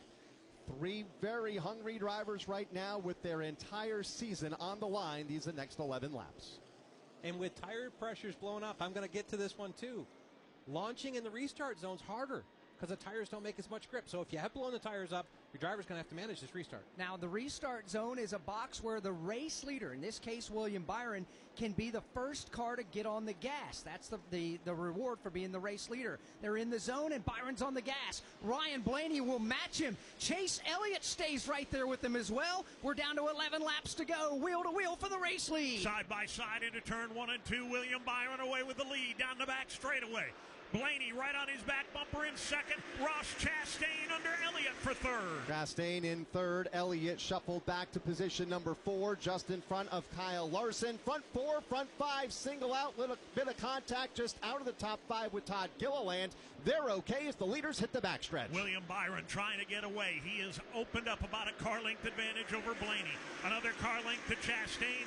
1.5 back to Chase Elliott. 9 laps to go this time by in the Xfinity 500. William Byron trying to race his way into the championship for his lead, a car length and a half. Right on the bottom off turn number 2. Now drifts up to the outside retaining wall. Midway on the back straightaway. That 1.5 car length lead, a full 2 now in turn 3. 8 laps to go this time, and it's 8 points for Kyle Larson over Christopher Bell for the final spot in the championship 4. The 3rd currently held by race leader William Byron. William Byron running for his championship life right now, trying to open up some real estate between himself and Blaney. He's getting the job done. 7 to go here in Martinsville. Blaney still giving it all he's got, but he's beginning to lose touch with the back bumper of William Byron off turn 2. He just does not have the muscle to run with William Byron right now. In fact, he may be falling back into the clutches of Ross Chastain for running in 3rd. Chastain in 3rd, Elliott a distant 4th. They are all losing ground to race leader William Byron, who has opened up a half-second advantage at the front of the field with 6 laps to go. Kyle Larson is well back in that number 5 position. It looks like he will not be able to challenge for the win this afternoon. At the front, William Byron continues to show the way. That 5th place car of Kyle Larson doing all he needs to do to try to advance to the championship 4 via the points. 5 laps to go in Martinsville. Down the back straightaway.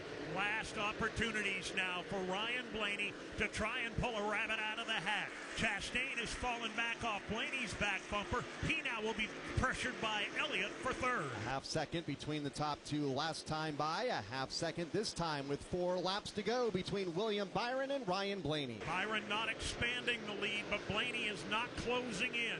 At least not as quickly as he needs to be right now. It's still Byron by 3. To the line, 3 laps to go. William Byron in his red, white, and blue Cincinnati Chevrolet. He's got Ryan Blaney by 3.5 car lengths. William Byron just needs to flip that mirror down, hit his lines, and drive. He's got the lead. He's got some daylight. 3 car lengths between himself and Blaney. Behind them, Chase Elliott moves Ross Chastain out of the way in turn number 1. Move Elliott to 3rd, Chastain to 4th.